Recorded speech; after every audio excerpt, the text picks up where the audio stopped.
flesh, body, diamond, bones. Wanna be it, wanna feel it. In the dark haze, polarized gaze, trying to find my way to you.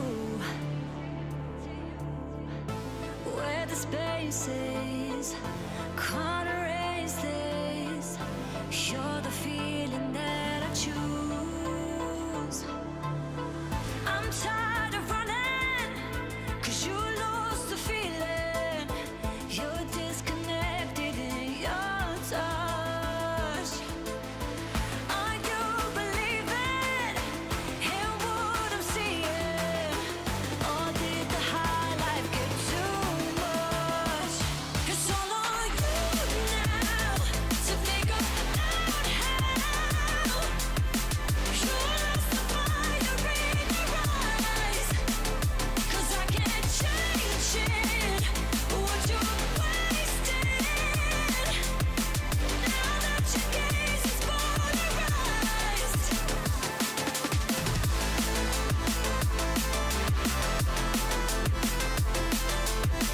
Now that your gaze is polarized.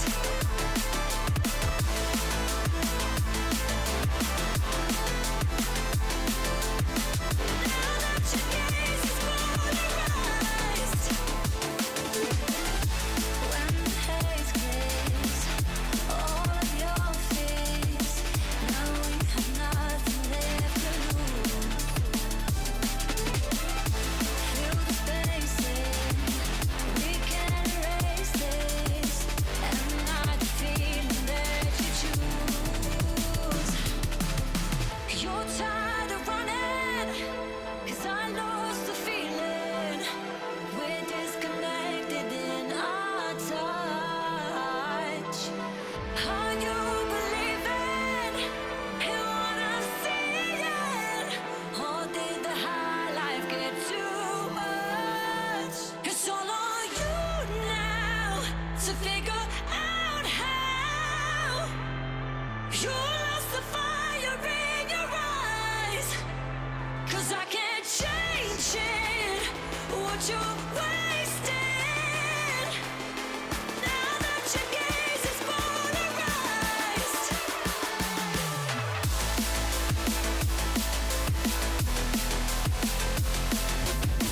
You lost the fire in your eyes. It's all on you.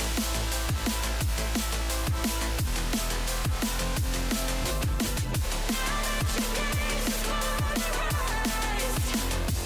Polarized.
save me.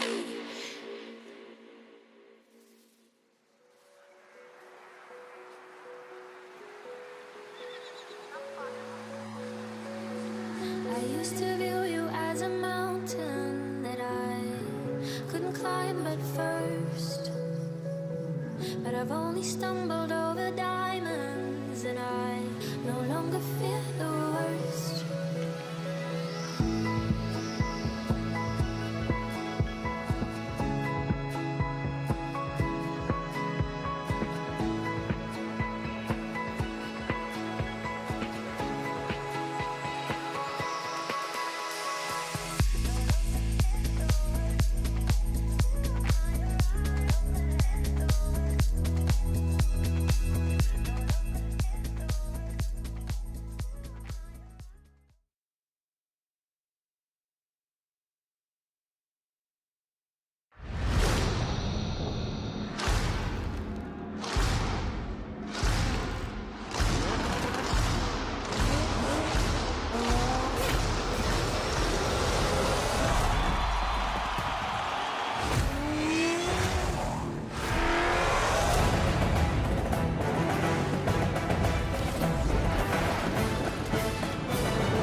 Ladies and gentlemen, welcome to playoffs. The European 1v1 bracket for the playoffs has arrived. We've cruised through a bunch of games on Friday, yesterday, and you missed it. Don't you worry.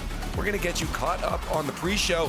But at the end of all of this weekend, only one person gets to go to Worlds to represent the region. We're going to find out who that is this weekend. I'm Leaf, and joining me to find out that answer, Shogun, Fear, and Johnny Boy are joining me for the pre-show. Shogun, you weren't here yesterday. Welcome in for some 1v1s. Yeah, it is I, Shogun, 1v1 expert extraordinaire, here ready to lead this pre-show to make it the best possible. Get him a title. I'll put it under his name. 1v1 expert. And then we've got these two plebeians at the end here. I don't think you guys have ever seen a game of ones before, Johnny. No, this is very new to me, so I'm excited to see some 1v1 action. I hear that it can be, kind of a shake-up from threes, maybe? Or there's a couple less players. Okay, interesting. Yeah. I've heard that I've got a really good chance of the binary sweep this week. Very good. 1-0, 1-0, 1-0. Yeah. We'll get to that in a bit. I'll tell you what the odds are. But Fear, yesterday was a good showing, and I think we're in for even better games today. Oh yeah, definitely. Super exciting. We got Reb Mob up in the upper brackets. I hadn't heard of him before yesterday, but man, I'm super excited about him now. I couldn't believe that somehow we had maybe a bigger Reb Mob fan than me in CJ. Is he hopped right on the train? So I'm excited to see that game. I think it might end the day or close to the end of the day, but that's what I'm looking forward to. Yeah, second to last, I believe. We'll get the schedule for everyone in chat later on, but first, I just want to let you guys know where we are in the season.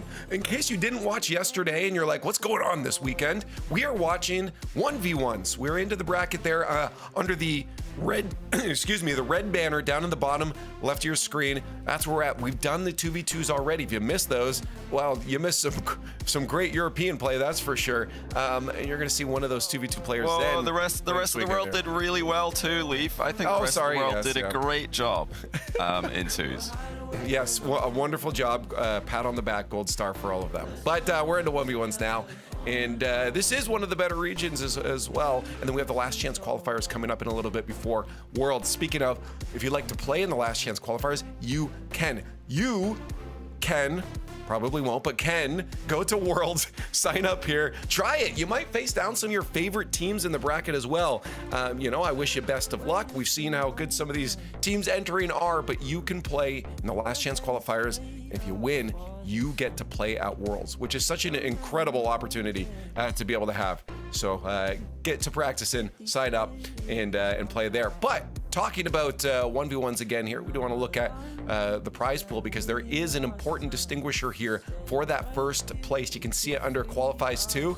Yeah, that's the Rocket League World Championship. Sure, you get $7,000 in your pocket, but you also get to go and represent the European region at Worlds, where you will join into the bracket where 3 other regions are joining. The European representative will face down at North America in that semifinals, and Mina and Sam being the other 2 representatives. So that will be at Worlds, and this is what they're playing for. An extra $50,000 in their pocket. That's not too Shogi. Yo, get off the show. Go. I like that money. Oh man, Yeah, get there. 1 goal up, back corner, Barry my way to $50,000. Absolutely. So that's the dream right there. Yeah, that's a great amount for a player. But the question is, are we going to see a player that isn't already at Worlds? That'd be really cool. And you can also join us by getting your tickets to see how that plays out at the World Championship in just a few months here. But that is still ahead of us. That's in the future.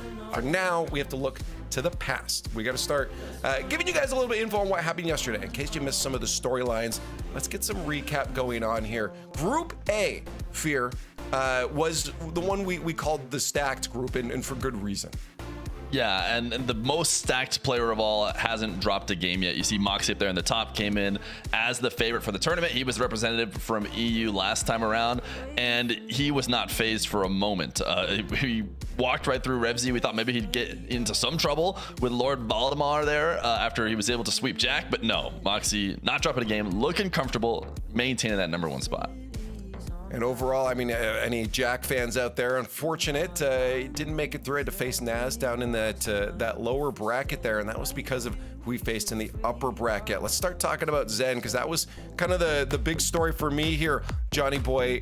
Zen, could he transfer from 3s, 2s, and also into 1s? Yeah, obviously we know Zen is a great player on the ball. He can score from anywhere, and we know he's a great defender, but the other aspects of 1s were the question marks, and they've always been the question marks for Zen. Has he been active enough to know what the kickoff meta is like? Is he up to date with all of the other strategies that 1's mains like to use? It turns out the answer is yes, because he's not just taking down Tempo, tough opening round match, but he's going to take it down Nass as well, who is one of the other tournament favorites. So this immediately confirms to us that Zen is one of the contenders, one of the real contenders to win this one. Great end of game 3, just composure with the air dribble bump, something he was doing a lot throughout the series. Yeah, Shogun, as the resident expert here, Yeah. do we do we think Zen's gonna be those ones? Is he gonna be able to disrupt that one, the top of the ones, the players like the Moxies, or again like Nuvos that we've seen before, kind of dominate the sphere? Do you think Zen's I think that gets a little bit into my predictions for later, so I won't go too far into that. Okay. I will say right now, if we're looking at a triple crown for Worlds, Zen is currently the highest percentage of anybody out there right now. Maybe one of the twins. Maybe Rawas. Rawas is right up there as well, actually. So we could still see it. Depends on how Falcons are planning on playing actually at Worlds. But yeah, right now Zen is that guy. Yes, absolutely. Call him a GOAT for a reason. Let's take a look at Group B. Group A wasn't the only set of players that were playing. Group B had a lot of fun storylines in it too. There's actually quite a few recaps we want to get to from this one. So I think we just start off with talking about one of the biggest stories here. Fear, the bomber, Mr. George himself was kind of the focus for a lot of people. Yeah, Red Mob is somebody who has been grinding. He's been putting in a ton of practice in lead up to this 1v1 tournament. And he's somebody who hasn't seen, the brightest lights, the biggest stage necessarily as much as definitely somebody on the other side of the field in Joriez. So you can see players, sometimes slip away, get nervous, not play their game. That was not the case with Red Mob. Red Mob played this just like he's played as many show matches, as many practices, and there, unfortunate slip up there from Joriez that made it easier for Red Mob. But the only lost game before this one, you see Jukes got 1 on the board. Other than that, Red Mob played his game. He handled his bracket. He has a little bit of an easier bracket over on that Group B side, but you can't blame him. He beat the people in front of him. Yeah, no, Johnny, I think Red Mob, the question was, is he going to continue to elevate himself? And I think he's a good contender for talks of the tops here. Definitely. I'm so impressed with him. I was wondering, would he be able to handle the extra pressure that comes with RLCS 1v1 is the biggest 1v1 tournament of all time. We've seen so many excellent players, so many experienced players struggling with that pressure, struggling to look like themselves. But he was doing everything as normal. Like, there was nothing missing from his game, and I think he is the dark horse of the event. Let's talk the opposite of normal, because Mozzarella's journey was kind of that, starting with some ups, going to some downs. You know, it was great, Shogun, for him at the beginning to be able to take down Razers. Hey, you feel like if you're going to take down Razers, surely you're just going to walk your way through into that upper bracket. And, well, he got the big, dark, difficult match out of the way, and then instead, it just got more difficult after that. He had a very long day ahead of him. But, I mean, this was just phenomenal. Wow. What a recovery on this. Razers thinks he's got a bit of time to go back, and Mozzarella, a couple of chain dashes, instantly finds his way.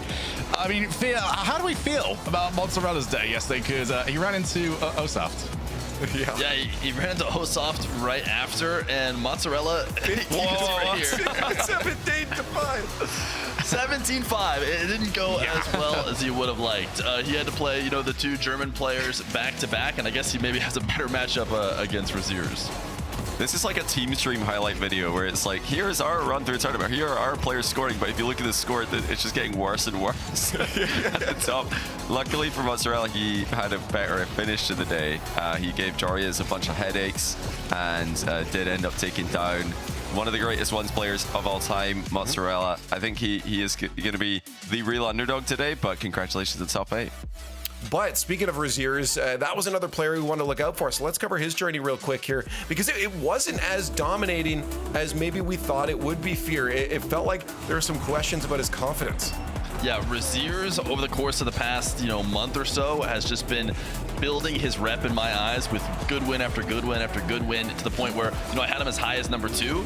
And then he came in yesterday and played not like he's been playing for the last 2 months. So he could return to that form, but he struggled here against Mozzarella. And, like Johnny was saying as well, Razers moving into that S tier, he should be able to get through a Mozzarella series. But Mozzarella, it's not just his match against Mozzarella. He probably should have handled these other ones if he was on his normal form even a little bit more. Pukas put up a bit of a fight. I think was able to take a game, and then in this last series, Juke got one as well. So Razers, he did advance. I think the thing to think about is, I often feel once you get to a new day, maybe you can shake off how you were feeling previously. Maybe that loss is in the past now, and we'll see the Razers I've been seeing over the past couple months.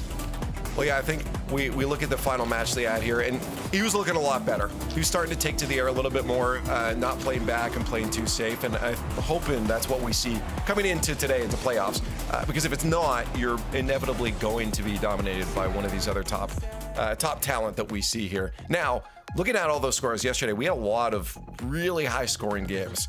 And it got me thinking about the scoregami. We don't have a graphic for it here, but I was just looking at it here of what we already had in ones, because we did have ones in the RLCS last year coming into today, and we actually only had 3 new scoregamis coming out of yesterday. That's crazy. I'm guessing you guys can guess which one of them was. I can, because it's on the sheet, which you... Oh, you're not supposed to look out your sheet. Just don't ask me. Even if you hadn't looked at that, we saw 17-5. Yeah, obviously that was one of our new ones there. There was also a 10-12 at one point, which I think that was the 10-10-10. At 10 seconds left, it was 10-10. And then we also had a 9-0 at one point.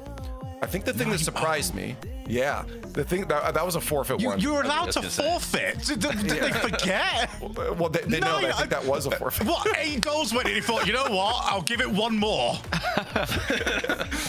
Now, the last interesting thing for me, and this is why I wanted to bring it back to what you said, Shogi, about of course, your odds not being good for your perfect game, your 1-0-1-0s.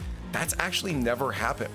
We've never had a 1-0. So we've never had a 2-0. So my standards need to change, do they? I'm not now looking for a binary series. I'm after the binary game. That's it. Okay. Yeah. Okay, cool. I'll lock that in. That's a new life goal.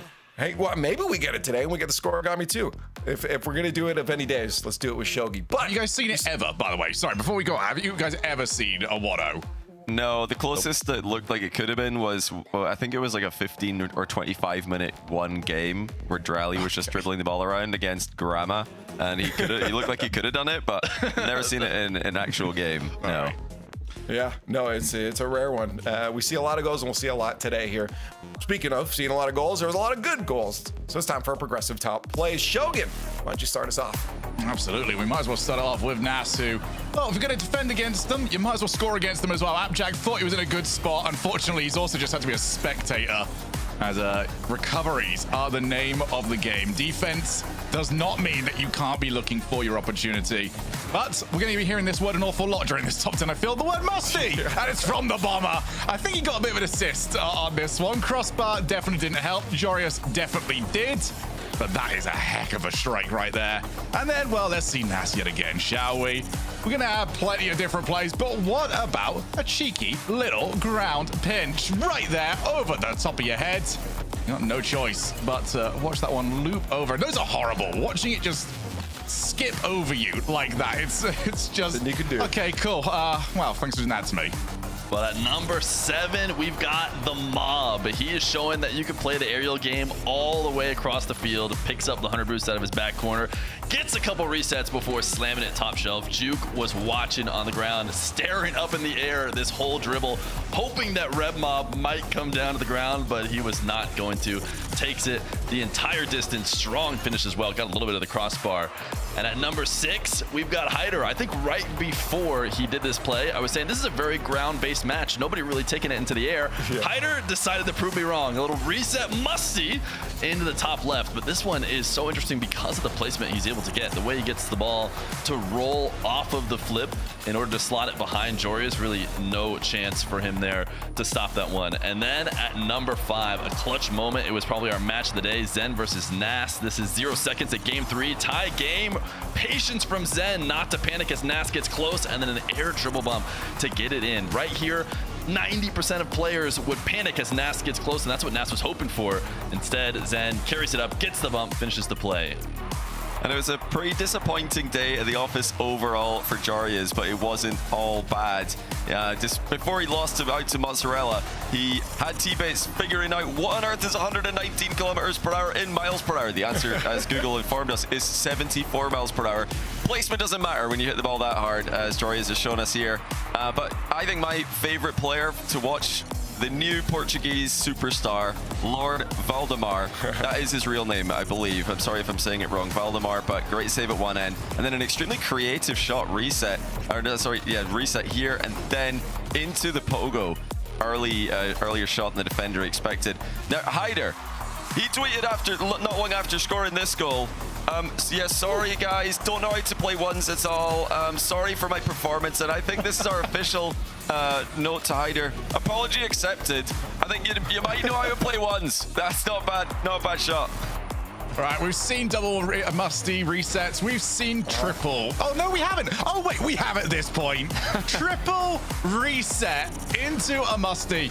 From your freestyle montages into the biggest stage. Why not? That was hit with authority.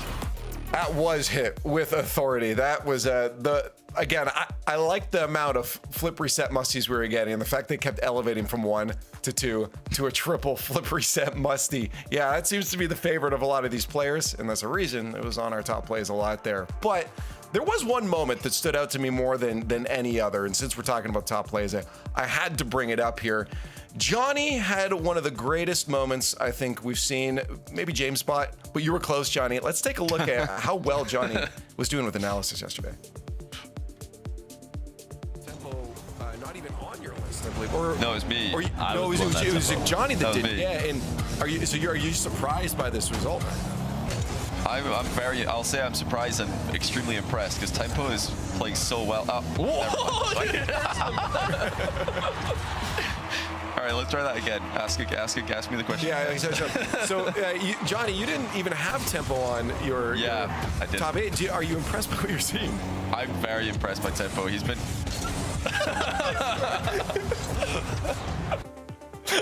I can't believe what's crazy about this, Johnny, is you had 2 curses in a row, and you dared to try it again. And guess what happened within the next 20 seconds? Yeah, it happened again. I mean, I gave up after that, but yeah, that was actually the starting point of the series. Unbeknown to us at the time, Tempo was winning. He took game one. He's 5-3 up in game two, looking great. Then Zen won the next 3 games. So yeah, I'm sorry, Tempo. Good luck today. I'll try not to compliment you. Yeah, just stay away from complimenting people. Johnny, big caster curse yesterday. It's a new day, though. We'll see what happens. But let's take a look at the bracket. That's where it brings us. Here are our 4 matchups for today. We will play through these best of 7s. That's what it is from here on out, best of 7s. So get ready for a lot of goals. 4 matches today, and then we'll finish off the rest of the bracket, 5 of them tomorrow on Championship Sunday. Before we get to talking about our predictions on that, though, I would like to quickly take a look at Sam. A reminder, they don't have a broadcast, so we're going to give you updates as soon as we have them. They are playing after us, so we won't be able to update you on this, their playoff bracket until tomorrow, but we'll do that during pre-show. But here was Group A. Again, I think the biggest story here, Fear, was Wisty pulling through the upper. Yeah, no question. It's a win for the players who have grinded ones, over the course of many years. Wisty's always been up there in tournaments in South America, and he's somebody who, Yan had to worry about for sure. It's supposed to maybe, roaming over there against Swift, maybe not playing quite as much. So Wisty getting the upset, it's hard to win these brackets down from lowers. I think that makes Swift the new favorite. It might have been a coin toss between the two of them. Now that Swift gets to go through uppers, I'll be looking at Swift to maybe be that Sam representative. And then Group B, of course, we'll take a quick glance at that. Johnny, again, KV1 doing what we expected him to do. Yeah, KV1 looking good up there and lost, taking down BEMS 3-2. Good result for him. Card, also shout out to him. He's taking BEMS to game 5, so I love to see him still making deep runs in these tournaments as well after a win over Drafino in the lower quarterfinals. And of course, that brings us to their playoff bracket, which looks like this. As I said, they'll be playing after the European region is done today. So we're not going to have updates for you on this until tomorrow's pre-show. So tune in then if you want to see what's going on, or I'm sure you can also find it online. But if you're just watching on Twitch, well, then we'll have it for you tomorrow. Now, let's get to predictions. Yesterday, I got you guys to do kind of a predictive ranking list here for our top 8, and I wanted to see if that changed at all. So, Johnny, since we started you yesterday, let's take a look at your predictions. Break it down for us. Yeah, so I've moved Red Mob up, I've moved Razers down, and then obviously I had Giok in my list. He didn't make top 8, so he's off. We've got Tempo, Osaf, Mozzarella instead at the bottom here. But yeah, I think Osaf, despite being in the upper bracket at the moment, is going to be underdog to make it through to top 4 for me. Okay. Yeah, I mean, I think I'm agreeing with this here too. I like it. Again, the Zen really starting to make a name for himself. I think a lot of people are probably going to agree with this. You're also Johnny. Finally, people are hearing about him. Agree with it. Yeah. But Fear, we also had one from you. So I'd like to see if you've made any changes. Yeah, I've made a bunch of changes. The most obvious one for me from yesterday today is Razers is dropped back down. And in fact, I moved Red Mob up. We're talking about that S tier, the first top 4 players. Razers is going to be underneath Red Mob. I've liked what I've seen from him better. This is going to look very similar to Johnny's list. And the one that I was going back and forth on with Osoft and Tempo at 6 and 7, I decided to keep Osoft up kind of as a predictive. He is in upper bracket. He maybe has 2 lives, but I would be totally okay with swapping those 2. So I'm pretty in agreement with what Johnny had as well. Okay, yeah. It is easy to look at Osoft and think great, especially given the scorelines against Mozzarella yesterday. We'll see how he performs on today. But Shogun, you didn't get yours yesterday, so I wanted to see how you were feeling about that. So I went out of my way to not see yours yesterday, and I made sure I didn't hear anything coming in today. So this is like a completely fresh opinion. Yeah. I feel like I've done okay. The tempo's the one that we seem to disagree on. Yeah, the same top 5 in all 3 lists, and then the bottom 3 are different. But obviously, like, Mozzarella is against Nass, so he's likely to lose, but he could lose and look better. Yeah, this was more of a power ranking than it was a predictive ranking. Yeah, and I mean, obviously mine doesn't work either, because Tempo will most likely lose to Razers, which is going to put him out at 7th place. But I'm hoping he can play Razers really close, and that'll make it look a bit more reasonable. We'll have to wait and see. I mean, I think the interesting thing about this specifically is that, you guys, I think, perfectly all the same top 5, correct? I think I've got away with it. Is that what we're saying? Have I got away with it? You have fooled your way past. Yeah.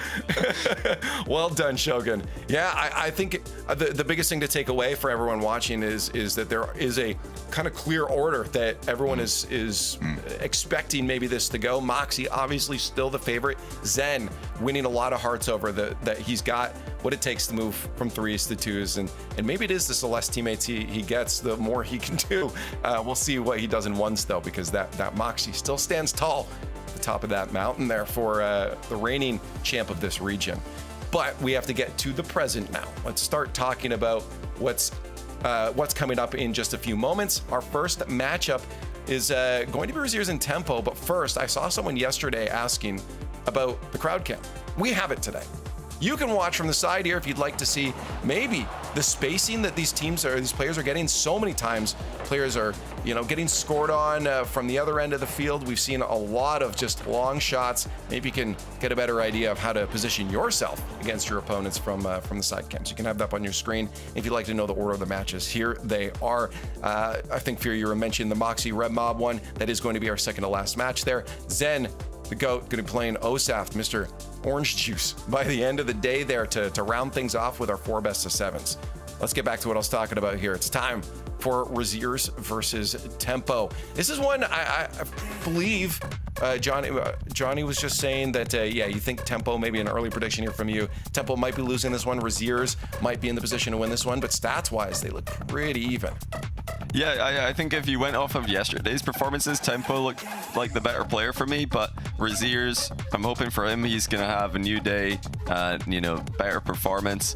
It is going to be difficult because Tempo is a very, very scary player to go up against. He's very mechanical. He's very tricky on the ball especially. So Razers will need to play up to his usual level if he's going to win this. Razers, confidence, I think, is the key thing. Yesterday, Fear, we saw maybe a bit of a slow start, maybe a little hesitation in some of his gameplay, but I feel like he was starting to convince us by the end. Yeah, for sure. And there's no, if he doesn't convince us by now, it'll be too little too late. This is the big moment. Tempo has had an absurd run. He's been keeping having to run into these top players over and over and over again. I mean, Body Lord Voldemort, who's playing insane, is maybe like his least name brand matchup he's had to play. He just keeps playing tough opponent after tough opponent after tough opponent. This is going to be one of the most insane runs if Tempo can keep it going. But I do think, on a fresh new day, I'm still probably going to lean Razers. I had him up at 2 before. We all agree he's down at 5, which is, a big drop. So he needs to shake that off. I think he will, though. I think he will going into today. Well, the progressive fan vote is up. Start spamming away. You guys got about 4 minutes before we tally that up and see who you think's going to win this first matchup here on the playoff bracket. Shogun, both of these players have that RLCS experience now, so it's not like we're getting, a new player coming in and having to deal with a playoff bracket for the first time.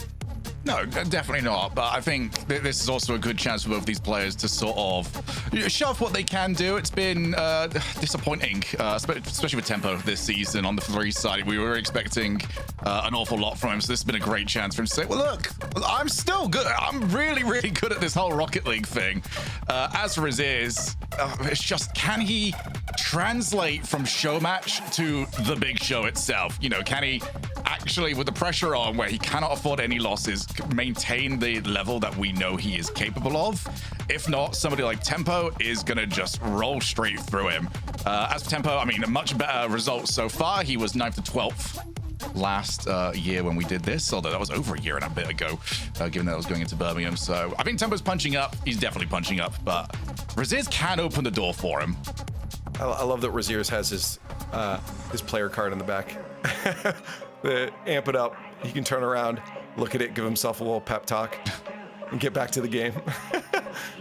But at this point, Fear, when it comes to the play styles between these two players, what are we expecting to maybe see on the field? We talk in general, most players keeping to the air a little bit more. You saw both players only 45% on ground time. the rest spent in the air. What are we looking at play style between these two guys?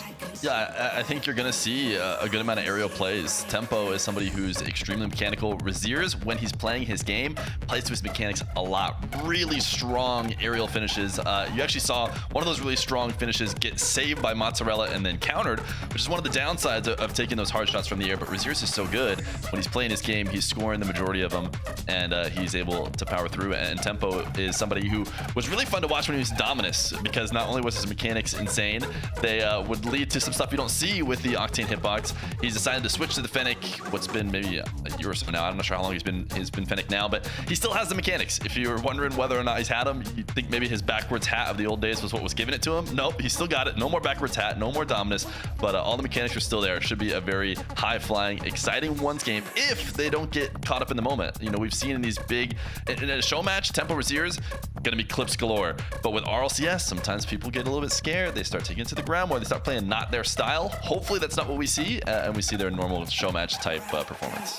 And just I'll quickly on that, you know, players pulling away from the dominance. We've seen that obviously in threes as well, and you know, kind of settling around a singular hitbox here.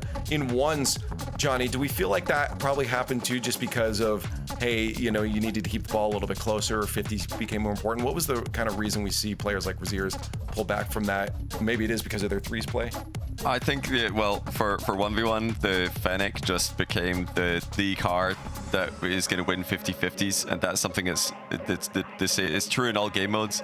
Players just feel stronger in it, even though it is the same hitbox as Octane. It's interesting to just have that lineup. I mean, all of the most mechanical players pretty much are playing it, unless they're wanting to switch things up. They can maybe go to Octane for a bit and then come back to the Fennec. But yeah, it's just got good 50s. Try it at home, guys. It's a phenomenon that works in all ranks. Try it at home. Just be careful. I can't guarantee the results will be the same. So we're gonna see from the players this weekend here. Predictions time, though. I have a feeling I know which way it's gonna go, given the fact we just saw all of your guys' predictions on this. So let's see if anyone does flip based off of their rankings. We saw Johnny. We may as well just start with you and go down the line here. You know, if we were doing LAN style metagaming, like Tempo would be a great pick here. Nobody else is going for him, so it'd be a good choice. You know, you're going to get good odds on that. But I'm thinking Razier's just very close, but I'm favoring him. I think he can come in today with more confidence. The pressure's not as high in a way because he's already made top 8. So now you can just try to see how far he can go. Yeah, I think I agree there as well. I was not going to switch to Tempo, but I was going to talk about how this is maybe the closest match. I think Moxie Red Mob coming into this is maybe the second most, depending on how you feel Red Mob has played. I think a recent show match Red Mob was able to win, but tournament Moxie is just, I mean, he might be so good that that one might not be as close as we might think. So this one's probably going to be the closest one. I mean, Tempo could easily take this 7. It's just you have to give Razers the edge. So if I'm trying to get the prediction right, I had to predict Razers. Shogi. Yeah, I think Tempo is very good at punching up, and I don't think Razers is all that great at punching down, so I can definitely see this one going to 6 or 7. He doesn't tend to make it easy for himself, but Razers has got that little bit of extra quality for me. That means he is going to take this, but we're very likely to see Neo Tokyo. I'll be shocked if we don't. All right, well, you know what I'm going to do for you guys? To make sure that all of your predictions are correct, I'm not going to cast or curse Razers here, and I will go Tempo. So that way you guys have a little bit more of a chance that you will all have your top 5 as a correct result, okay? No, Chad is going to go with you, though. Great Tempo odds. Yeah, those odds I'm taking Tempo. That's a great deal. Yeah, that's it. Well, hey, we'll find out if Tempo can shut him down. Razers, the clear favorite from the analysts, from the fans in this matchup. Our first best of 7 1v1 in the playoffs here. We'll find out who takes it and moves on in the bracket. Well, it's a classic European stoush to kick off the playoffs here for the European Open 1v1. We've got Germany taking on Denmark, and in the spirit of the World Cup at the moment, I thought I'd look up the head-to-head historical record. My goodness, it's not great for Denmark, JB. 16-8 for Germany, and Tempo is representing Norway in game. What is happening? Well, I don't know what's going on with that. He's Team Norway. So we might need to ask him about that later on if he gets into a winner interview. But yeah, he's got to go through Razers if he's going to get into that winner's interview. And for me, it's all about how Razers is playing. He did not look like himself yesterday, but we know what he can do. As of late, especially, he's been absolutely peaking in ones. But will he be able to do it in the top 8 of RLCS? See who can kick off to the best possible start here. Game 1 by Progressive, and it might be Razers with the bump. He hasn't got the ball on target. Needs tempo. And just breathe a little sigh of relief. Razers, as you guys mentioned, can he bring that show match form to the big stage? And Tempo will get the first down the other end. And it's actually going to be a bit of a mistake here from Razers. He's overthinking it a little bit. Going really high on the challenge there. I'm surprised to see that. He didn't even get any of the ball. We're being corrected, by the way, CJ. The reason he's not gone Team Denmark is because Denmark aren't in the World Cup. So, yeah, apologies. Yeah, that was our fault. That was a McTominay bicycle kick that I had used down in the bin. My bad. Sorry, didn't want to bring that up. Won't dwell on it. Just a fantastic football nation. Excuse me for not thinking in the most expansive World Cup we've had, Johnny, that we wouldn't have the likes of Denmark there. They can join Italy on the sidelines watching from afar. But great start for Denmark on this side of things. At least they can play in the Rocket League. Yeah, what a win for Denmark, Norway, and Tempo. As long as I don't compliment him too much. He's off to the same start as he got with Zen yesterday. But yeah, looking more at Razers. Nervous beginning from him. He missed the target with his air dribble bump. He's gone high on a challenge from Tempo, now conceded again. Let's see what he does in this play. This is going to tell us how confident he's feeling. He's very under the ball here with the air dribble. Tempo reads it all the way. It keeps 40 boost. Oh, maybe a bit too greedily. Should have used more there. Razers is on the board. Yeah, I still think Razers, when he does take it to the skies, looks the most comfortable and more often than not is willing to take risks. He looks like when he gets that aerial precision and when he gets that aerial game going, that's when he can take over matches. It's a great start for him. Just get that first goal. After Tempo scoring the first 2 and kickoffs. Well, yeah, Razers just has moments. And it wasn't the best finish getting into the playoffs yesterday coming up against Pukis. What a save. If the defense can step up from Razers as well, Johnny, that'll put him in good stead. I love Tempo's defensive positioning. Notice how every time Razers is in the air, Tempo's going wide. He's either going, like he's done it again here. He's looking in from an angle. That gives him such an easier time reading what Razers is going to do. Oh, can he get back to this? No, he can't. Razers still finds a way through, illustrating once again just how strong offense is when it's executed well. But I do still want to see more of that from Tempo. That defensive positioning seems to be giving him good chances to make interceptions. Yeah, just constant pressure from Razers. It was a nice little flip, catching out Tempo with low boost. He goes to the delayed kickoff and wins it this time. Razers wasn't able to read that, but tracking back, getting the ball backwards a little bit more successfully than what we saw with apparently Jack yesterday. But Tempo underneath, able to keep control, has the reset. What can he make of this? He goes the low shot and it's beautiful. Left-hand side gets the lead back. Yeah, Tempo maybe would have liked to demo there, but the trip was effective enough. Displacing Razers and then sniping the bottom corner. That was a really good maneuverability around the ball from Tempo. Now let's see if he continues with these delayed kickoffs. We've seen wave dash recovery kickoffs from Razers. Tempo trying to stop him from spamming those by hitting him with a delay, but Razers has done exactly that. You just stick into the wave dash recovery kickoff. That does generally beat the standard kickoff. And it has here because Tempo's just in a position where he is vulnerable to being bumped. Kickoffs at an absolute premium, and we've got a close one here. That's not the national head-to-head record on the football side of things. Tempo off using the post, but Razers, you can see that momentary panic, but finds the demo. Huge play from him off the spawn now, and he goes to low 50. Executes it fairly well, but ball not scoreable. We're in a scoreable position, and Tempo's out. Oh, look at that. Tempo trying to fake the mid-boost grab to get Razers to leave it. And Razers saw that coming. He did hang around in the area long enough to grab the mid-boost. Razers with the double attempt. Tempo's up and early, intercepting it. Close game 1. And if you're talking about this matchup before the tournament began, you'd think this has to be Tempo's to keep toe-to-toe with Razers as long as possible. But seeing how they went yesterday, I'm thinking it has to be more Razers who needs this game. He's got it for now. Goes ahead by 1. Tempo hoping, against all hope, that was going to hit the bar. Yeah, Tempo, he just fell asleep a little bit in net, and Gave Razers the space to get the flip, which was a quality shot. And as you mentioned, I think Fear even spoke about it yesterday with Razers. He, more often than not, with the nerves kicking in, went for the safe approach, where that was kind of the low 50, rather than ripping it, which is, you know, maybe what we saw from a hider yesterday. Just absolutely trying to stomp one top pins. If we can see the confidence with Razers shooting to go for those maybe riskier plays, I think that'll hold him in good stead as well. So that's what I'm looking forward to seeing. Oh, it's excellent. Great play. Well, you know, Razers, he's not going all in right now, and he's just winning these follow-up races to the boosts in the back corner, so that's the key for him in these attacking sequences. He's not scoring in the first attempt, but he is putting pressure on Tempo. I think he's realized that Tempo's looking to save the ball towards those corners. He's always side on, which means there's more of a threat to go into the corner, but less of an immediate counter-attacking threat. With that in mind, Razers doesn't need to worry so much. Oh, he's hit the bar with the pop-up attempt. That's rare to see him missing the target entirely with that.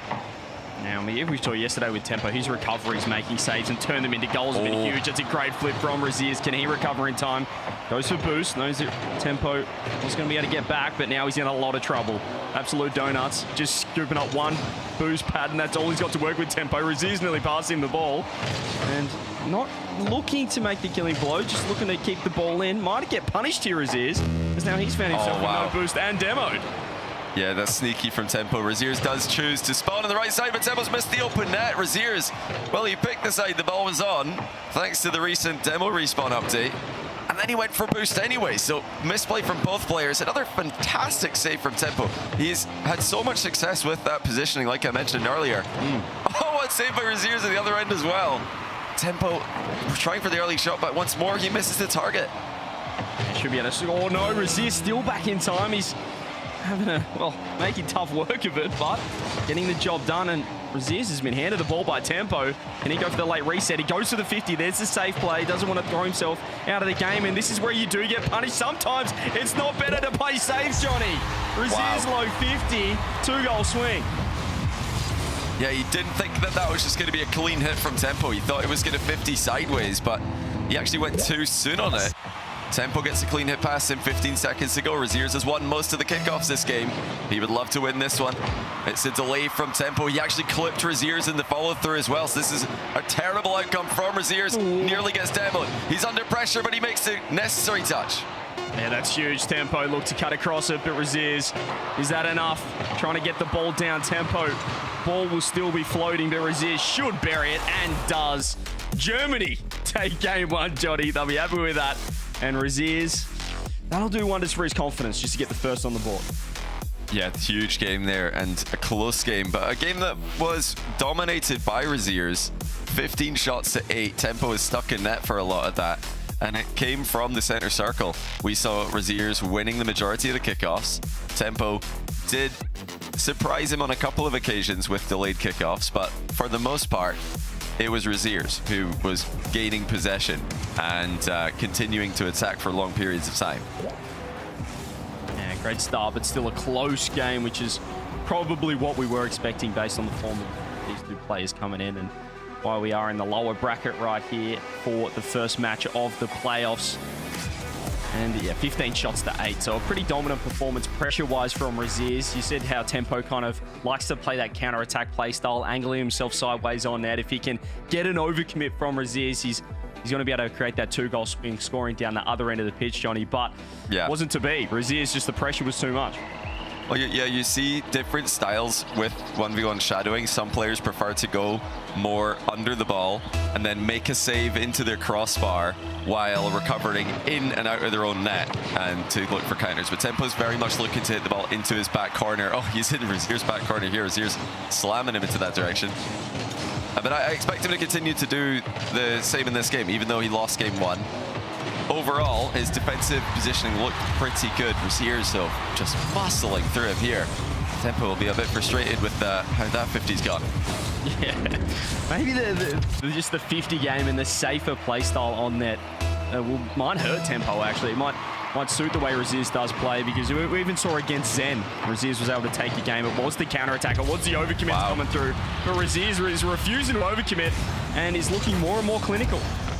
And once more, it's that wave dash recovery kickoff. Razers is ready to make a move with that wave dash, just single jumping into the ball. Tempo has not managed to get him off of that strategy yet. You'll see, some players just completely spam delayed kickoffs when they realize their opponent's doing this, but I've not seen Tempo delay all that often. If anything, Razers is going for delayed wave dash recovery kickoffs, which is a little cool twist he's trying to surprise Tempo with. But yeah, Tempo, he needs to mix it up a little bit from the center circle, or he's not going to have control of this match. Yeah, and that delayed kickoff has been successful every time. It's just what's he doing afterwards, and that's where it is falling apart for Tempo. He's got a space here. He's got a low touch. He doesn't have a reset. So he goes the fake. Saved by Razers off the post. And just a pinch out, but it's not over yet. Tempo looks to turn it straight away. Razers with no boost. Can't do anything about it. And Tempo gets his first goal. Yeah, good shot there by Tempo. Early flip to make sure that he could get that on target as quickly as possible. Razers was in the area, so he knew he had to pull the trigger as fast as he could. Right back to that kickoff game. There's a little single jump by Tempo. Okay, we get some adjustment from him, and he gets a kickoff goal, a massive kickoff goal at that.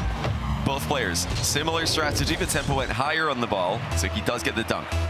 Yeah, Tempo's listening. He seems to perform better, Johnny, when you're giving him advice rather than pumping him up, based on what we saw in the pre-show. So maybe a little bit more of that for the Tempo enjoyers, for the Danish followers. And there's another reset, nice save from Razers. This time it's not a great recovery as well from Tempo. Can Razers just walk it down the other end? He will be back in time, but he went for boost, knowing that that was Razers' intention as well, with the ball not rolling in.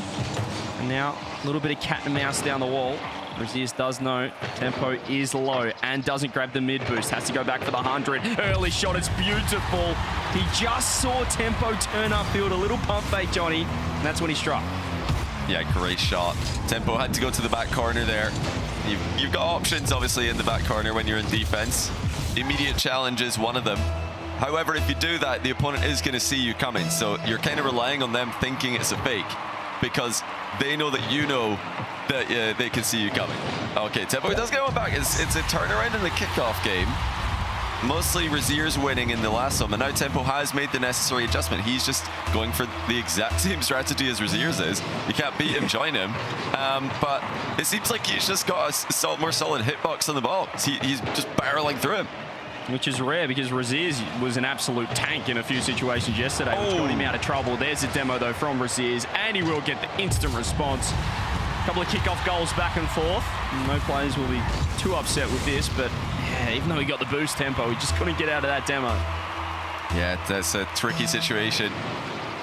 Razers sometimes able to benefit by landing further away from the ball. Just catch your opponent by surprise. Not just about position, but momentum. Oh my goodness, Tempo's gone for that. I thought he was just going to back out for the boost steal. He's got it now. And Razers decides to let him have it. Oh, not a good first touch by Tempo. He's almost killed all of his options. Making it work anyway, though, with the perfect shot to the bottom corner. Really well salvaged, because, yeah, that first touch didn't really give him many plays. Yeah, perfect shot indeed. I felt like he could have scored on the previous play, but he kind of just went to walk the ball in instead. And as you said, wasn't as confident of taking that first shot. The touch wasn't great there, but he got to work, and the finish exceptional in the end. And now he gets space on the back corner. Takes it up top. Looking for the plan B into the flick. It's ridiculous from Tempo. He was just gliding down the other end of the pitch. Oh, that's crazy. The little lean forward to fake the pogo shot. Backed up Razers. And then he catches and flicks the ball over him. I don't think I've ever seen a fake pogo shot in ones at this level. That's so creative out of Tempo. It's why he's one of the hardest players to read. Razers didn't see it coming, that's for sure. Tempo leads by 1. Incredible.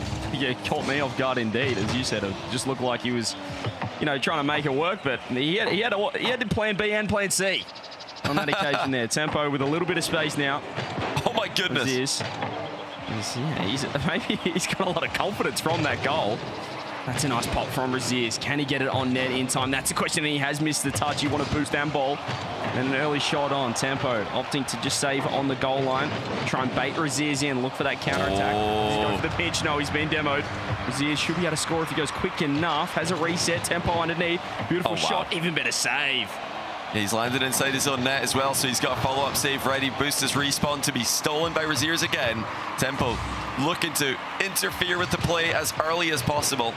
And Razier's just hitting pot shots at him. He's waiting for a bad save, waiting for a bad touch, and Tempo's not giving him one to work with. He's finally taking control of the ball. What is that from Razier's, though? It's just a nothing shot. It's a double jump, and now he nearly gets punished. Nice save down the other end. This is what I mentioned before and what Fear is concerned about with Razier's, with the confidence. I mean, if his shooting's on, Johnny, he trusts it. Doesn't he just blast it for a top corner and go for placement?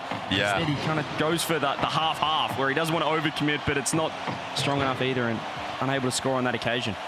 Yeah, I don't mind it when he's got Tempo completely starved in net like that, but yeah, he's going to go for his shots at some point. He does here.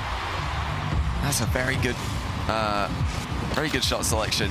Threatening the reset high and then wave dashing to get the ball low.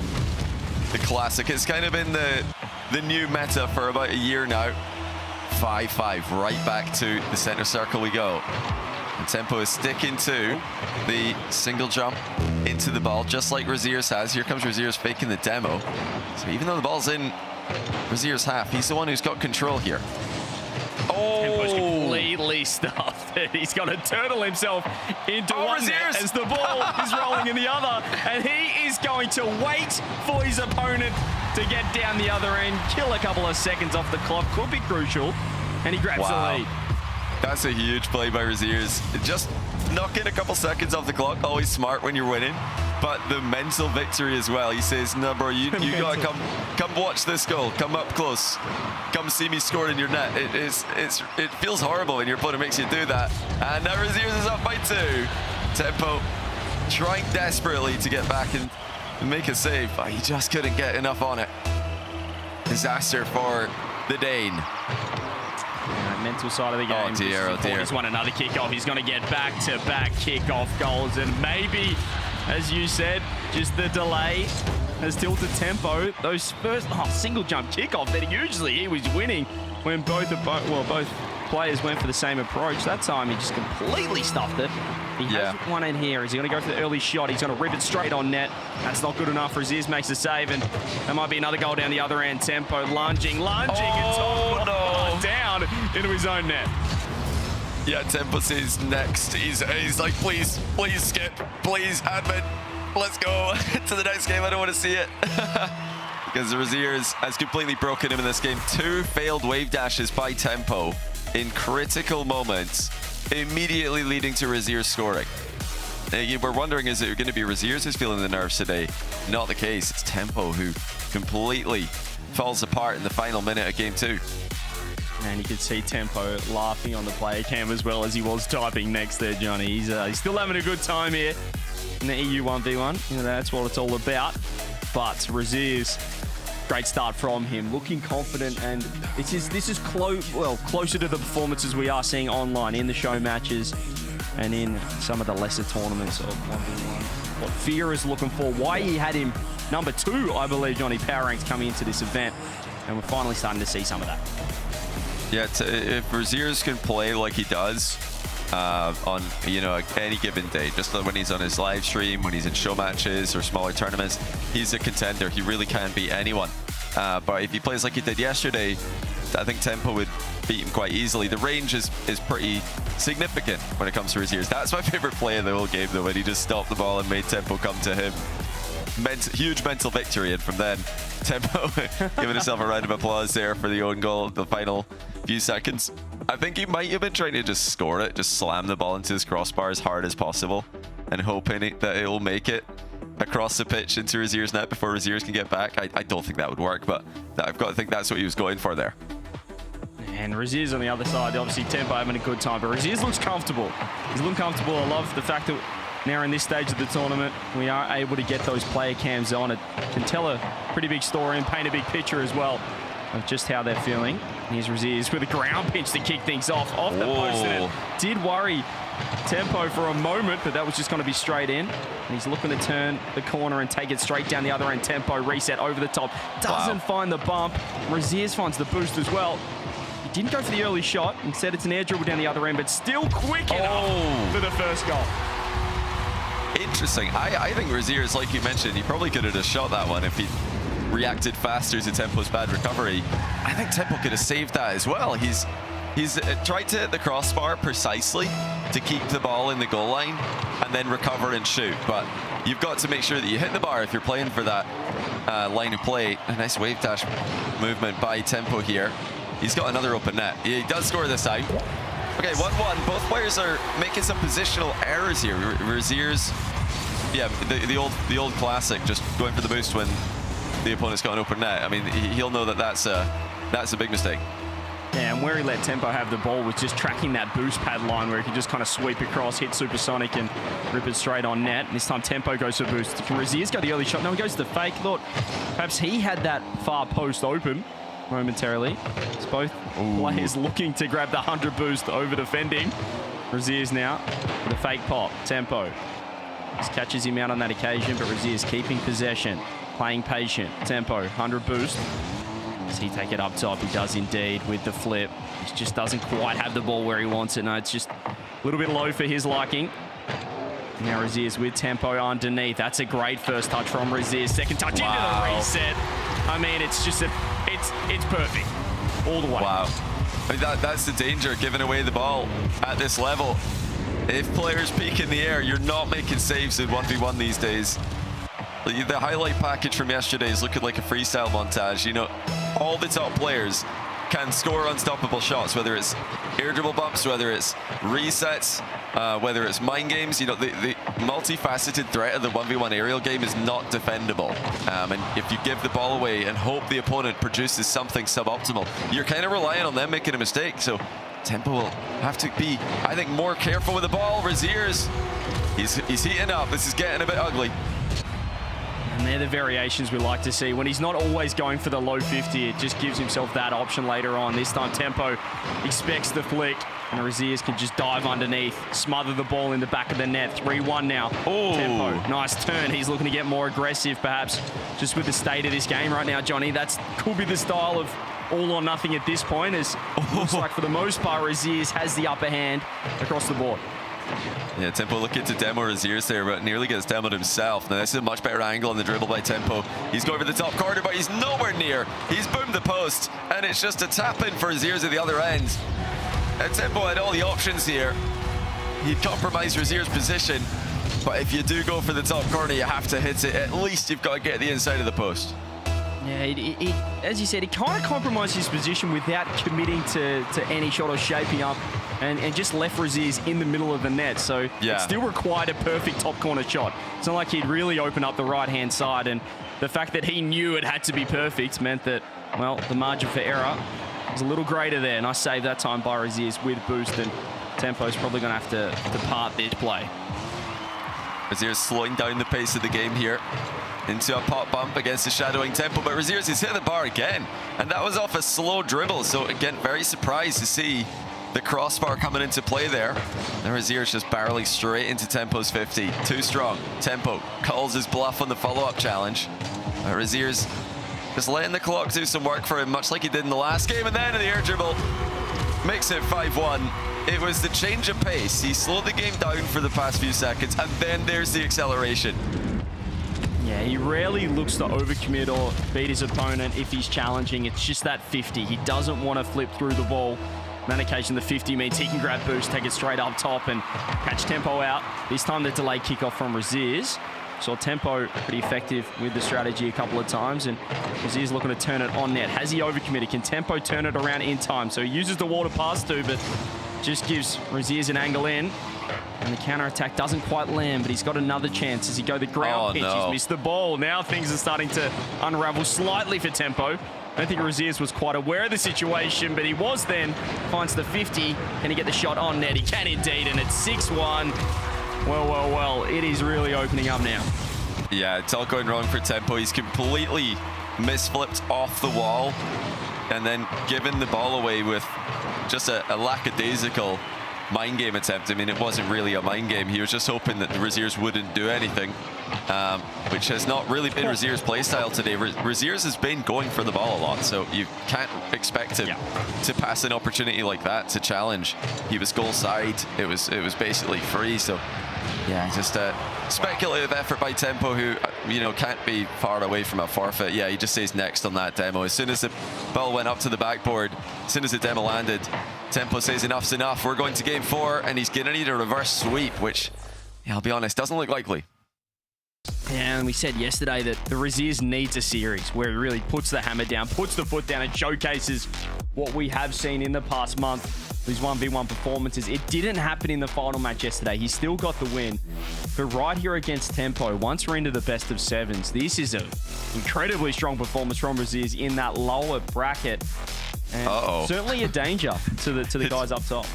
Did you see what Tempo just asked the referee? He's asked, what time do I need to wait for to forfeit? That's a bad sign. That's a bad sign. That's a bad sign. So you're allowed to forfeit halfway through the game.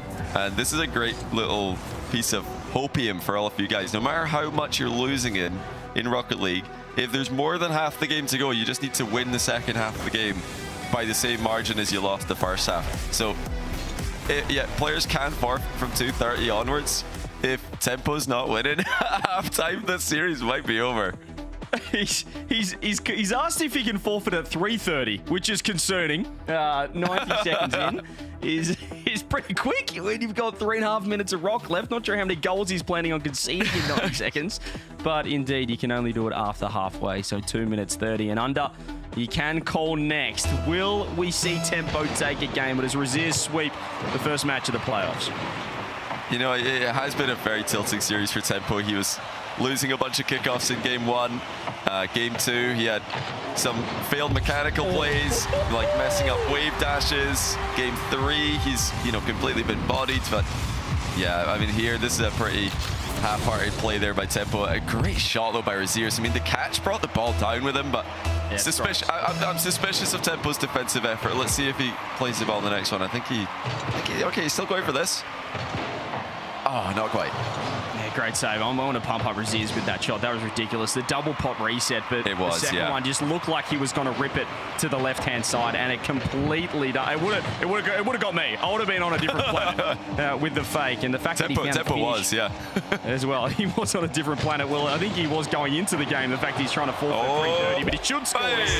It's a poor save from Razers, who just kind of popped it straight back to Tempo, and it's 1-1.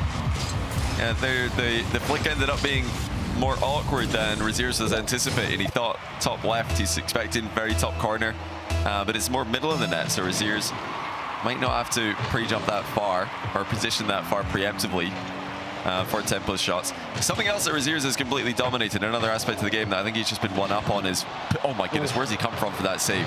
Just quietly. And he's scoring, of course. Yeah, his demo game, I think, has been a level above. He's been constantly threatening, harassing Tempo. Tempo's tried to demo Razers in return. Despite catching him a few times, the demo and the physical game really looking a lot better for Razers, in my opinion.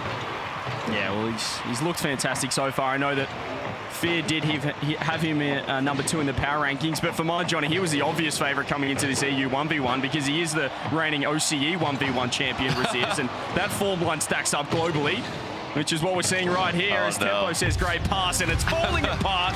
Razers in overdrive.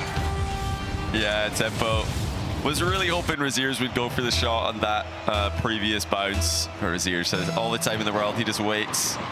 And Tempo with a wave dash on the approach for the kickoff, something that actually doesn't improve your speed at all compared to flipping, but just it looks cooler. Yeah, it's all Razers now. This feels like a victory parade. We've got another minute and 5 seconds before Tempo forfeits, if I had to guess. Yeah, I mean, you'd say that Tempo's playing a little bit more loose in defense, but these shots are getting around anyone still. It was a beautiful wave dash into a bottom left slot.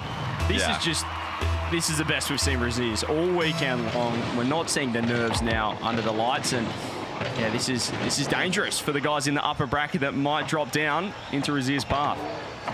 Absolutely. I'm just comparing. I'm being obviously a bit. Maybe it is a bit harsh on Tempo because earlier in game 1, I think his defense on Razers' aerial plays, to me it looked very high level, even though Razers is scoring a lot of his aerials in game 1 and 2 anyway. I liked the positioning. I thought Tempo was making it hard for him, whereas in this game he's not made it hard. From the get-go, he's just kind of giving Razers all the time, not really threatening any challenges in the air. But like you said, Razers, he might just score anyway, and a lot of these shots would go in even if the defense is world class against him. Yeah, 6-1. Tempo's what saved himself. He's not feeling too good about this.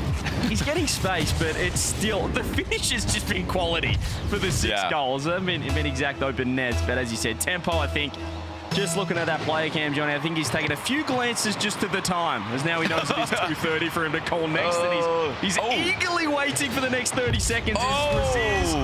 Well, maybe he was right for the 3:30 forfeit. He's Braziled him in 2 minutes here in game 4. Oh, wow. That was actually crazy. He centered the ball with a reset, so he's able to flip it to the ground pinch. Really creative open net. I mean, your open nets and ones are usually a given, but that was a pretty cool way to score one. Okay, let's see. Will Tempo, how well is he going to time the forfeit, do you think? Or is he going to try and score a goal and then forfeit? I'm very curious as to what kind of forfeit he goes for here. Maybe he'll go for the next goal, wins forfeit? Bit of a morale boost, do you think, if he does score and then call next? You get the last forfeit. Is that what we're calling it? If you can... Yeah, okay, he might. Here it is. This could be it. Tempo with the clip in the forfeit. Bogo! Oh! Would have been incredible if he just left the lobby. Yeah, he's forfeited. One last hurrah. And that's it. Razers just puts the exclamation mark on this best of 7.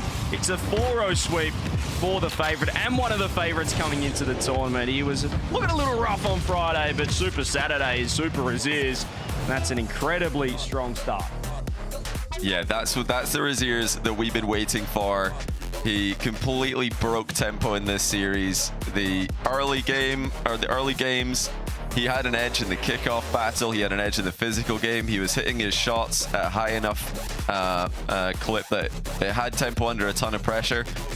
And even Tempo with a lead briefly in game 2 couldn't hold it together, messing up his wave dashes. You know, that shows that he's nervous about the movement. He's antsy about wanting to go as fast as possible, and he's just going for the wave dash, you know, a split second too soon.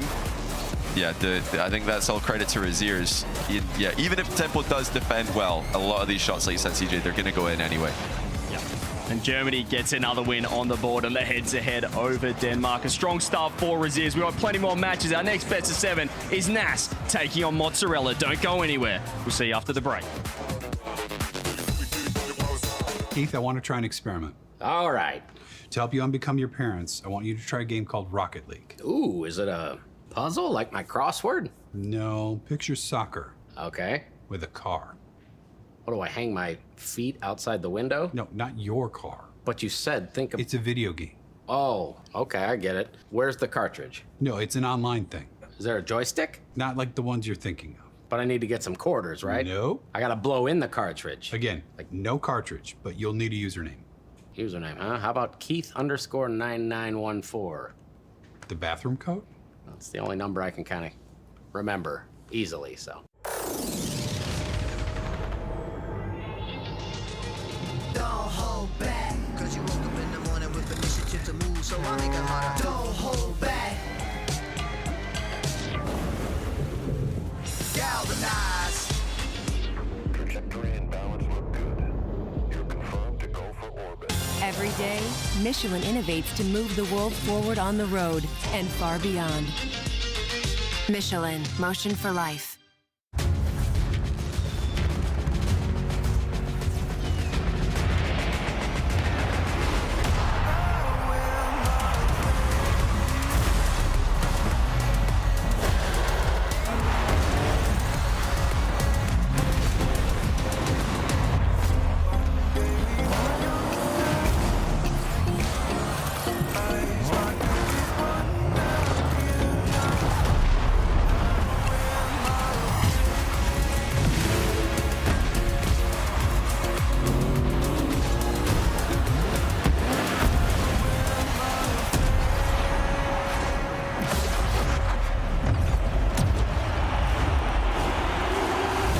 The magic of Rocket League is the stories you could tell about it.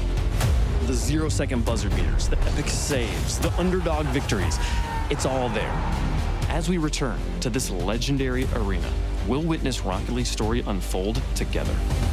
Who will hang their team's banners in the rafters of Champions Field?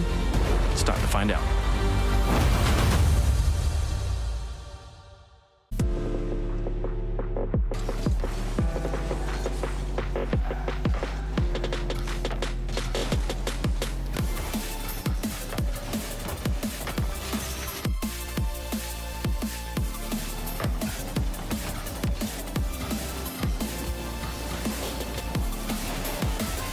Your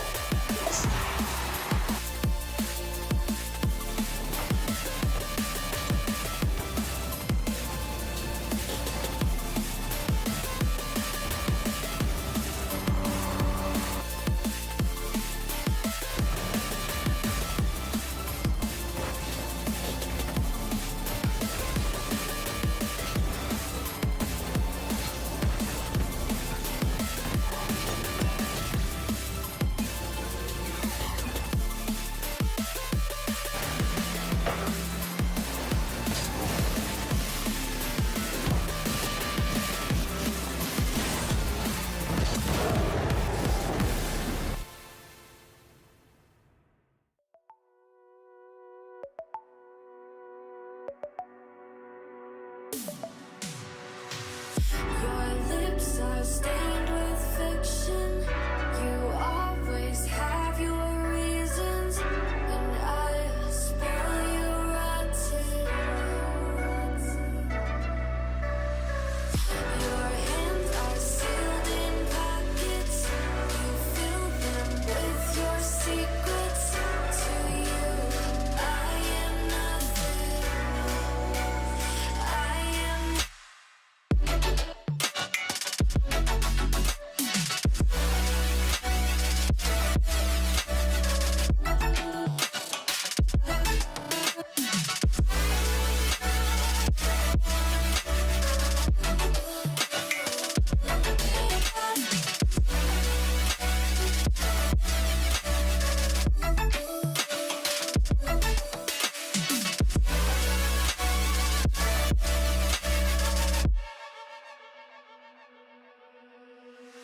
Your kiss, sweet like poison. You know you make me reckless. I'll run, but you are friction. Your touch feels like heaven. You make me hate all my sins. You are my religion. My religion. I have a million reasons to leave you, but I have a billion reasons to keep you. I have a million reasons to leave you, but I have a billion reasons to keep you.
before school's gotta get worse. And sometimes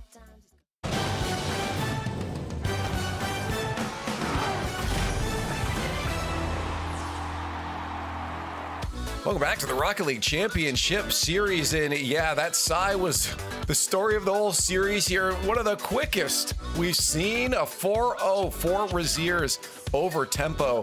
A little bit of whiplash there. Oh no, he wasn't whiplash. I thought he was shaking his head to the goals. It was just music. He was just vibing. But boy, it was a domination from Razers. Congratulations on the match. Hi, thank you. That was, man, I don't think, we thought it would be a little bit closer. I'm wondering about you. Did you think maybe that series would have gone a little bit longer? Yeah, honestly I did. I was a bit nervous coming into the series, but yeah, I felt very good today. And well, it went quicker than I thought as well, yes. Yeah, I mean, well, what was causing the nerves, I guess? Was it stemming kind of from yesterday, or? Oh yeah, I performed very bad in my opinion yesterday, and yeah, I think it just nerves from 1v1. Obviously, it's you versus you, right? So you're the only guy that you could basically lose to. So yeah, I guess that comes to that adds to the nerves, obviously. Yeah, no, don't worry. I mean, anyone that's ever played ones even in ranked knows the feeling that you're the only one to blame if something goes wrong. For you, I guess, we were analyzing on the desk that yesterday that it looked like maybe confidence, just the way you were playing wasn't fully to your full extent. Was it confidence for you, or was there another thing that you think maybe was holding you back yesterday? Confidence was a big part, yes, but I just felt my mechanics were so off yesterday. I just couldn't hit any first touches, and I think that added to the pressure and everything. And then, but I'm glad I made it, right? I'm glad that I made the top 8. Yeah. So that's all that counts, right? Yeah, at the end of the day, as long as you're here, you know, you give yourself a chance to sleep and try again the next day. Did you have any, is there any practice or anything you did to make sure, okay, my mechanics are good today? Like, what did you do to make sure yesterday doesn't repeat itself? It's mostly just free play. I've had my buddy Ozoft warming me up in a 1v1 basically. Obviously the Germans holding together, right? So yeah, that's honestly all I did. And obviously some analysis with my coach from yesterday as well. I was curious about that too, just seeing, I guess, the two Germans here. You got, of course, Osaft up Zen in the upper bracket there. You guys holding down opposite sides of the bracket. How do you feel? I mean, that must be cool to be able to see both of you guys there facing off against some of the best players here. Yeah. Honestly, I was the only German at the top at 1v1, and seeing someone like Ozoft rising and getting better is very motivating for me and for the German scene, obviously. Now, just before I let you go, you know, looking at the players that we do have in the rest of this tournament here, do you feel like there is a shift happening from how ones has looked from last year to this year? Do you feel like it's kind of the same thing, just players getting better, meta shifts? What's your thoughts of that evolution of ones from last year to this year? It's still the same thing. I would say the playstyle didn't really change. Players just got much more consistent with mechanics. Yeah, I feel like the skill gap is much closer this year than last year. Obviously, I played last year in OC, but from show matches, etc., I feel like it's much closer this year. Hey man, well, it sounds like the confidence is back and you showed it in that match. That's got to make you feel good. So hopefully you can carry that into Championship Sunday as well. I was going to say congratulations on the win and good luck going forward. Thank you. There's Razers again. You can hear it in his voice as well. The confidence has kind of arisen. I think probably now, Johnny, that he's got a handle on those mechanics coming into day 2 here. Oh, absolutely. And if it wasn't, you know, a good feeling at the start of the day, he'll be feeling great now, because if he could play like he did today, then he has got a chance to win the whole thing. He'll know that, because he'll know from his preparation that he is one of the contenders, and he's been confident in the run-up. But to take down tempo in that manner and to really break tempo mentally is a different thing entirely. I mean, great stuff today from Razers. Yeah, the claps there too. Yeah, we thought Fear initially, I was looking at him like there's a lot of head shaking going on. It might have actually just been him listening to music, but he did, regardless, look like he checked out at a certain point. Yeah, I mean, I think he was asking when can I forfeit before he even got into the final game, which is not a great sign. You know, hopefully, if you have a good mental, you're not thinking about that at all before. You know, he hadn't even conceded any goals yet in Game 4, but that's just a credit to how good Razers can be when he's on his game. Tempo, you know, maybe just the mental game snowballed a little bit too early in a different world. Something goes a little bit different in the early games, and he sticks in that. But Razers, man, the first touches, it's interesting to hear him say, you know, his first touches are better, and that's allowed him to be confident, because it just seems like, you know, was it the nerves that led to the bad first touches, or do you have a couple bad first touches and you just start second guessing everything you have? You know, clearly thinking about it too hard. He always has in his Twitch title, you versus you. That's something he says a lot. So it's interesting to know that he's very aware of the mental battle of ones, and he's obviously done a much better job of that today. Again, it's true. A little bit of brain fog can set you off a couple pixels, and that makes the difference between whether you've got control of that ball or not. But after that win, Razers clearly in control. Tempo has been eliminated now from the 1v1 bracket since they were down in the lowers. They did not have that second life. And what a dominating fashion too there for Razers. We'll see if we can keep that going on into Championship Sunday, as we'll have a lot more matches there, and they'll get harder and harder as you move on through that bracket. Here is the schedule for the rest of the day. We're looking for potentially a record-setting fast day. Given the matchups we have coming up going forward here, let's talk about, I guess, the next matchup here, because this could be one-sided potentially as well. Mozzarella versus Nass. Johnny, you know, we look at Nass as one of the tops. I think he's shifted in people's power rankings or predictive rankings as we move through this, but he still is one of those favorites.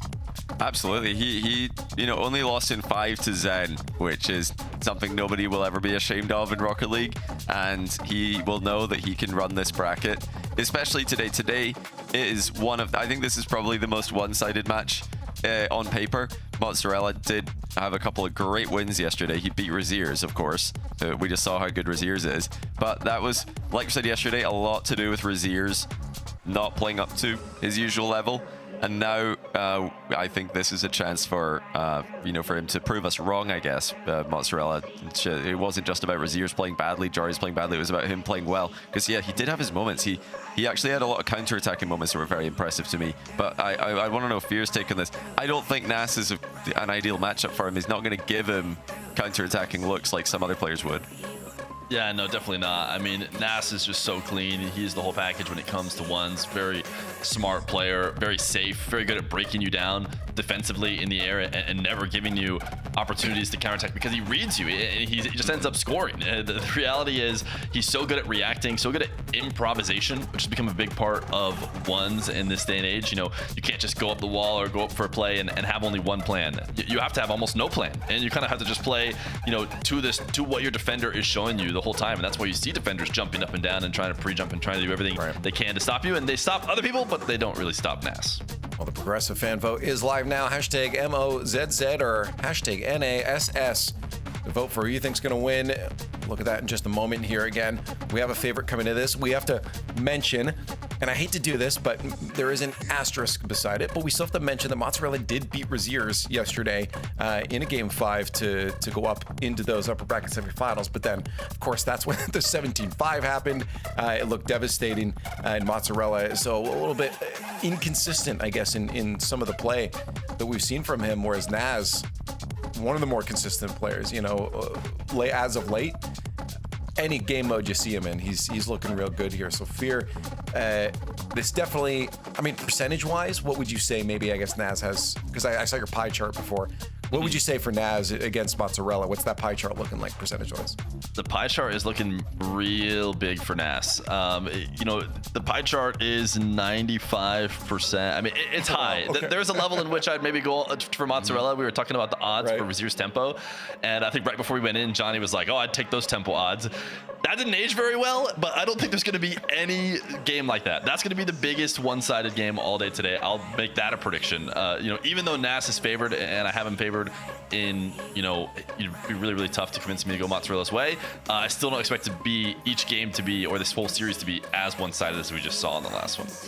Yeah, I mean, we may as well just get them on the board as we discuss it, because, like, predictions-wise, I feel like nobody's going to be going against Nass on this desk. I feel like that's just a clear, whether it's a different percent or not, Nass has to be the favorite here. If you are, Johnny, if you were on the opposite side of Nass here, I mean, what's the weak point? Is there something you can do to break down? What's the playstyle you need to look for to be able to counter someone like Nass?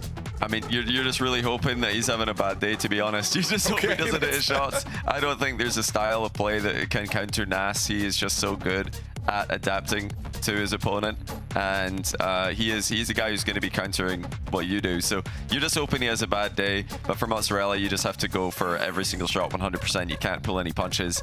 You're not going to win a chess match against Nass in the midfield. You have to, every single time you've got an aerial opportunity, go for a goal. Has to be a goal, first try, or if not first try, has to be, you know, a really, really great effort that's going to seriously compromise Nass positioning. Otherwise, you've got no chance. But yeah, I don't care what the prediction is from the chat here. I'm never taking the odds against Nass on this one. I said earlier on I would take the tempo odds. Yeah, nah, these ones, it could be a 95-5. I still wouldn't go. I still wouldn't bet against Nass because he is just so good. So Mozzarella's done well to make it this far, but he's really up against it here. Some believers in chat there fear, but I mean, it definitely is going to be an uphill battle for Mozzarella. If you're looking at the series, are we looking at another 4-0? Yeah. I mean, I think you'd have to predict a 4-0. maybe you give one to Mozzarella, but there's a reason why we're all Nass. We're also favored. Like Johnny was saying, 22% is maybe France boosting Mozzarella's chances a little bit, or maybe because they're not having to put their channel points on the line for this prediction. They can just type, you know, hashtag Mozza or whatever. Yeah. They're down to do that, but yeah, it's just cheese lovers. Cheese lovers are for Mozzarella. Yeah, you got to go in favor in Nass, and you know, like I said, nothing like the last sweep. That one was hopefully the biggest domination we're going to see today, but I think you'd still have to lean 4-0. Yeah, well, if we're looking at the where people are putting their points, it's 88%. So it has jumped another 10% for that. Only 12% on the side of Mozzarella. I think a little bit closer to your 95% that you gave him earlier on here. I guess the question is, does Mozzarella have what it takes to shut down one of the greats in 1v1 in the European region? We find out now he's got a best of 7 to do it. Mozzarella facing down Nass.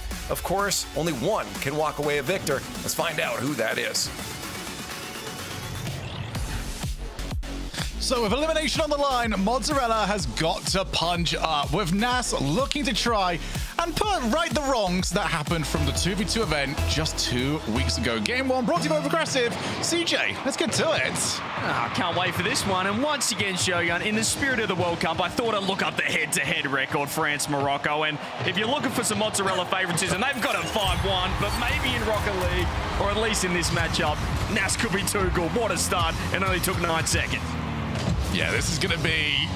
Well, there's a lot of history, especially in Rocket League with Morocco and France teaming up, going off, winning world championships. Yeah, none of that friendship is going to be in this event whatsoever. Nass is here for one reason and one reason alone, and that's to try and at least get rid of Mozzarella's car, who has to scamper away.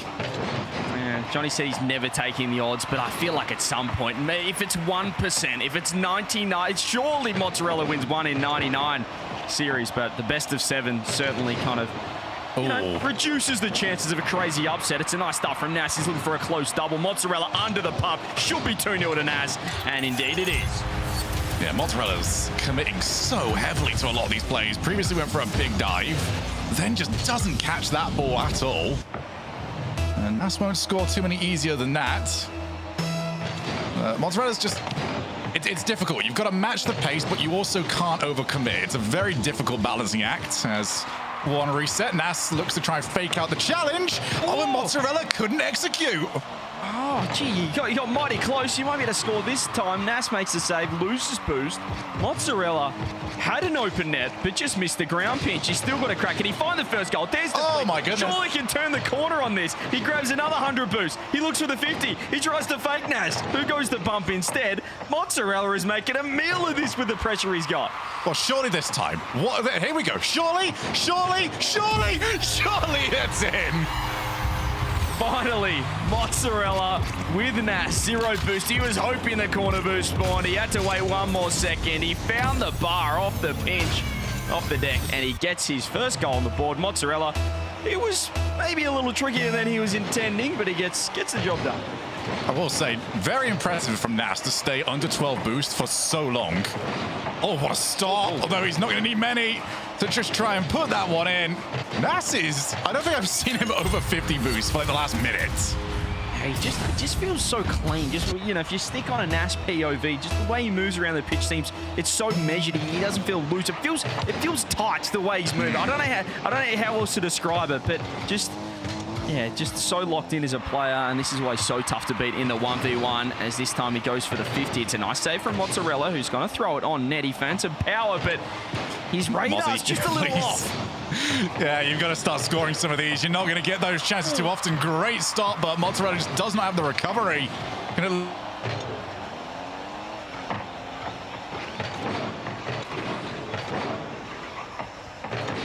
Nass takes this one up top. Reset comes through now. Does Mozzarella make the save?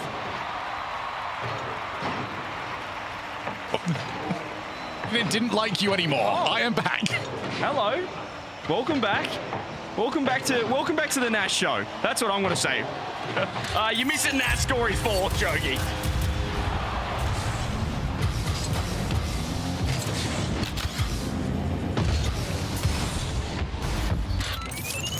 Oh, looks like Shogi, it sounds like you are absolutely, I don't know what's happened to you, but can you sort it? Do you have some cats under the desk chewing on the motor, on the router or something, Shogi? Talk to me.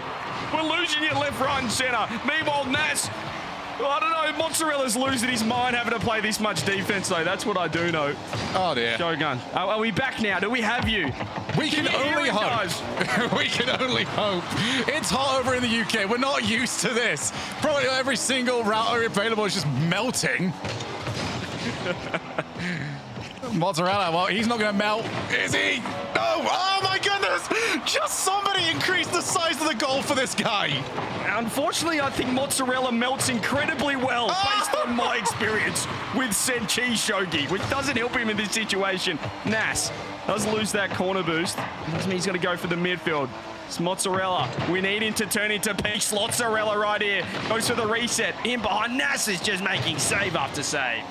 This is a tilt % right now for Nass. How quickly can he send Mozzarella's mental to the Shadow Realm? Oh, that's going to help a little bit. Yeah, there we go. 4-2, fantastic. Mozzarella had Nass low boost, which he has had in every single attacking opportunity. It doesn't seem like it's too much of an advantage against the Moroccan, but Nass still with a 2-goal lead, 90 seconds left. It's not as one-sided as perhaps we were looking at after the first 10 seconds. But Nass is still doing as he pleases. Oh, just a little slap on the side of the ball.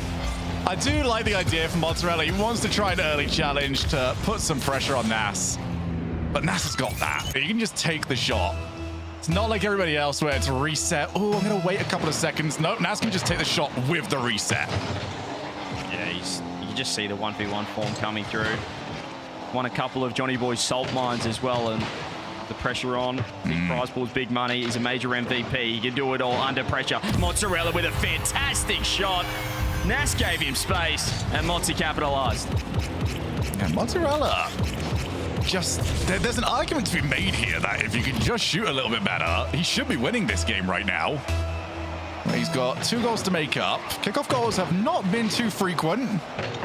A little wave dash. Mozzarella shows that he might go for the boost. Oh, he's come out really badly, though, on this. Didn't go for boost, didn't go for ball. Nass is now in a great spot. Can't find the demo almost, but still, Mozzarella always been handed it. So reset, needs to try and turn this in. Almost found Nass's car, just couldn't get him. And Nass misses the touch, but Mozzarella with low boost had to go for that mid instead. Nass looks for the bump in and just recovers in time. It's a safe shot, and then he rips the top pins. This guy's relentless, and what I love about him, Shogun, when he gets space, he backs his shooting, backs his precision, and finds a top corner. I don't like that decision, though, from Mozzarella to back off and wait for the shot. He had 30 boost in the tank. He has another 12 just ahead of him. I think he could have shut that one down before it got too bad. Maybe the same thing could be said about the scoreline. Nass, on the other hand, he just doesn't care. Low boost does not matter. As he feels a little bit what it's like to see the crossbar, but it's a little bit easier to hear that clank when you're up by 3. 2. Sorry, I meant 2. Yeah, that's a little curse there coming through. Mozzarella was bad. It was a perfect. You could see from Nass's POV the world of hurt he was in. He tried to delay until the goal line to get underneath it, but Mozzarella got his hitbox as big as possible, covered any potential save, any potential touch, and still game on. Oh, it's a good kickoff though for Nass, who might just rip it first time. Awkward for Mozzarella, not really of intent to score, it's just keep him back. And then with 0, but yes, Mozzarella's just completely out of options. This feels like the best kind of pressure, not only scoreboard pressure, but just continually peppering the net with a man on low boost, and eventually that's going to wear thin. You're going to find that opening. 7-4 is probably enough, but Mozzarella still wants to see one more kickoff. Yeah, and I do like that from Nass. Just, there's some players out there that they get one shot at it because they're going to commit everything to this one big outplay. Nass just takes the little wins. You know, grab a little bit of boost here. Okay, I've got you in an awkward spot there. And look at what it's got him. It's a very, very annoying way to have to play against somebody. He's going to try and add one more for the road. Reset, Musty, that'll land. Nass takes game number 1 from Mozzarella. We'll look back at that game, CJ, and think, well, what if he could have just hit those first few shots? What if he could just have, you know, taken the lead in the opening half of that game? Yeah, it's the 2-goal swings as well. I mean, this guy had a few chances on net where he blasted the bar. We saw the left and the right post getting a workout down that orange end of the field, and Nass able to walk it down the other end. So, you know, if he scores those, he's not only getting a goal to his name, but that 2-goal swing can be incredibly costly in a game where they both had a similar amount of shots, 15-14 in the end, and 3 goals isn't a crazy margin. So although it felt one-sided pressure-wise, there's still Mozzarella putting up 14 shots. Nass did just leave and then rejoin, so I don't know if he's gone for a little bit of placebo. You know, see if you can play spot what's different in the Fennec. Maybe it's a different color on the decal. But yeah, for Nass, it's a fantastic start. Mozzarella started well, couldn't finish the plays. Is that the best chance he's going to get? Oh, it's going to be difficult to find out. He still looks great on the ball, and Nass, when he does give him space, I feel like Nass, when Mozzarella is going for the ground game, looking for dribbles, that's when Nass is shadowing nice and close, and he looks comfortable. But he has been giving Mozzarella a bit of space in the air, and when he does get that space, he gets to work, he finds the reset, and he has been capitalizing. So, you know, certainly a chance there for Mozzarella if he does get the boost, which is you know, been at an absolute premium against a player like Nass. Yeah, absolutely has been. So, I mean, what do you do? Because I feel like right now Nass is happy to just let him play, and then if it goes wrong for Mozzarella, awesome, easy open net, and it's not like he's incapable of taking those sort of long shots, especially on low boost. But for Nass, this is the perfect start. He's going to want to try and have a short day here. I think it's important as well. You need quick wins in this tournament. I already feel like this event, CJ, is the one where getting through that upper bracket today, those next 2 matches that we're going to have, are possibly the most important upper bracket matches we will have throughout the entire year, because tomorrow is long. Like, if you are in that lower bracket, you are playing 3 best of 7s back to back. It is horrible. These players, they want to make this, they want to make it through number 1. And not only are you just dipping in and out of servers and biting off routers, you've also bit off the Rocket League server as well. We've had to get a remake in there, Shogi. So I don't know what you've done, but you're blowing up. I'm all over it. I'm wrecking everything at the moment. I'm like a chihuahua, just finding every single button, every single wire, just getting through it. Are they notorious cable biters? I was trying to find something. How about just the cat, given that you have many? We will not talk about the amount of cables they have got through. I'm absolutely certain my cats have got 0 survival instincts, because they look at things and just go, oh, but what if? Curiosity did kill a cat. Well, hopefully not. Well, really pulling for that not to be the case right now. Sorry, not yours, but I think that's what you're saying. I wasn't saying that yours will. All the best to the future of your feline family. But hopefully we can get things going back into full swing here once we get this server back up and running. And maybe a little mini timeout here for Mozzarella, for the big cheese. I don't think he necessarily needed it. He was playing fine, you know, just That's one of those ones where you just want to play the next game immediately. There was nothing wrong there. I could just hit it on target a little bit more often. Then I would have won. I'd have been fine. How would you go about this? What would you be taking timeouts in a 1v1 tournament, or are you very much just go next? Gee, I feel like if I got to this stage of a 1v1 tournament, I'd think, where's it all gone wrong for me? I wasn't a big fan of the That's the moment you're like, all right, OC is so chalked. We are so done. What's happened in this region if I'm at this stage of a 1v1 tournament? But yeah, it's not about, if you're looking at the scoreboard, you've got to stay positive. And the fact that he had 15 shots to 14, Mozzarella only 1 shot less than Nass, had some good chances. And if he does get that aerial game going, he can certainly score on him. And there are opportunities there against Nass. It's just going to be very difficult. And if you do miss, you're in trouble. So, trying to be clinical, but that obviously puts more pressure on you as well. All right, well, the lobby does look A-okay. We'll find out about the rest of it. We'll see what my cats ends up doing to, my servers, everyone else's servers. For Nass and Mozzarella, getting ready. And I do believe, are ready to go. So, CJ, we had a brief pause. Let's get out of it. Let's get back to some rock. Let's get into it. Game 2. Server back. Shogi back. Well, we don't know about that one. Potentially back. Yeah! And let's start seeing some great rock here. Nass off the rip again. Off the kickoff. Almost. That would have the best possible start as we saw in game 1. Mozzarella, does he go the ground game? Does he want to take it up top? He's been effective from this spot. And has he caught Nass with low boost? You betcha. Mozzarella. Here we go. Oh, what a change-up of the idea as he goes up. Nass tries to recover it. Don't know if he would have got there, but Mozzarella realizes, I ain't got to do anything else for this. Just go for the car, and that is a fantastic start from the Frenchman. Great start indeed, and as he said, that if you're looking at the percentages, the strike rate, when he has taken it to the sky, Mozzarella, he has been clinical, and Nass has looked vulnerable to that play. Got caught with low boost, got caught under the ball. He finds a demo here, and he fakes the early shot with Mozzarella's front post, but it doesn't matter. Mozzarella, as soon as he jumped, he was in big, big trouble. Yeah, Nass so good at just leaving the options open for him. Once you've got that bounce dribble going, you can take the first time shot, you can do what Nass did, just take it on top of the car and aim for the 50. You've also got the flick available. Like, all of those options, and it's not like Nass has ever got to commit to one of them. He can wait, let Mozzarella blink first, and then go and do whatever he wants to do. So yeah, once Mozzarella jumped, as you said, CJ, that was checkmate. Yeah, he's just looking for Mozzarella to blink, and that's a perfect shot, bar down, making the Mozza look silly. He conceded the first, but he has got to work ever since. And that's just quality. That's backing in your finish, and unsavable in the end. And again, the options are always there. The shot is available, but the way Nass was dropping down, he can just delay that as long as he wants and then go for the pogo if he wants it. But now Mozzarella, low boost, good flick. Can he get back around that with the low boost that he's got?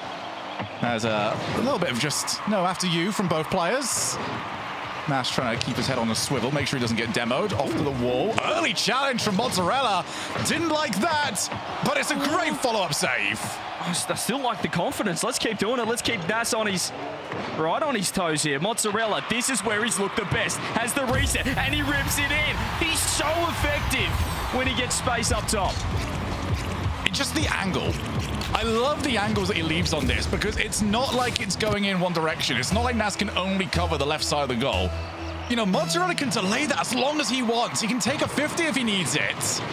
And at some point, Nass has got to commit and leave that left side of the goal open.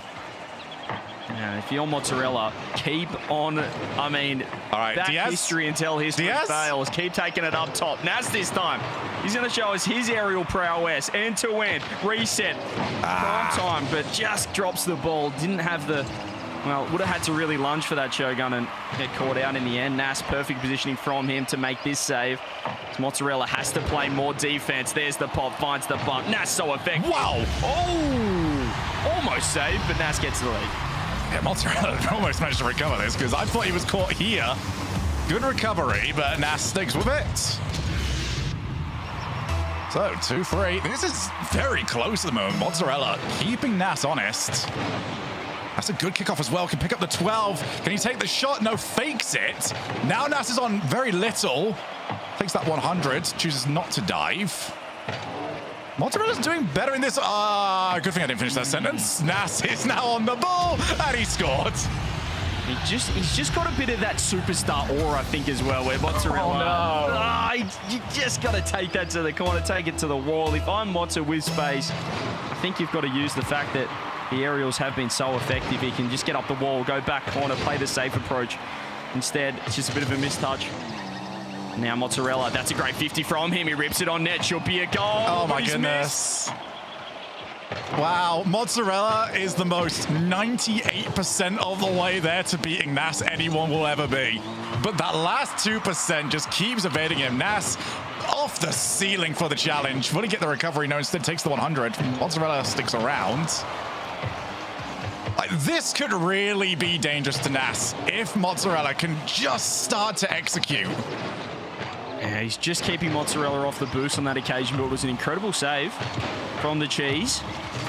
Nass now throws that one on. Has he found the net? This one's wide. Mozzarella to the wall, knowing Nass is lurking. Still just a little pinch on the corner boost as well from Nass, as he tries to keep control of this. Mozzarella, he tried to do the same to Nass. Didn't make it work down the other end. Nass now waiting for the challenge from Mozzarella. He saw the turn. He had that ball in the perfect spot to see exactly where Mozzarella was, and it's a 3-goal lead. Yeah, Mozzarella tried to fake the challenge, but you can just see on that replay, there's that little left-hand side of Mozzarella's car that gives away the fact that that is a fake challenge. Nass doesn't have to panic at all, doesn't have to be completely blind. Does a very good job of playing what's ahead of him, and now Nass 3 goals up, looking to try and put it away, although that's really gonna... Oh my goodness, what a recovery on that! Well, I thought he'd lost it, but... Well, I'm not Nass, but also Nass has just handed it straight to Mozzarella. Yeah, he got a little bit, he got a little fancy. I'd say the first reset Shogun did not go in the direction he was intending. And he said, let's commit. And almost with the final flip, caught Mozzarella off guard. Delayed kickoff from Mozzarella is lovely. Nass looking to recover. Early shot, Nass flips, and just able to keep it not only out of net, Shogun, but just out of the way of a quick follow-up, so he can grab boost as well. Yeah, but Mozzarella made it easy for him. Just kept the ball low, and there's no way he's recovering back for that. Powerful strike there from Nass, but again, Mozzarella had a half chance. Couldn't find the demo on Nass on the way back, and with 3-goal leads, Nass looking very, very good, and it's exactly what we expected from him, CJ. A half chance, and Nass is scoring it. Yeah, just hits the ball pure almost every single time. The Moroccan, he's got space on ball here with the reset. This time goes low and misses. Mozzarella a little slow. Nassi, how has he done that? He's had 0 boost. He's in his opponent's net. Mozzarella has seen enough. Yeah, I think I would have seen enough as well after that one. What is that guy's car made out of, huh? Why is my car bouncing? Why am I made out of jello and this car's made out of lead? Nass up 2-0 in this series. And again, great start again from Mozzarella. But that second half of the game, Nass just closes out. Yeah, he even more dominant fashion than we saw in game 1. This time 13 shots to 9 and looking quite clinical. I still love when Mozzarella gets space in the air. I believe he scored every single one of his chances when he did get that space to work down the pitch. But Nass, just so impressive when he does get a look in, able to score time and time again, and really picking Mozzarella apart. He waits for Mozzarella to commit to something. Is it going to be the flick? Is it going to be the fake? And as soon as he sees it, he goes for the other option. I think Mozzarella's just getting a little bit baited in by the way that Nass plays, because Nass is very good at, he doesn't always show strength necessarily with his defensive positioning. He's happy to miss a boost, stick around, stay low boost. And Mozzarella's looking at these positions just going, well, I've got to really, don't I? This is a nice spot for me. But Nass doesn't need to have everything going his way in defense. He just needs the one challenge. And yeah, I think that's the reason why Mozzarella's not necessarily going to what works better usually. Because Nass is just, hey, are you sure? This is a nice spot for you. That would be a real shame. Yeah, and it makes sense as well. He's got 100 boosts. He's working the ball downfield, and he knows that Nass is low. but with 30 boost, he can still get to work, find the save, make the counter, and force that ball down the other end. Pinch from Nass, doesn't get the mid boost. Mozzarella should be able to scoop up both and get the first attack of this game. Can Mozzarella grab the lead once again? We saw it in game 2. Can we see it in game 3? He keeps it low. He goes to fake and executes it perfectly. Oh my goodness, he's just walking towards me menacingly. What's he gonna do? I can flick, I can try and cut this across. Nah, I'm just gonna keep pressing R2. That'll be all right. That's how you beat Nass. It's lovely. It's low risk as well. And if that doesn't go in, he's still got Nass in a completely compromised position right there. It's Mozzarella wins another kickoff. This is where Nass, as you said, Shogun, he's happy to stick around. He's happy to make it ugly, but it is a risky play. Mozzarella, another low 50 to the wall. Nass just playing keep away. Does he have time to grab boost? It's enough to get to the corner, but Mozzarella has the ball in a great spot. Nass reads the top corner. But again, that has to go top corner. It's not hit well enough from Mozzarella when he does take these shots, and he's dropped himself into all heaps of trouble. This is a good example of what I meant. It was a brilliant spot from Mozzarella, and it goes half wrong. It goes 3/4 wrong. Oh, it's fully gone wrong. Yeah, I'm happy with Mozzarella taking to the skies when he's working the ball towards his opponent's net, but not towards his own. He kind of just popped that up and then left himself with a lot of work to do in that defensive corner. He got it back. As Nass does a little 1-2 with his opponent. Off the roof with a reset. Mozzarella has to wait on this touch. There's the shot. It's a nice save. First, the boost is Nass. Means Mozzarella will have to give up possession once again to a major MVP from Boston. He doesn't have a reset, so he goes to the pitch, and Mozzarella makes a fantastic save. I believe we call that an educated guess from Mozzarella. Just got to go early. Now he's on his way up, goes low. Nass able to get enough on it. These are the positions that Nass tends to be working out best from. Has it happened again? Yes, it has. And now he's on the breakaway. Reset, goes for it, takes it low. That's going to bounce a little bit too high. Mozzarella's got a little bit of time to recover. That setup to turn that counter-attack was ridiculous from Nass. Nice 50 from Mozzarella, just to keep Nass defending for now. 1-1. It's not a bad game state here for Mozzarella. As Nass hasn't been able to really get his game going, and that's a poor touch. Nass to the wall. It will mean he loses boost, but as Mozzarella, he's starting to learn that he's not going to leave the ball, Shogun. Even if you take his boost, it's still going to be right there. Up to the top for Mozzarella. This is where he's looked fantastic. Has a reset, rips a top bins. Nass just reset, go again. If you're Mozzarella, that's what you're doing your best at. Dive in from Nass. Will he recover in time? He's got to wait for the bounce up. It's a horrible bounce. Mozzarella tried to get ball without being demoed. I can kind of understand why he's missed that. He doesn't want to get wiped out by Nass. But still, it doesn't look good. Now off the bounce, reset. When does he take the shot? Nass just holds his nerve. And it's again, Nass survives, looking for the breakaway. Nass reset, rips it on. It's a nice save from Mozzarella. Won't be able to recover for the shot. Nass, where does he go from here? Underneath, dodges the bump. And Mozzarella's been caught out. That mid boost was available, that corner boost, should I say. And Nass took it, finds the demo. How quick can he put this on net? He's off the roof. He fakes instead. He wasn't too comfortable where the ball is, but Mozzarella's still in a little bit of pain right here, a little bit of trauma as Nass retreats. Yeah, they're both trying to adapt here because the air dribble plays, ripping the shot off the reset. They're both saving it. So now they're trying to just delay, go to the ground often, and then rip the musty. Well, how about that then? I mean, this is what we were looking for. You asked for the Diaz earlier on in this game. But that's just the Nass. Reset into the mustard. It's been a bit of a feature here in the European 1v1 Open, that shot choice, and it has been struck at such an impressive rate as well. As Mozzarella finds the bump. Nass uses the flip to keep it downfield. Mozzarella with low boost. This is where he's in a little bit of a tricky position, but he has found that corner. Nass just trying to avoid a bump or trying to stay upright. As Mozzarella gets the ball. Nass is so impressive, I feel, after he's been bumped. Just the way he recovers his car. Oh, he's already on it. That's so good. He's never going away. Just pure rat like Rocket League. I am sticking with this. So measured in the basketball dribble, knowing Mozzarella was in trouble. It's a beautiful finish. He's looking in form. He's got a 2-goal lead and pretty much All games have been going similar to this. It's looking close, Shogun, and then Nass just opens up that 3-goal lead, which is enough. Yeah, Mozzarella's going to have to take some big risks. I can't believe that was almost in. Nass is playing so well at the moment. Is he going to go for the pinch? Oh, he tried for it. Mozzarella rips for some shot again. Mozzarella, brilliant at everything except shooting as backboard, double. And I hope we get to see this because Nass went and looked behind him. Blind double. Oh, you can't be doing that. You did too. No, I don't think we showed it on the broadcast. We didn't see it on the broadcast, but he did a no-look double just then, ladies and gents. You can trust us. We love to see hit it. the R3. Look behind me. I've already got this.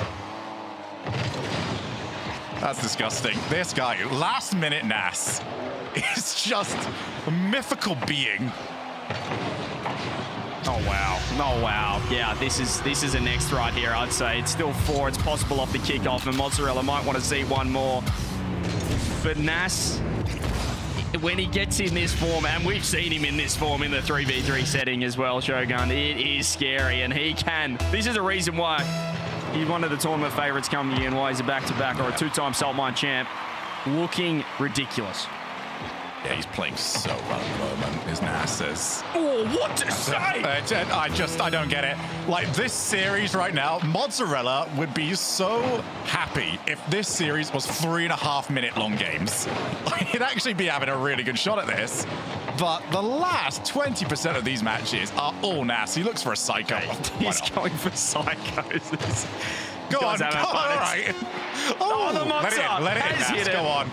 All right, you've got to hit it, though. No, he's not happy with that. Surely one last crack. He's not very good at this whole Give the people what they want, Mozza. The cheese. No power at all.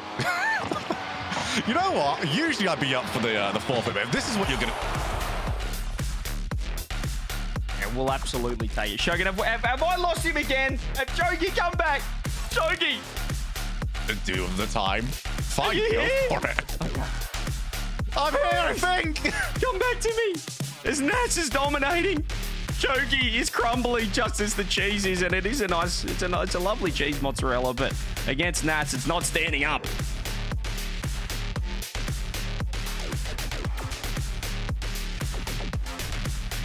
Honest me, I think Shogi, Shogi's battling. You're battling as much as the mozzarella, so I'll take over for a little bit just to give your internet a chance to catch up.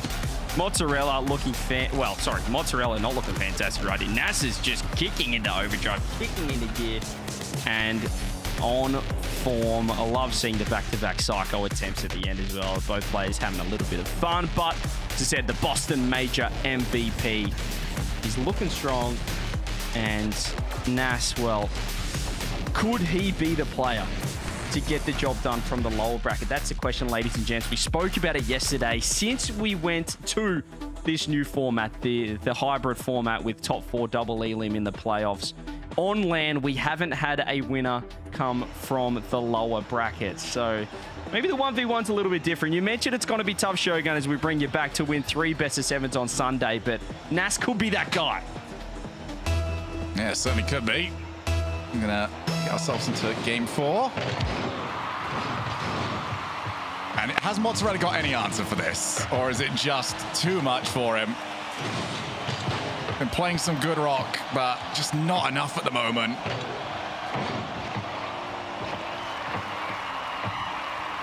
Oh, Mozzarella up to the corner, and then just demoed. Nass going to take it again. Yeah, it's funny. Doesn't matter what year it is, 2016, 2026, solid rock is always the answer in any game mode as well. 3s, 2s, all 1s. Right now, we're seeing incredibly solid rock playing from the Moroccan.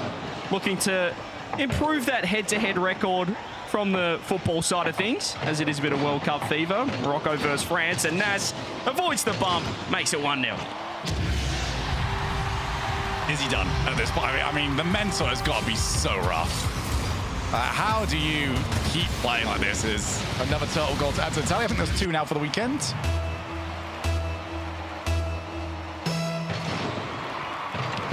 We've lost Nass's camera as well, so it's not just mine.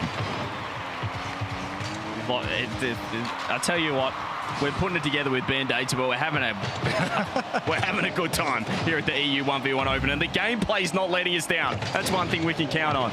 There's Nass getting to work, 1-0. Can he make it 2 right here, off the roof? Reset. Mozzarella, when does he challenge Nass? Just had an awkward spot. Now Mozzarella gets a chance if he goes quick. Come on, Mozzarella, show us the magic. Has a reset, low boost. He commits to the shot. He could get punished down the other end. Nass has missed. Talking for everybody as Nass just takes it. Mozzarella, I mean, 10 out of 10 player if he could find the shooting accuracy or the power.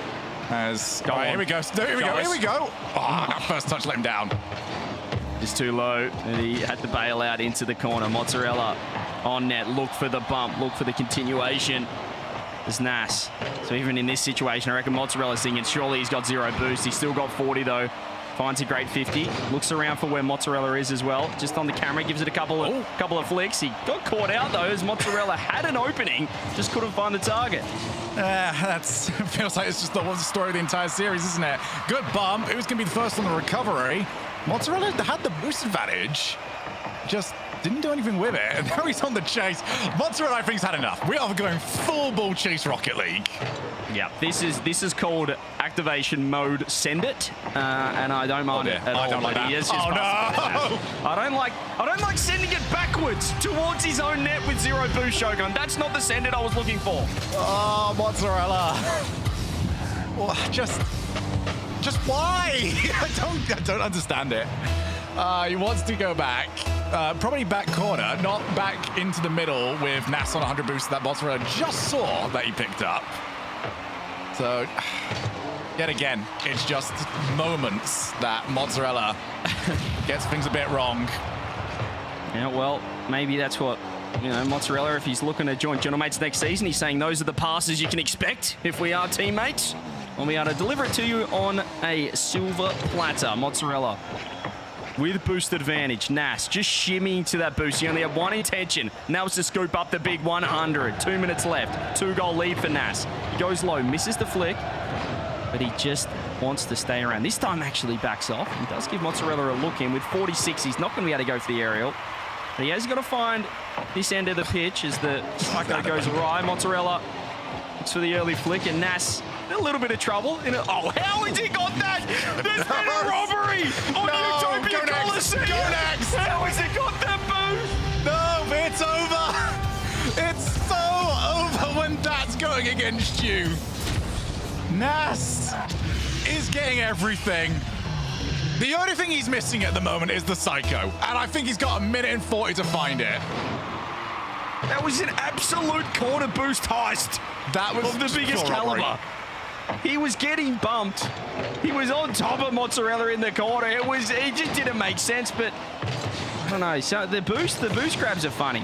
Sometimes you feel like there's no way, and there is a way. Mozzarella gets his first goal. It gives himself. This is, again, he's only 2 goals away. It's not as dominant on the scoreboard as we're kind of calling it, but every game's been the same.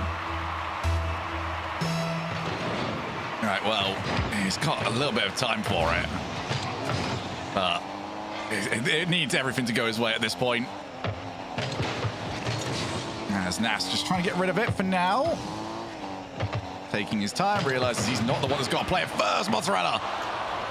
It's a stop. Now 1 minute. What can he put together to save his tournament life? Surely? Yes, in. Okay. He's getting a look, and once again, you're looking at the scoreboard. He's had 7 shots to 6. He's had more pressure, more attack than Nass. But this last 58 seconds could be telling, and this is where we do expect Nass to step up. Mozzarella, he's faking the mid boost. Nass doesn't care. Grabs a bump. So patient with the flick now. Nass still with just incredibly low boost. He's still just... He makes the 13 boost Shogun look like he's got 40 in the tank every single time. Here he is with a reset. Delay. Make him look silly and get a 2-goal lead. Yeah, Nass does so well knowing that his opponent just has to go. And look at this. Surely, at some point, as Mozzarella goes sailing on past, So Mozzarella needs some kickoffs here, and the diagonal is a good chance to at least get some level of volatility. And it's a ball and boost, actually, so he can make something from this. Already onto the hood, gonna try and play it low, but Nass turns it into his own net. Okay, he had a few options here as well, Mozzarella. If he went the early shot as soon as Nass went to the corner with a flick, but I like it. Nass, in the end, actually didn't even grab the corner boost. He just cut the angle too fine. Knew he was in a little bit of trouble. 26 seconds. Oh my Late goodness, kickoff from Nass. It's Surely. gone wrong, and we got a tie ball game. Well, Nash tried for the delay, ended up just turning himself into a golf tee. Right over if Mozzarella to get an extra touch. I like the idea from Nass, but Mozzarella just followed through, was fully committed to the kickoff. 22 seconds, and Nass has got the kickoff his way. Mozzarella recovers. Can he get to it? No, he can't. I mean, this shooting from Nass to put this bar down, low boost. And that's what he's become known for in the 3v3 or the 1v1. Nass, 5-4, 17 seconds. Come on the cheese. Come on, Mozzarella. Oh, he's got a good kickoff, but Nass recovers. Doesn't get the 100 boost either, so Mozzarella recovers backwards.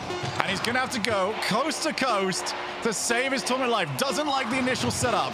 Goes for this instead, trying to line up Nass. Reset, saved! Oh my goodness, what a stop! I mean, he gave it absolutely everything. Mozzarella on 0 seconds with his most effective shot choice, taking it to the skies, finding the reset.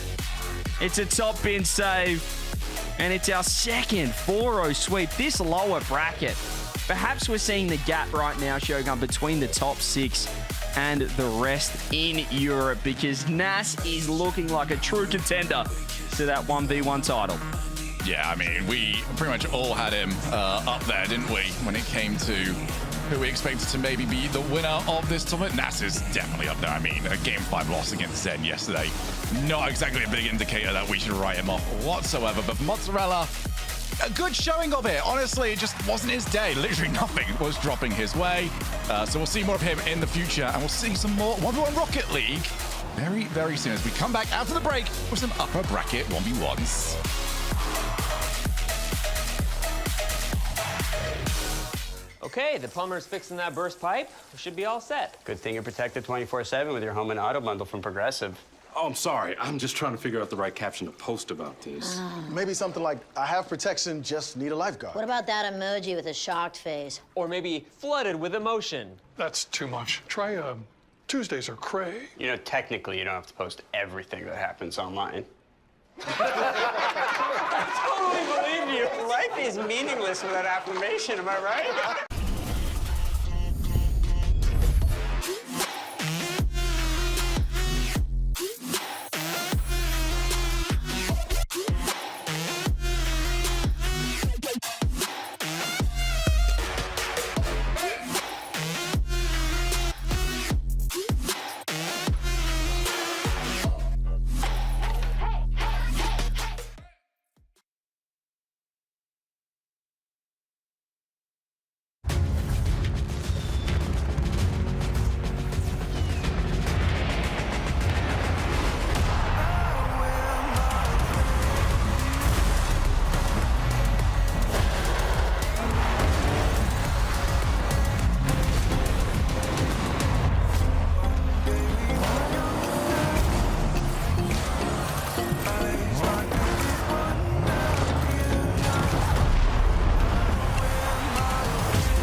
The magic of Rocket League is the stories you could tell about it. The 0-second buzzer beaters, the epic saves, the underdog victories.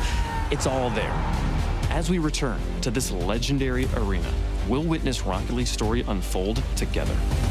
Who will hang their team's banners in the rafters of Champions Field? It's time to find out.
If you wanted more 1v1 action, you're in the right spot. Welcome back to the Rocket League Championship Series. We just saw another domination here. Mozzarella doing his best to face down one of the favorites in this bracket of Nass, but it was not to be. Mozzarella's journey is over, and Nass moves on forward. Congratulations, Nass, on the win there in the lower bracket round one. Thank you.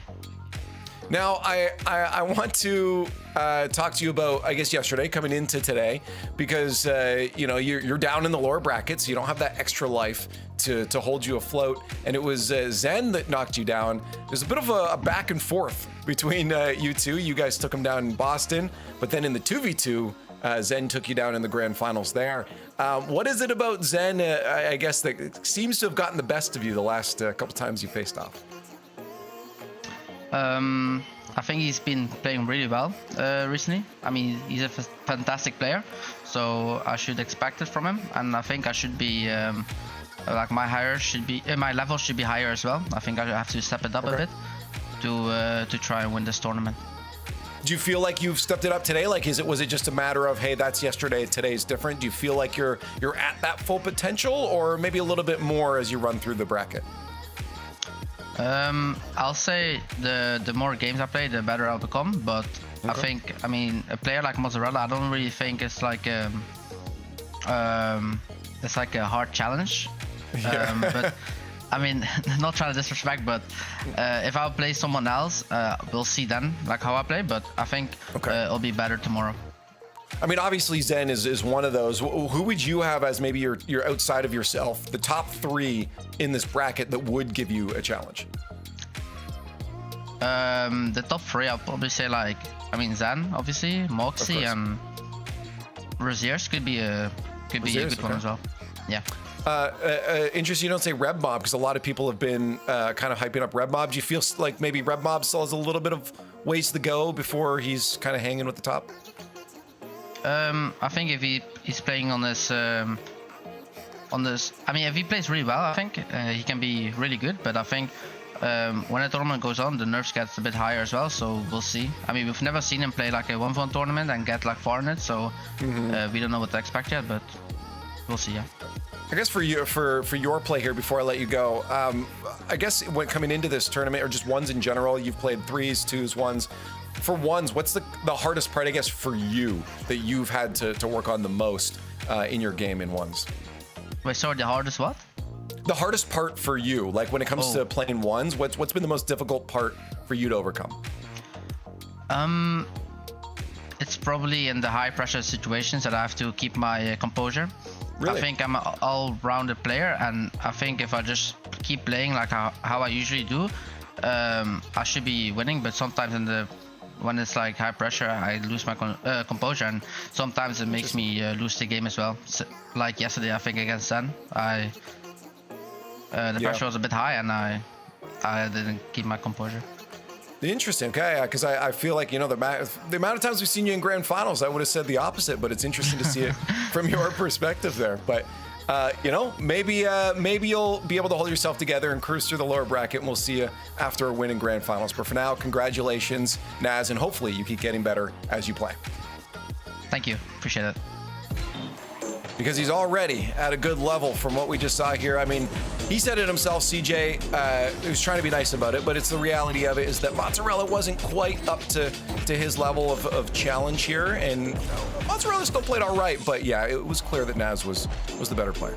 Yeah, well, it's funny. You asked him what level he's at right now, and he basically said, well, it's hard to know because this wasn't much of a challenge. So it's interesting there from Nass, but obviously a quality 1v1 player, and he could easily be in that upper bracket as well. He had to play Zen of all players. You know, we saw some easier matches going in through the upper bracket from group stage yesterday on that Friday broadcast. But Nass looked fantastic, Shogi. Mozzarella, he put up a fight. I mean, we saw close games. It wasn't a wash. We didn't see the tempo 330 attempted forfeits, but he was too good.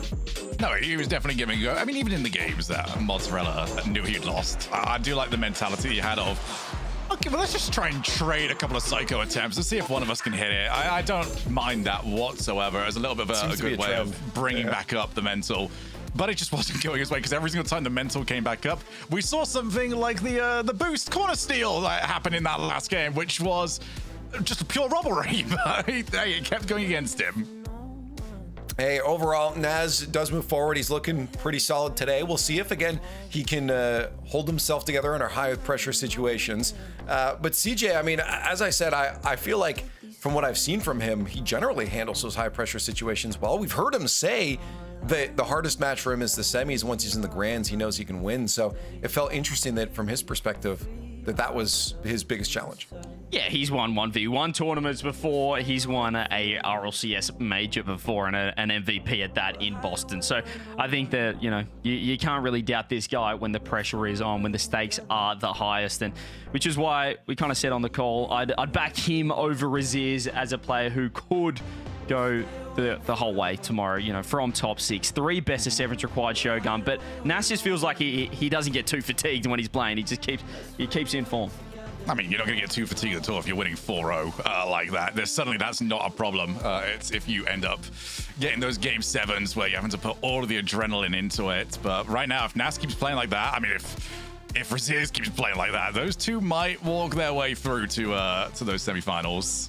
Well, he did mention Razers as one of those players that could cause him to start to feel that pressure a little bit. We'll see as the bracket. There was definitely a different tier right there. There was 2 plays he set off the rip. Yeah, right off the rip. Yeah. And Razers. Well, one of those players that he did mention, of course, is Moxie, and you can see on the schedule there, that is the next matchup there. Zen, the other one he mentioned, will be the last. So let's talk about this one. Moxie, of course, one of the favorites in this matchup overall. And, you know, for you guys, what are the real chances, I guess, on the other side for Red Mob? I know, CJ, we're loving George Bomber here, but at the same time, this really feels like a wall that might prevent him from moving forward. George has been the bomb.com from what we've seen so far, particularly yesterday. Outstanding performance from him. And we have history with these two players. We know that, the RLCS is a different story, Shogun, under the spotlight. But last month, they did play in a fair show match, and Red Mob got the job done 3-1. It was only a best of 5. This is a best of 7, but you have to, give him credit for that. Yeah, Moxie's been dropping matches. I think he dropped one against Razers as well. So not the greatest form coming into this, but it just seems like when it comes to tournament play, Moxie just plays different. Some people get better, some people get worse. Moxie gets better when the lights are on him. Now, I'll mention as well, you can see him yapping away there. He's actually streaming right now. So I don't know how he does it. That's so baller. Right? Like the fact that he's making content. Yes, he's talking to chat right now. While he's also shouting out subs midway through it. It's so funny. Well, the progressive fan vote is up. Hashtag Mock or hashtag RBMB. Let us know who you guys think is going to win this one. I feel like there's going to be a clear favorite coming out of this, but a little bit of flex there that he's still streaming at the same time. What do we think, guys? I mean, are we just flipping Moxie? Like, is anybody going to be? I'm going Moxie. I can't. I'm a massive coward, and I like to go with the grain. Okay, that's the Norfolk within me. Is I have to go with the grain. Okay, so every single time. A Moxie and a Moxie. I feel like if there's any kind of flip, then it's going to happen down there. But I just can't stop thinking about George Bomber on the other side of things. He took him down 3-1 last month. I have been on board this George Bomber Red Mob train for a whole 24 hours.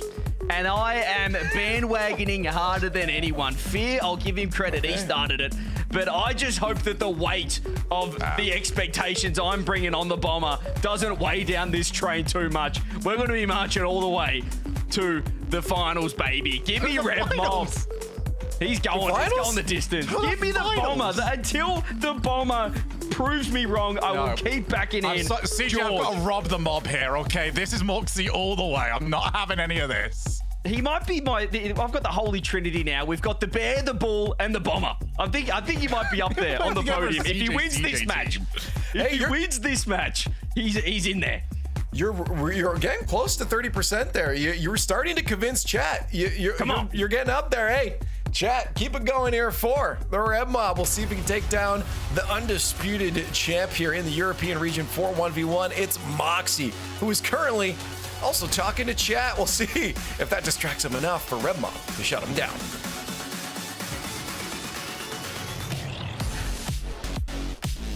It's time to find out if the defending European RLCS 1v1 champion can knock down yet another challenger in Game 1, brought to you by Progressive. We've got somebody back in the mob. Fear, are you going to do the same? CJ's speech was so impassionate. I think coming into this, I probably would have had to been Moxie, but I want to believe. Maybe Red Mob can do it. He can prove it to me right now in Game 1. I think, playing on a Friday on stream, he clearly, as Moxie flicks in and gets a goal, he clearly was playing to his best level, but it's one step up. Now the mainstream is watching just you for all this best of 7. You're going to be watching, you're going to have all the pressure on you. So this is another big moment, another key moment to see if Red Mob can play his normal game, and he's playing the champion, so it doesn't get tougher than this. And not only all that, but he's playing against a Moxie who's just hit a flick to the top right. So not only are we going to get top left flicks later on, I'm sure, but the top right has already been sunk by Moxie. Oh, nice play by Red Mob, though. Outplays the early ceiling challenge. Great heavy touch. He saw that one coming from Moxie. Moxie tried to go early, and he's been outplayed. Yeah, there are so many mind games. If you're just tuning in for once for the first time and you haven't been watching this game mode for a long time, you don't know how many chess matches are played right in that moment where you see resets and people slow down. Red Mob just getting one additional touch is actually kind of a mix-up in that spot in order to score. But Moxie's kickoff is going to be a problem, especially if you're going to try and match him in the wave dash kickoff. You will see Moxie wave dash bump and get an open net very often. Yeah, Moxie just stick it into the center of the ball a little bit better than Red Mob there, who does switch things up, but Moxie saw that one coming. It's a nice dodge there by Red Mob in and out of his own net to stay away from yet another bump that Moxie was trying to go for. And I look for Moxie to switch the play here. Will he just continue flicking? He will. But Red Mob's positioned very closely there, which forced Moxie to flick early to avoid any potential challenge. And now Red Mob's diving across his own net. to keep Moxie at bay for just a bit longer. Great half flip challenge as well. This is some resilience from the underdog. Yeah, Red Mob did like a 360 wave dash on the wall. It had to be accidental, I think, and then the next thing you know, he's reverse challenging. Oh my goodness, Moxie. He just changed the direction of this so much off the reset. He's threatening anywhere in the net, but where it ends up is perfectly on the... Look at that switch up. Oh my goodness. Yeah, Red Mob didn't get the play that he wanted, obviously. Trying to throw Moxie off with that little fake ceiling challenge. You know, something I would have sounded insane to say about 3 or 4 years ago in 1v1, but nowadays it is just part of the meta game. And Red Mob's hit the bar. He knew he had to go high with that one as Moxie was covering a lot of the net, but not that high. 4-1 to Moxie, and it is just plain sailing so far to the defending champion. Yeah, Moxie, he's decided to play this series like he's played his thousands and thousands of ones games and tournaments before, which is talking to his chat and streaming live. And so maybe that'll give some comfort. But Red Mob, that was a huge goal. I think in this moment, Red Mob keeps it interesting and keeps himself involved, does not let this snowball get going by just power shooting past the Moxie who turned in field. Yeah, good shot then. He scored both of his goals in this game by just shooting hard and shooting early. He's anticipating that aggression and defense from Moxie. Oh, Red Mob's left the ball here. And Moxie has a lot of the goal to aim at. Great save actually by Red Mob, but he's in a world of trouble. Moxie should be able to score this, and he does. And that's the danger of leaving the ball in any situation in ones.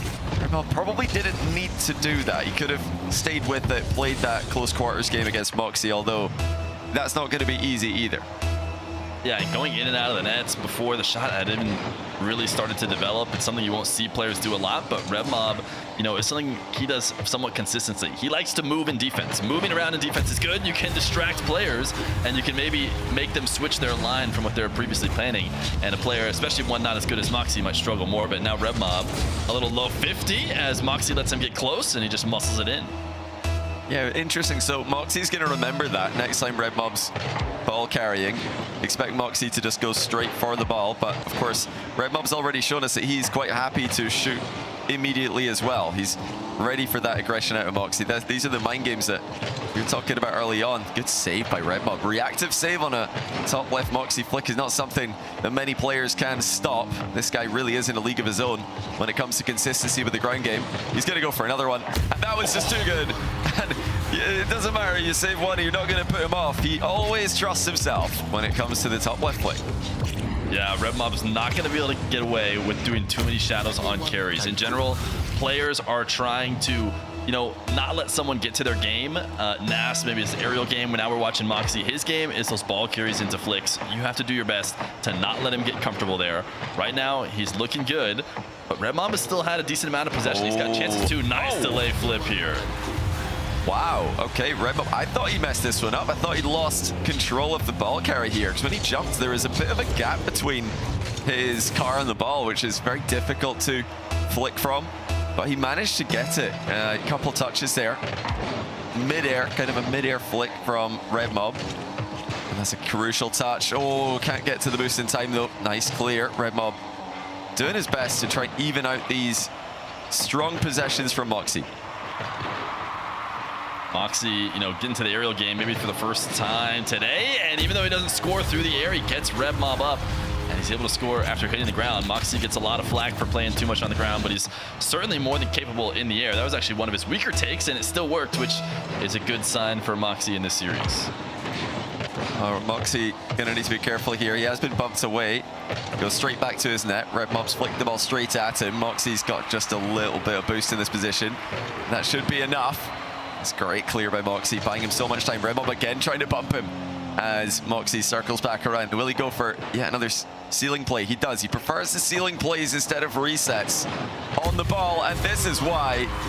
Multifaceted threat once again, and he's gone back to that same wave dash jump from earlier to that far post corner. Yeah, it's all about the fact that he's falling down behind the ball on the right side, threatening that shot into the left side of the net up until the final moment where you wave dash and you get, you know, just on the other side of that center mass of the hitbox and launch it the other way. There's really not much Red Mob can do. And if he starts trying to prep for that, then Moxie just gets to shoot in a free open net and might look even sillier. So Not bad from Red Mob to force perfection out of Moxie, and that's what he's had there on those wave dashes. As Moxie's going to get another 9-4. He can snowball. He nearly boomed the post here. It looked like he's aware of that fact as well. And if he slammed that too hard, could have been a goal for Red Mob. So Moxie, he's up by 5, but he's got to be careful in those situations not to get too confident. We did see him in last year's iteration. He slammed the crossbar with a wide open net and had one of the funniest reactions we've seen. Well, he's trying to pre-flip flick here. That's interesting. Trying to get a reset on the ball in the middle of a flick is unconventional and ineffective apparently as he concedes to the counter. Yeah, I think he's probably just trying to flick it away. It had to be an accident. Yeah. Expect, at least I've never seen someone successfully get a reset and use it somehow when you're upside down. Credit to Red Mob, he needs to put away every goal like that. You know, as soon as you're not taking every mistake of Moxie's and turning it into a goal, you can completely give up. But Moxie looking a bit scared here, challenging early. Red Mob reads it. That's a great read as well. He just immediately goes for this. Moxie trying to close out the game with aggression, but now we're in a very tense situation. There's more than a minute to go. Red Mob would be right back in this if he can get possession here. He will, but Moxie this time, wisely I think, just fakes the challenge. Doesn't want to dive in and get outplayed again. Moxie, big boost advantage. No way. For a second, it looked like he was going to play quick, but he is going to time waste. 3 goals up, a minute left. Moxie feels good enough about his possession control to just take it into his own half, and so far, Red Mob has not proven this to be a mistake just yet. Moxie feels so comfortable playing around the ball. And look at this. He's gotten Red Mob to get overexcited, try and find something, and it's actually Moxie who's going to score. That is so annoying to go up against Red Mob. Forced to follow Moxie to his own back corner and then watch Moxie roll the ball into the net at the other end. And yeah, Red Mob has forfeited here, down 4 with 35 seconds left. That's about fair enough, I'd say. I think he gave it a good go there, but after seeing Moxie was going to play the clock, I think Red Mob knows, well, I'm not going to win 4 kickoffs in a row against Moxie, and if he wins one of them, the game's over. He's just going to dribble the ball around. Yeah, Moxie, you know, that's probably the tech to get your opponent to forfeit too. If you want to get out of games early, start wasting some time, start getting in their head, and that is going to certainly convince them to give it up, especially when Moxie was the one who scored in the first place. So it's not the end of the world for the Red Mob fans. For CJ out there who predicted that Red Mob was going to have a good series, this was not domination in the sense that he has no chance. You know, he clearly had a lot of good moments here against Moxie. He didn't seem to be taking too much out of his game. Moxie has the advantage and was able to hold it for game 1. What is that? I did not see that one happen. Wow, Moxie is confident, man. This guy, he's playing well and he's looking great out there on the pitch. I mean, the one that was more interesting though is maybe he's just playing it up for the audience, but he had a little bit of an armchair slam there, like the arm of his chair. He slammed it when he conceded a low 50, I believe. I'm curious as to why that's the one that he's annoyed about. Maybe he just knew it was coming or knew it was a threat and didn't trust himself. Because sometimes you tell yourself, oh yeah, he's probably going to low 50 this. And then you concede the low 50 anyway. And you're annoyed because you didn't believe in your own read. So yeah, look out for Moxie just going straight for the ball and Red Mob dribbles here in game 2. Forbidden Temple, Red Mob is out of his previous decal and into another one. He's been playing with this one. He says he doesn't have the sky blue affluenter that's coming out if you watch drops later this weekend. So instead he got this one. He says this is his closest copy of it. And when I've seen him playing it, he's played pretty well. So I'm excited about what we'll see from here, but it's going to start with a fake flick and a 1-0 lead for Moxie. Moxie's already launched a flick top corner in the last game, so now Red Mob has to respect it. Moxie knows that, and he just lets the ball bounce in. I mean, mind games just come so easy to this guy because he has got the most threatening flick in the world. Now he's hit Red Mob with the parking maneuver outplay. He's stolen his parking spot and then puts in the open net. Moxie instantly up 2-0 seconds in to this next game. Red Mob could really afford to have a strong kickoff here on a fairly volatile diagonal. Moxie gets control. He's going to have, you know, what is going on? What is going on with Moxie? Is he actually get away with this? No, he isn't, surely, right? Yeah, he pogoed out of the corner for some reason and let Red Mob score. Yeah, I don't know what he was thinking there, Moxie. You've got to calm down a little bit. I mean, he's making content. and he's playing RLCS 1s at the same time, trying to defend his title. He's a jack of all trades, this Moxie. But yeah, he's got to be just a little bit more cautious than that, I agree, against a player like Redmob, who we all agree is the dark horse of the tournament. The one guy who we could maybe see making an upset outside of the pre-tournament Big Four. He's got to win this game, I feel, if that's going to be a reality against Moxie. Yeah, you cannot afford to go down. He's in a good spot right now. He's been very aggressive. He's found himself in boost deficits to Moxie a lot, but he doesn't play afraid. He tries his best to stay in the play as long as he can, but here is going to show how that's going to be tough to do as Moxie just gets a clean carry out in front of him for a third goal. As the second goal Moxie scored this game by just tripping up Redmob in a low boost situation, and Redmob hitting it with the inverted half flip kickoff. That's something Moxie has spotted, and he's in an advantageous position. Oh my goodness, he's just so confident with the flick. He doesn't care about accuracy, he just puts it straight down the pipe. Yeah, Redmob is in position. You know, if you ask Redmob what he wants Moxie to do there, he probably says, oh, he's going to flick. You know, that's exactly what I want. I'm ready for it. I'm going to try and double jump it and put it to the backboard. But it had so much power. Redmob didn't even get a chance to jump before it went in his net. And this is a great kickoff and into the air. This is a key moment here for Redmob. I want to see what he can get out of this aerial. Moxie early challenge. Redmob read that, and he'll get a second. Solid stuff out of the bomber as he threatens to drop a bomb on Moxie there. Moxie trying to go up and contest it with the anti-air defense, but not on this occasion. Too strong with the 50 from Redmob. Now Moxie winning yet another kickoff, and the possession which follows is always so dominant for Moxie. He's threatening again, but that's a bit of a late, bit of a lackluster shot, I would say, compared to what we're used to. And it was towards a corner where there was no boost available to be stolen. So definitely a misplay out of Moxie there. Yeah, not often that Moxie gives up possession after just one shot attempt. Redmob's going to go to Old Faithful right here. Wow. But Moxie got up and got the save. Even got a follow-up touch. It should be boost advantage Redmob as Moxie does his best to try and stay on it. He will get midfield 100, but he set Redmob up for an aerial, except Redmob didn't really control it. It's a bit tough to control, but he could be in trouble now. Nice out of the net, wave dash down, and he manages to survive. Yeah, but Moxie wasn't ready for that one out of Redmob. Redmob could maybe even throw in a demo on Moxie here. Moxie sees it coming, of course. Not only that, shoots from distance. Probably should have scored, to be honest. That's a couple of wayward shots from Moxie in this game are keeping Redmob in this.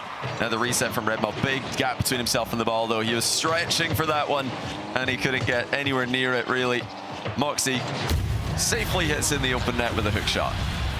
Yeah, that's an all-in play, and Redmob knows it, too. If you're going to flip away, go for that powerful of a shot from distance, you're not going to be recovering. If Moxie makes the read, he is going to get a counterattack. So, you know, I like the confidence from Redmob. It's probably what we need to see ultimately for him to play well enough to take down Moxie.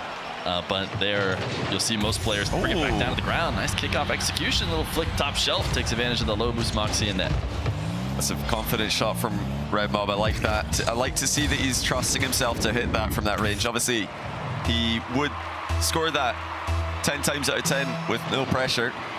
But in a situation like this, those shots can sometimes be scary. You know that you're conceding if you miss. But this time, he doesn't worry about that. Moxie with a correct read. He knew that shot was going to be difficult. Oh, but he didn't see that one coming. Redmob catches Moxie napping in the near post. Yeah, Moxie thought for sure that he was going to be able to just walk behind this ball, that Redmob, who was very low on boost, was going to go steal his 100. So Moxie's thinking, fine, you can have the 100. I'm going to play the ball, and I'm going to do something nice with it while you are back in my back corner. But the problem is that wasn't Redmob's plan. He stayed on top of it like he has actually for a lot of this series, but he's going to instantly concede a kickoff goal, so it'll remain a 2-goal lead for Moxie. Yeah, Redmob trying to half flip away here, make a save.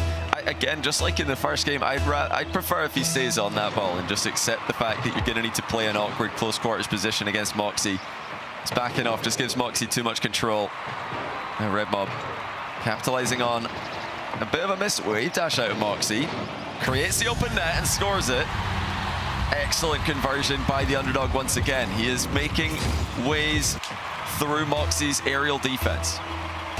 Yeah, and Moxie is actually starting to create a habit of these missed wave dashes. And that little pogo in the corner we saw earlier, it's something that, you know, he's probably going to want to clean up here. You can't get away with it too much. as he needs to get his recoveries in? on point. No. Red Mob is going to be back. Yeah, Red Mob thought it was in. He dove. He might be able to recover, but it's still going to be a really tough position because he's going to be on pads as Moxie has his favorite position to flick from. Ooh, nice 50. That Red Mob kept it out even for a second, but it's going to be a goal. It's just too scary. I mean, Moxie is just too intimidating when he's coming at you in this angle. And he knows that. He knows his opponents are going to go high on the challenge most of the time. Red Mob, if he wants Moxie to fall for any of these challenges and get dunked on, he's got to just go straight for the ball on one of them. I mean, it's the age-old fact in 1v1. If you never go for the ball with your challenges, if you're always going high and looking for dunks, your opponent is going to fake you.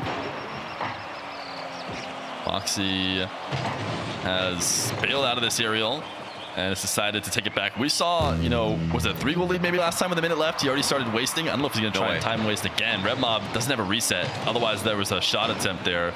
Wait, he got bumped. Another missed dash. This has been a real problem for Moxie. Both players on low boost. And I think still the long shot will be Moxie's. Yeah, triple okay from Red Mob. I'm not sure why or what he's frustrated with in this play. Maybe he thought he got a piece of this ball, but it looks like, yeah, he very clearly missed it in that exchange. But yeah, definitely, Red Mob, I think that he could have had something there. Moxie missing the wave dash, put him in a good position, albeit briefly. Oh, that's going to be frustrating. Yeah, Red Mob's been tripped up by Moxie, and this could easily be in his net again. It's a good save, to be honest, but Moxie's going to take it back, and actually, Red Mob's blocking the dribble back. he's already seeing it coming. And now, for a second there, he wasn't rushing. He still isn't. I mean, Moxie's clearly saying, you have to challenge me if you want to bring back this game. And Red Mob doesn't seem terribly interested in doing that. Moxie's going to play a little bit more back. This is kind of like the in-game forfeit almost happening right now. Wait, chance. Yeah. Game on. I mean, Red Mob could have taken an open net. He didn't just shoot his open net. I don't know why he didn't try at least to shoot that faster, to go for a quicker conversion of that. It was a free ball, thanks to Moxie's missed skim attempt, but I think Red Mob had already kind of given up on this game. Much like game one, he's thinking, I'm not going to win consistent kickoffs against Moxie. You know, at best, you can trade with him in the kickoff department. Oh, wow. Moxie just looks so composed, looks so comfortable out there. Yeah, he is playing like he always has. He's rising to that tournament level we can expect from him. He's already got Red Mob frustrated. You know, he's quick chatting in RLCS. Doesn't happen terribly often. Red Mob also known for just full-on chatting sometimes in the chat when he can get frustrated. So we haven't seen actual typing on his keyboard yet. It's definitely something he's liable to do. But we do have timeouts, right, in this format, but we have yet to see anybody take one. And it seems like, you know, the past couple of matches were definitely one-sided. You could think that somebody would need a breather, but these players are, for the most part, out there by themselves or not even there at all. In the case of Moxie, who's decided to walk away in the middle of his match, there is not a timeout. Oh, gotta hand somebody the shoes. What's going on? Shoes being handed over. So I don't know if those were Moxie's shoes or if they were someone else's shoes that needed to be handed to someone off camera. We'll have to get some more experienced shoe analysts on the case there. Unfortunately, we don't know anything about shoes. Yeah, Moxie's he's mixing things up, isn't he? He's not just winning the 1v1. He's not just streaming. He's also providing footwear to people in his vicinity. Moxie, oh wow, they're getting resets off each other. Wow.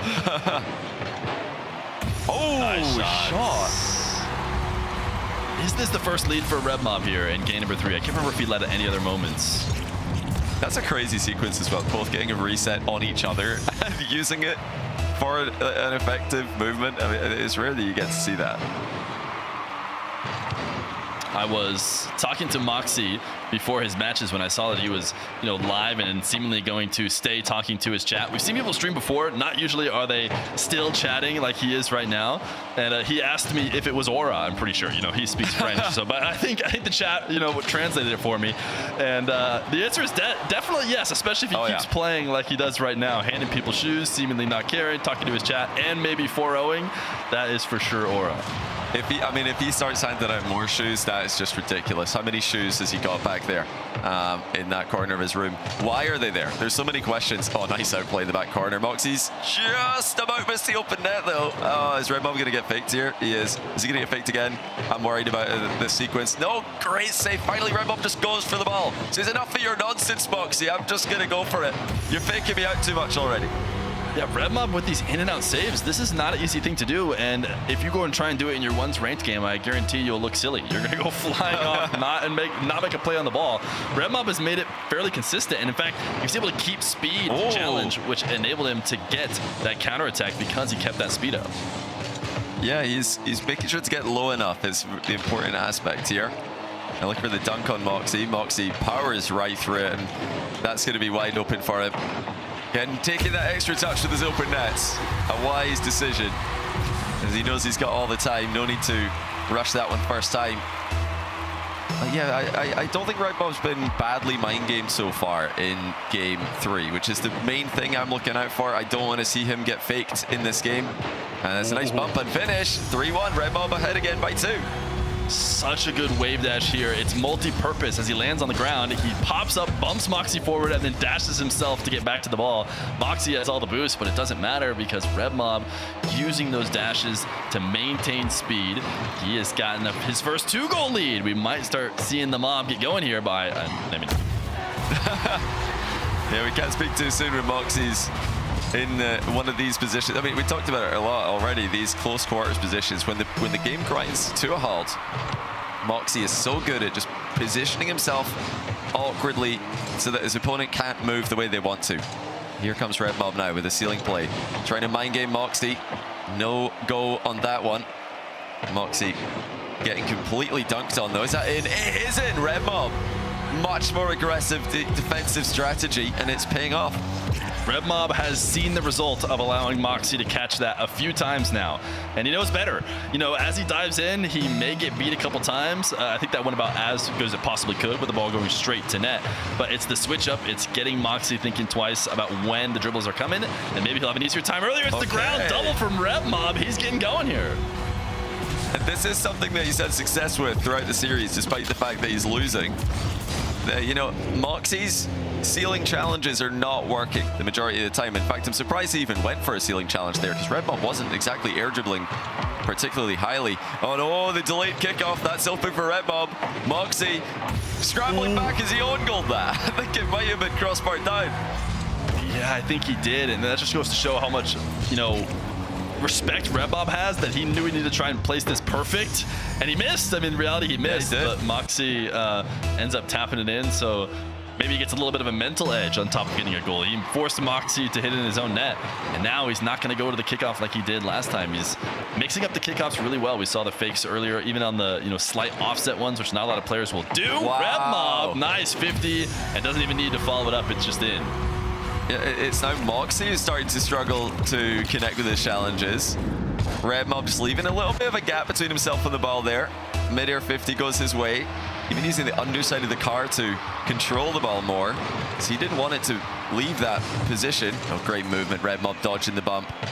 It's in a fantastic spot halfway through game 3. Moxie has yet to lose a game. Red Mob, great read. You see Moxie in the corner starting to prep to go up the sidewall, maybe challenge high. Red Mob just accelerates the play and gets the ball to net to take advantage. Yeah, again, Moxie's tried this a lot this series. He's trying to get these ceiling challenges, these fake ceiling challenges going. Red Mob just doesn't fall for it. He just shoots. He sees an open net, ceiling double from close range. Still, though, Moxie can win this game. There's half of it to go. And the kickoffs have been pretty volatile in this matchup. That was actually open. Red Mob's, I think, missed it. He has. Yeah. That was an open net, no doubt about it. And now it's open the other way. Red Mob just gets back inside. He had it more online on his own net than he did Moxie's. Red Mob off the ceiling, faking. Oh, I thought he was going to fake the flick. That was not a fake. He sends it into the backboard and doubles it. That is unreal. The double tap from Red Mob. Perfectly timed flip cancel. And Moxie calls next. He's forced to forfeit out of the defending champion with over 2 minutes left in the game. This is the first time that Moxie has been tested yet so far, and this is when you minimize chat. This is when the Red Mob fans show up into the Moxie chat and try and get in his head. But he's continuing to talk. I don't know if he's going to be talking to the viewers. This is when it gets tough. You know, Moxie was kind of, when he told me about his plan to keep streaming, he didn't say it with 1000% confidence. He was kind of like, do you think this is a good idea? And it's definitely content. There's no question it's good content. But what happens when he's losing? What happens when he has a tough game like this? How will he respond?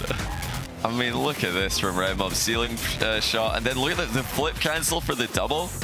Crazy, because Moxie's definitely expecting the top shelf shot there. We've seen it so many times this weekend. Red Mob thinking one step ahead, and he's showing us what he's capable of in this game. You know, the first two games, he got faked a bunch by Moxie. He was losing the kickoff battle. In this one, he started to even out both of those aspects. Did not give Moxie the mind games. In fact, scored off of a couple of direct challenges, which is the one thing we wanted to see from him. Now, it's up to Moxie to outplay Red Mob. If he wants to get more mind games on him, first you've got to outplay him. You've got to condition him to expect high flicks, high shots, and actual outplays.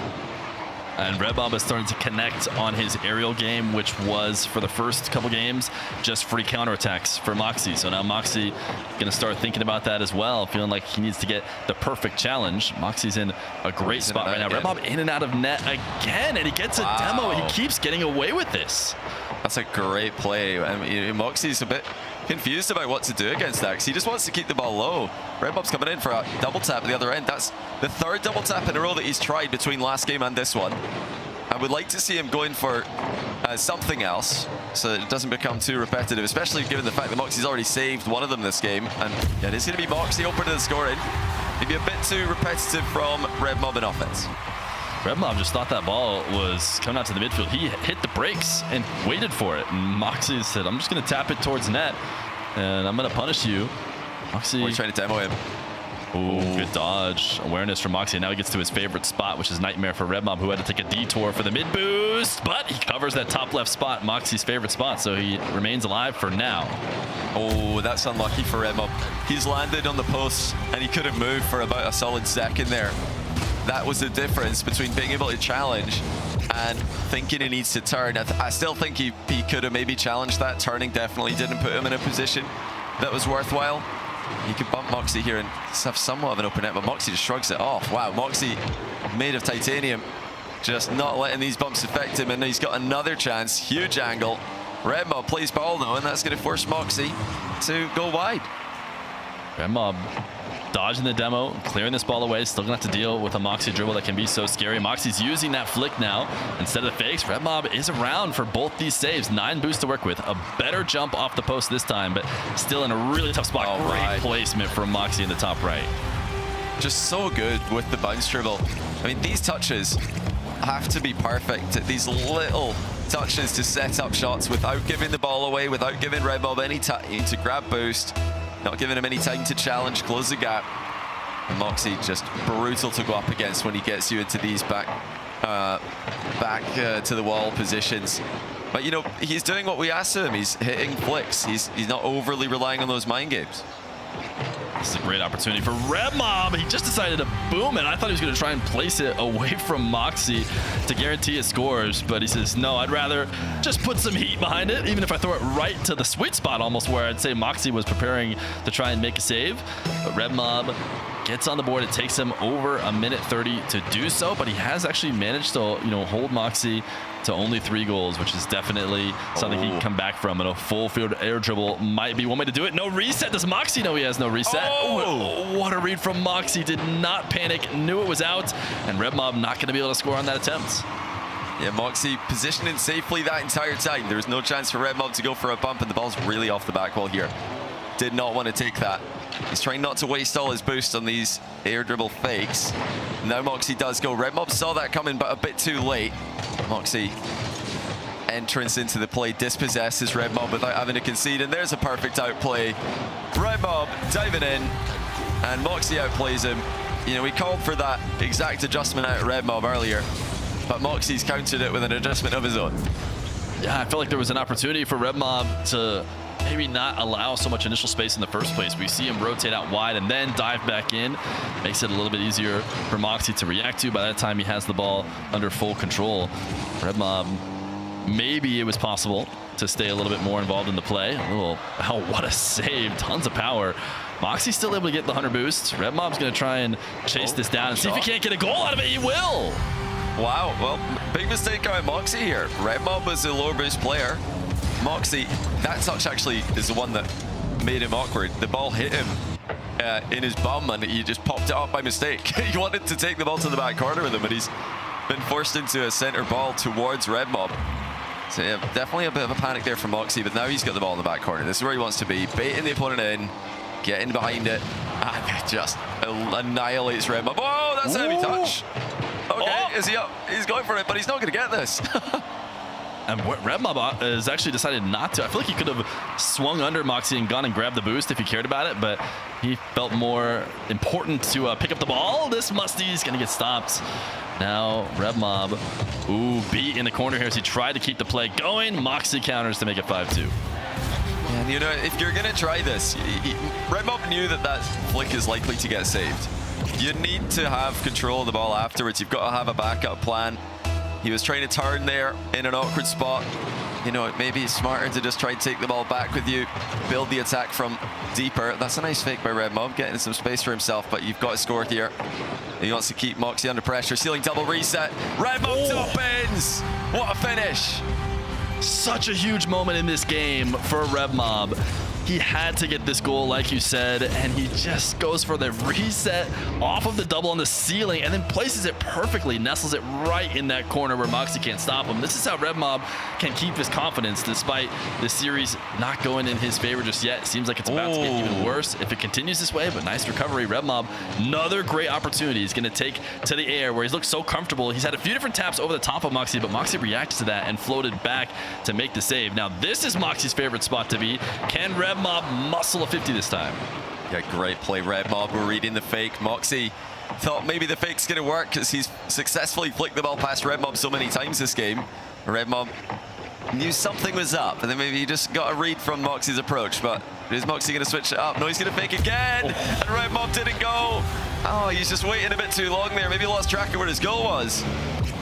Well, we saw Moxie, he's keeping this ball really far back on the back end of his car, which is going to enable him to do that backflip pop-up that made Red Mob miss earlier. So I think he was threatening that at any moment, and Red Mob felt like, I can't go. I mean, this will be a goal if he does that flick and I dive, but he waited, of course, too long. At some point, you have to take the risk, otherwise you're just letting the ball fall in your nets, as Red Mob doesn't really find anything off of that first possession, and he probably needed to. We saw Moxie waste time. He's kind of delaying here, making Red Mob come challenge him, and he's threatening taking it to his back corner.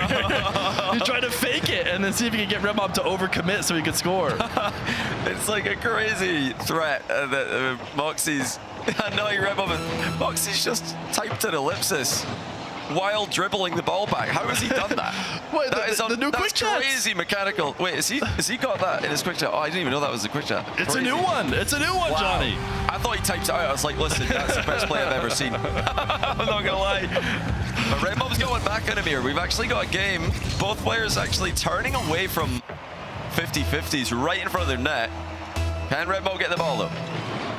Yeah, this 19 seconds is more than enough. Moxie trying to intentionally lose this ball into his corner. We saw Zen ice out a couple games with the same kickoff, but big advantage Red Mob. He doesn't have a ton of time. He should have an angle here. Moxie has no boost. Oh, not the best shot ever. And he can't afford to waste these extra seconds it would take. He will eventually score, even if it's not right here. But literally every second is off the clock, and that's the end of the game. Oh, that's harsh. He did get the goal, but he took too long. And Moxie wins game 4. I'm still baffled, but I genuinely thought he'd just gone to his keyboard there for a second. I would love to see that. Just the trash talk mid dribbling the ball back. But yeah, Red Mob clearly didn't like that when Moxie, first of all, faked dribbling the ball back to his corner, and then he really did dribble it back to his corner. Red Mob quick chatted yes, which I don't think he's too happy about. Yeah, we've yet to see the Red Mob type. You know, you thought Moxie did. Red Mob is liable to, and I don't know if anybody can type as well as you thought Moxie might have done. That would have been truly the play of the day, top one that's play. Where, you know, Fear. That's where keyboard mouse really comes into its own. You know, us keyboard and mouse users, we can get the typed trash talk out a lot faster than controller players, so it's just something to think about when you're picking which peripheral you want to main when you're getting into Rocket League for the first time. Yeah, I mean, getting back to the match here, Red Mob's in huge trouble. He had a chance there, I think, and unfortunately for him, Moxie just made the right play. He just went back to flicking instead of faking a lot, and that caught Red Mob by surprise. Even if it didn't, though, I mean, a lot of the flicks are going top bins no matter if you see them coming. New game, new kickoff. Red Mob does not want to go to the first one. Moxie loves a good demo. Gets it. Red Mob gets to pick where he respawns now, but it's not going to matter here. Moxie gets the goal no matter what. A good demo by Moxie. You know, timing it perfectly there. The instant Red Mob landed, Moxie demoed him. So, you know, any earlier and you're just tripping him up, any later and you're just going to have Red Mob jump straight over you. Moxie times it to perfection every time. And oh, Red Mob going to dribble the ball back to midfield. He has had success with his aerial game in this match. What's he going to get in this exchange? Moxie's been able to slow him down here. This is the slowest bump. He saved his own shot. He got convinced to save his own shot because he was not able to bump Moxie out of the way. He's going to try again through the air. This time a full field dribble. Got the reset to bring it back online, but this 50 is not likely to score. The question is, has Red Mob done enough? And he has, to at least stay relevant in defense. He did not let a free goal go in the other way, and he stopped the first attempts. It's a nice save from Red Mob there. Obviously extremely difficult to save flicks from that range when Moxie's the one flicking the ball at you. Red Mob trying to dig deep here. Fake challenge. Moxie doesn't bite on it. Delay flick from Moxie. Red Mob reads it but doesn't get enough on it. And that's frustrating because he'll feel like he's made the right read there, but it's still gone in. Yeah, Red Mob swinging wide left. Oh. Maybe trying to cover that favorite spot of Moxie's, trying to convince him to do something else, which he did, but then wasn't able to get the save. These kickoffs are going Moxie's way. Red Mob doing his best to use dashes to try and make something happen, but Moxie is still in control. Trying to make Red Mob awkward. Sometimes just rolling the ball at the back of the defender can throw them off, but Red Mob is not awkward. In fact, he's scoring the other way. What a flick by Red Mob. Look at how much momentum he needed to generate here. He's barely moving when he picks the ball up.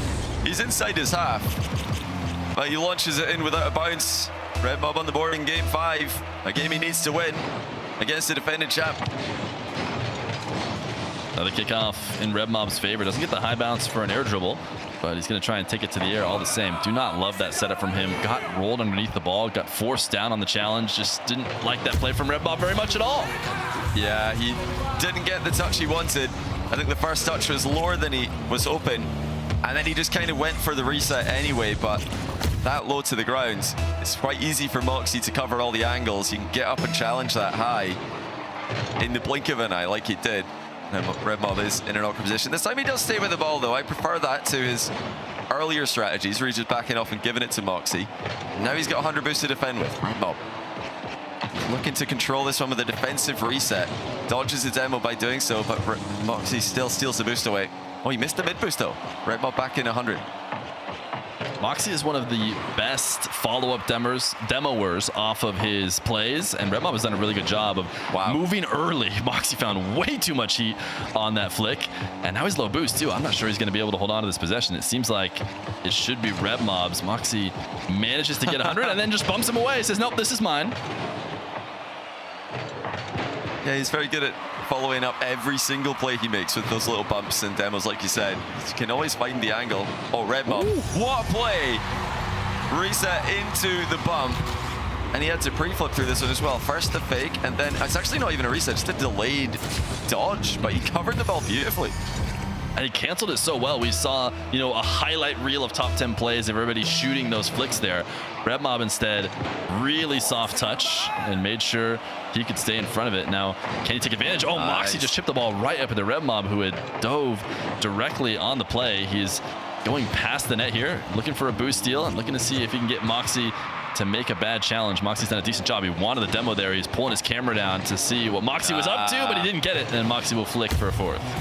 He's just so ready. You said there one of the things Moxie's good at. I think the other thing that he really is just in a league of his own at is keeping an eye on his opponent's position. You cannot surprise challenge Moxie very often. Red Mob did on his previous challenge. But then to get twice in a row is almost unthinkable. Moxie sees the challenge coming, flicks the ball past him, and now Red Mob needs a ceiling play. Going back to the ceiling double reset in front of the ball, didn't get the contact he wanted, and it's Moxie running away with it. You know, this is how I have seen most of these go. I have not been a big fan of the ceiling pass to self reset.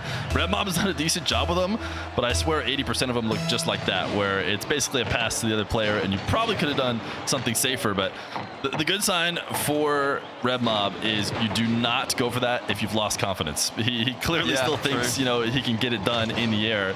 Just wasn't able to get it done that time. Oh, tough challenge from Red Mob. Does well to stay with that one. Again, in and out of his own net, even with Moxie in the back corner. Red Mob liking to generate momentum before challenging, instead of just hiding inside the near post. Oh, it's in. Oh my goodness, it's just in. That is so unlucky for Red Mob. Moxie has just 50'd it with him in the back corner, and it's bounced clean in. And it has blue trail too. I thought with the way that 50 looked that it was going to be Red Mob who sent it, but I guess the last touch was off of Moxie's car. That's and brutal. That is just the blessing that the EU 1v1 champ gets. Oh, it's brutal. I mean, this is just such a tilting sequence. The unluckiest bounce we've seen today, and then he landed on top of Moxie on the kickoff. Yeah, tough match for him. He'll feel like not a lot's gone his way here, Fear.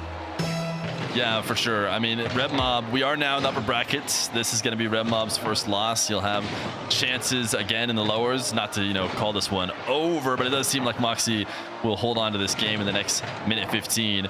Red Mob has a chance to get a little bit more experience here, you know, in front of the main lights against the guy to beat. You know, if Red Mob's aspirations are the finals, he's going to have some more games against Moxie, very likely. So he's going to keep working on reps. Moxie, that's not really his game. He's trying to get clips. That's content creation right there. Yeah, he's obviously extremely confident today. Moxie has been just extremely animated on camera as he is live streaming the match, which is just so crazy to see this level and this confidence when you've got Twitch chat trying to distract you. I don't know how he does it. I like playing 1v1 generally with chat trying to trigger you is hard enough. Never mind with this much on the line. But yeah, Moxie. Did I speak too soon? I thought he'd done enough here, but he's missed the ball, and we actually have an active game. We see him rubbing his eyes of what am I doing here is what he's telling himself. But I mean, he should be okay. Moxie doesn't lose kickoffs miserably, and he needs to lose a few of them in a row in the worst possible fashion. And even that touchback should probably end it. Moxie will have time. So Moxie gonna advance. Gonna be our first semifinalist. No longer does he have his extra life anymore, though. Yeah, top 4 guaranteed for Moxie. Red Mob will start tomorrow in the quarterfinal. Moxie will be in the semis. And yeah, Red Mob calls GG's. He had moments in this match where he has shown us what he's all about. Big aerial plays. He's asked Moxie to unban him in his chat. And he told him, you're going to win if you play like this. So Red Mob with some praise, high praise for Moxie and the level that he's shown us today. And I think Moxie will probably unban him in his chat. I don't know. Red Mob likes to chat. He's a big chatter. I don't know why he got banned, but it doesn't surprise me that he probably got enough chats in there to do something that Moxie didn't like. Maybe a ranked series that they were playing that Red Mob was winning, you know, type of thing here or there. That's what got him banned. But do you think he's like, this has been his mission the whole time? He wants so badly to get unbanned that he's got good enough to play Moxie in RLCS and ask him in online, can you please unban me? That's been his mission the whole time. Some way to motivate yourself, that is. Yeah, he needs to stop beating him in show matches. I bet that doesn't make Moxie feel good about unbanning him. But a loss, you know, maybe that was a tactical play. Not only do you want to play him, lose to him, get unbanned, and just get to go. Keith, I want to try an experiment. All right. To help you unbecome your parents, I want you to try a game called Rocket League. Ooh, is it a Puzzle like my crossword? No, picture soccer. Okay. With a car. What do I hang my feet outside the window? No, not your car. But you said think of... It's a video game. Oh, okay, I get it. Where's the cartridge? No, it's an online thing.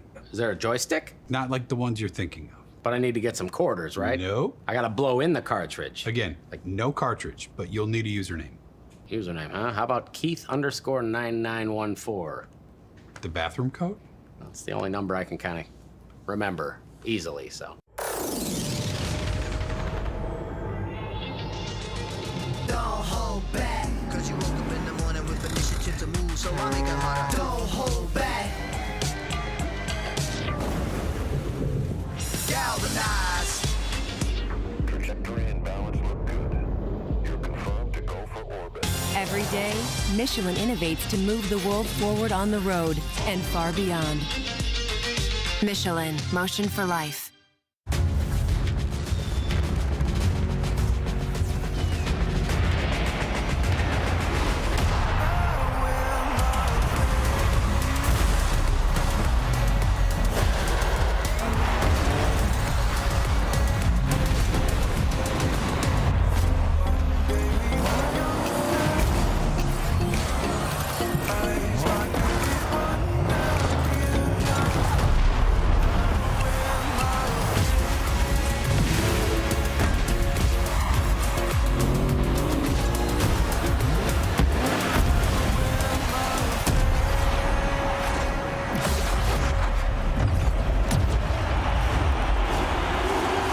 Part of the magic of Rocket League is the stories you could tell about it.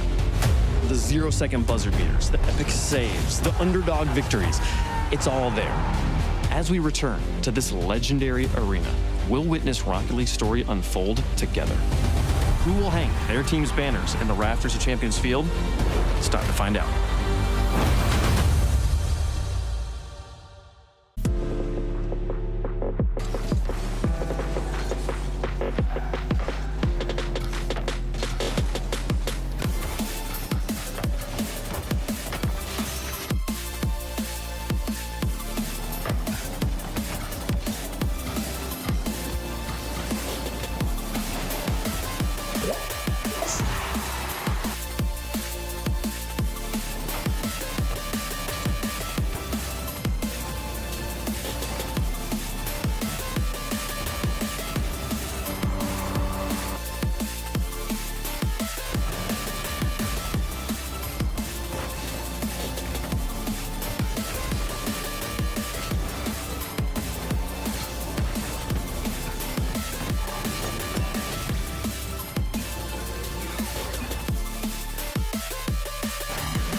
We're almost done the day, and Moxie is in your face as he takes the dub as expected.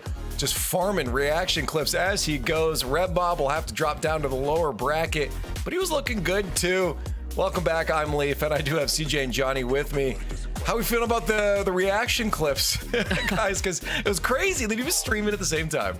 I mean, I feel like the way he plays, Johnny, is the same as he is with that camera right there. He's in your face, and you're saying, "Get out of my vein!" Like, why are you still here? You've got no boost, but he gives you nothing on the pitch, and it's great to watch a guy who's, pretty much mastered the art of 1v1.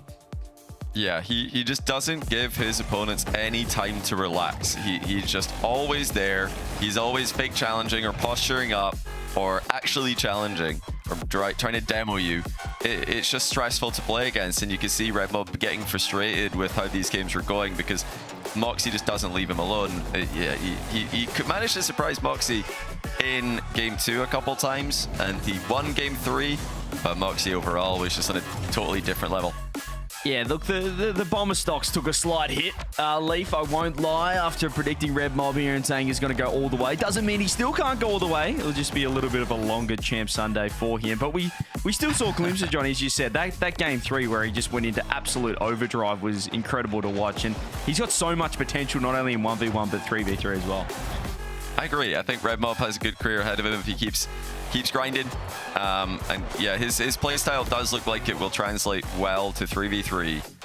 He's very good in the air, clearly. He's very quick, very good movement. So I would love to see some experienced players taking a gamble in Red Mob and seeing how well he can do. We've seen that work so well for so many 1v1 prodigies in the past. And yeah, it could definitely still work for Red Mob. Well, I want to ask that, CJ. You said his stocks fell maybe a little bit here, but I mean, are we saying just in ones? Because it does feel like the discussion around him maybe being looked at for threes has kind of risen a little bit. Yeah, you want to see some up-and-coming talent in Europe, and for the most part, that up-and-coming talent, Johnny, has just been French. It's got a lot of blue, white, and red about it. So it's great to see Red Mob, the Englishman, stepping up and one of the younger players. He's certainly got potential there, but I still think in this tournament he could easily make a run tomorrow. Champ Sunday, obviously still alive. He's earned that right through the upper bracket, and I'm going to buy the dip. I'm going to stay on board with him. I still think when he puts it all together, which we saw in one of those games, he can take down one of these titans of EU. Yeah, the question though is how is he going to fare against Nass, which is who he'll be playing again tomorrow in the bracket, because CJ, I think maybe that's really where we get a real glance of is he the real deal? Yeah, it's scary when you have Nass first up on a Champ Sunday, Johnny, and I think you heard that interview with Nass saying, well, I don't really know how well I'm playing because Mozzarella wasn't a test for me. So that gets me a little concerned about just how much improvement Nass might have to come, even though he already looks incredible. Yeah, Nass is just going to dismantle so many players. Even, he should comfortably win against a player like Red Mob because Nass is just a level above. But, Red Mob has to just come in with a good mindset. He's got to be confident. It's a situation where you don't have anything to lose. You're against Moxie, then you're against Nass. Nobody expects you to be the favorite in these matches. You just got to go out there, try your best, use it as a learning experience. And I'm excited to see him play because he is very fun to watch. Well, that is tomorrow, because today we only have one more best of 7 to go, and it is that final match. Some people have been maybe waiting for this one. I know the Moxie Red Mob one was a big one, but here it is. Osaft versus Zen. Of course, Zen, the real big talk of the kind of the scene right now. Can he translate from 3s to 2s to 1s and continue to deliver? And so far, the answer has been absolutely yes. And Johnny, coming into this, we're saying we should see a bunch of 4-0s today. We just got a 4-1. Is this another one of those 4-0s? I think it could be, but the danger for Zen is that maybe he gets, kickoff diffed. Maybe Osaft can catch him out with some 1v1 main kickoff strats. Osaft's definitely been putting more time into 1v1 the game mode, but obviously Zen's general play translates well to any situation in Rocket League. It doesn't matter how many players are on the pitch, Zen is going to be effective because he is just such a complete player. He outmatches Osaft in almost every way. The aspects of the game that Osaft can maybe win out though in are kickoffs and I think maybe physical game. We'll have to wait and see. I just want to call it two things. First off, progressive fan votes up, so you get those hashtags in the chat. Secondly, looking at the disposition of either of them in those moments there, Osaf looked like he was maybe trying to keep himself a little calmer in this moment going into this match, and Zen just scrolling Twitter, like completely disconnected from it. So it kind of goes to show how these two players are maybe approaching this matchup here for Osaf. This is going to mean a lot for Zen. This maybe will just feel like another day in rank for him as he's trying to climb at the beginning of a new season. What do you guys think, though? I mean, I really feel like we've got to probably flip the board on Zen. I know I'm going to, and you'd be hard pressed to convince me otherwise. Yeah, yeses across the board. Yeah. Flip the board. The problem for Osaf is that his wins, although he's here in the upper bracket and guaranteed Champ Sunday, they haven't translated too well. He got the 3-0 over Mozzarella. Obviously, he then got absolutely stomped by Nass. And hasn't had a win against any of the other players that are currently sitting in that top 6 position. So that's what he's got to overcome, and Zen is going to be a tough task. Yeah, no, this is not going to be an easy battle. That 17-5 we saw for Osaf over Mozzarella the other day, probably not going to happen here. If anything, the other way around. But I imagine Osaf will be able to at least fight and get a couple goals himself. But some belief here for the German on the other side of Zen, 24%. Let's find out. Last best of 7 here on our Saturday of playoffs before we move to the championship Sunday tomorrow. Osaf versus Zen. We'll find out right now who stays with the advantage. So it's our final match of the day, and what a way to get to it. Osaf, who looked so good yesterday, 17-5 dropped on the board, but now he goes up against Zen. Game 1 brought to you by Progressive, and I'm joined by the legend himself, Mia. It's great to be here. I don't think we're going to see Osaf put up 17 again. That's my early prediction. I don't think that'll happen, but he's on track. In fact, he's on track to get even more than that. Somebody quick do the maths for it. All right. 8 seconds, 1 goal. I'm not even going to try. Somebody else do it for me. We've got like 20,000 of you to do that. As we get into this for Zen, this is all about the kickoffs. He's going to have to try and find answers for this nice and quick. And so far, the first 2, not the best start. Yeah, Zen is good enough to win without the kickoffs, but right now, Osaf is no slump. He's somebody who knows how to convert his kickoff advantages. You know, he definitely comes in as the underdog, but he's still that ones player, and that's a great flick there to make it 2-0. He's got the strategy.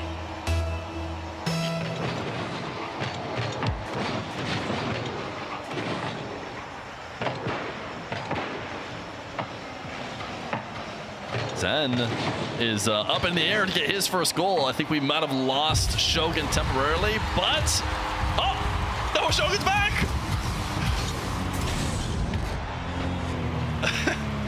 He went out.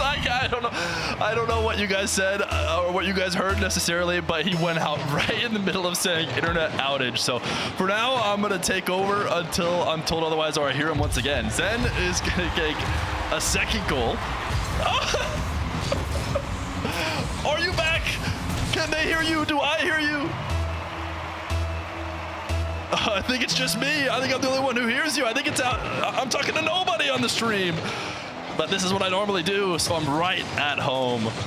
Osaf tied up 2-2. A good start for him as he tries to take this one on the ground. Zen, a deep dive challenge and gets absolutely nothing. I don't think this is going to happen very often from Zen. He wanted to close the distance. He's seen some fakes. We didn't get to watch it there, but Zen just absolutely flies past the ball and misreads it. That surprises me there a little bit as we see Zen go back to the kickoffs that have been not the best for him so far. Although he intercepts this one, Osaf should be able to recover despite Zen's ability to dash back to the ball. Osaf has gained control. Zen early pre-jump. Osaf says, I'll try again. Force me to the sidewall. I'm getting my air dribble all the same. Zen meets him from the ceiling. Osaf playing this so passively, waiting for his opportunity to score. He is not worried in the moment. No panic from the essential rookie on Osaf's side. He says, Zen, challenge all you want. I have the reads. I've seen every challenge you can throw at me. And he takes it to 4-2. The kickoff getting forced back into Zen's half, and Zen manages to get the boost. Osoft tried to surprise him there. Not often do you see someone try and steal boost in that corner, and he was just moments away from being able to get it. And Zen has been loving the air dribble bump. Osoft not going to let him score here. We've been watching Zen through the Swiss stage and the bracket play. Zen has loved his air dribble bump. He's been trying to change the attitude on it. Some people say it's cringe, but when Zen does it, clearly it must be cool. And now he's back in the air, trying to snipe the opposite corner and missed. Osoft forcing Zen to the edge of his abilities. As Osoft gonna try and do something similar, but his is in. Osoft could not possibly ask for a better start here against Rocket League's Golden Boy. Osoft, great placement, perfectly posted in. Not much you can do if you're Zen. And it is a 5-2 lead for the German. We saw a pretty high fan vote for Osoft in this game. Germany clearly getting behind their newest ones player in this upper bracket, playing for a chance in the semifinals. Osoft off to a great start as he prepares a flick. He's been learning from Moxie. Zen's seen that before though, and is able to deny it. Low boost for Zen. Osoft trying to place again perfectly in that top left. He's gotten Zen to force a couple saves as he'll now play the boost advantage game into his back corner. He's got Zen rotating back on pads, reset. Osoft has got everything in his bag right now. There's nothing he can't do. Zen is trying to make him uncomfortable. We've seen so many different challenges, but Zen rotating back, picking up pads, unable, never even jumps as he watches that go into the top right. Osoft up 6-2, fake kickoff. Osoft making sure to stay creative on kickoffs, throw in everything he possibly can. Seems very well prepared for this big match. Surely the biggest 1v1 match he's played. And Zen is trying to stay on ball. He is trying to break up Osoft's composure. Ceiling reset, or reset near the ceiling. Flick, oh, Shogun! Hello, oh, it's good time. What's happened? What's been going on? I've missed all of it. Osoft's been dominating. Osoft is playing with so much confidence. So Osoft is up 7-2. I'm currently... Oh no. I don't know what you guys can hear. No, it's done. It's so job.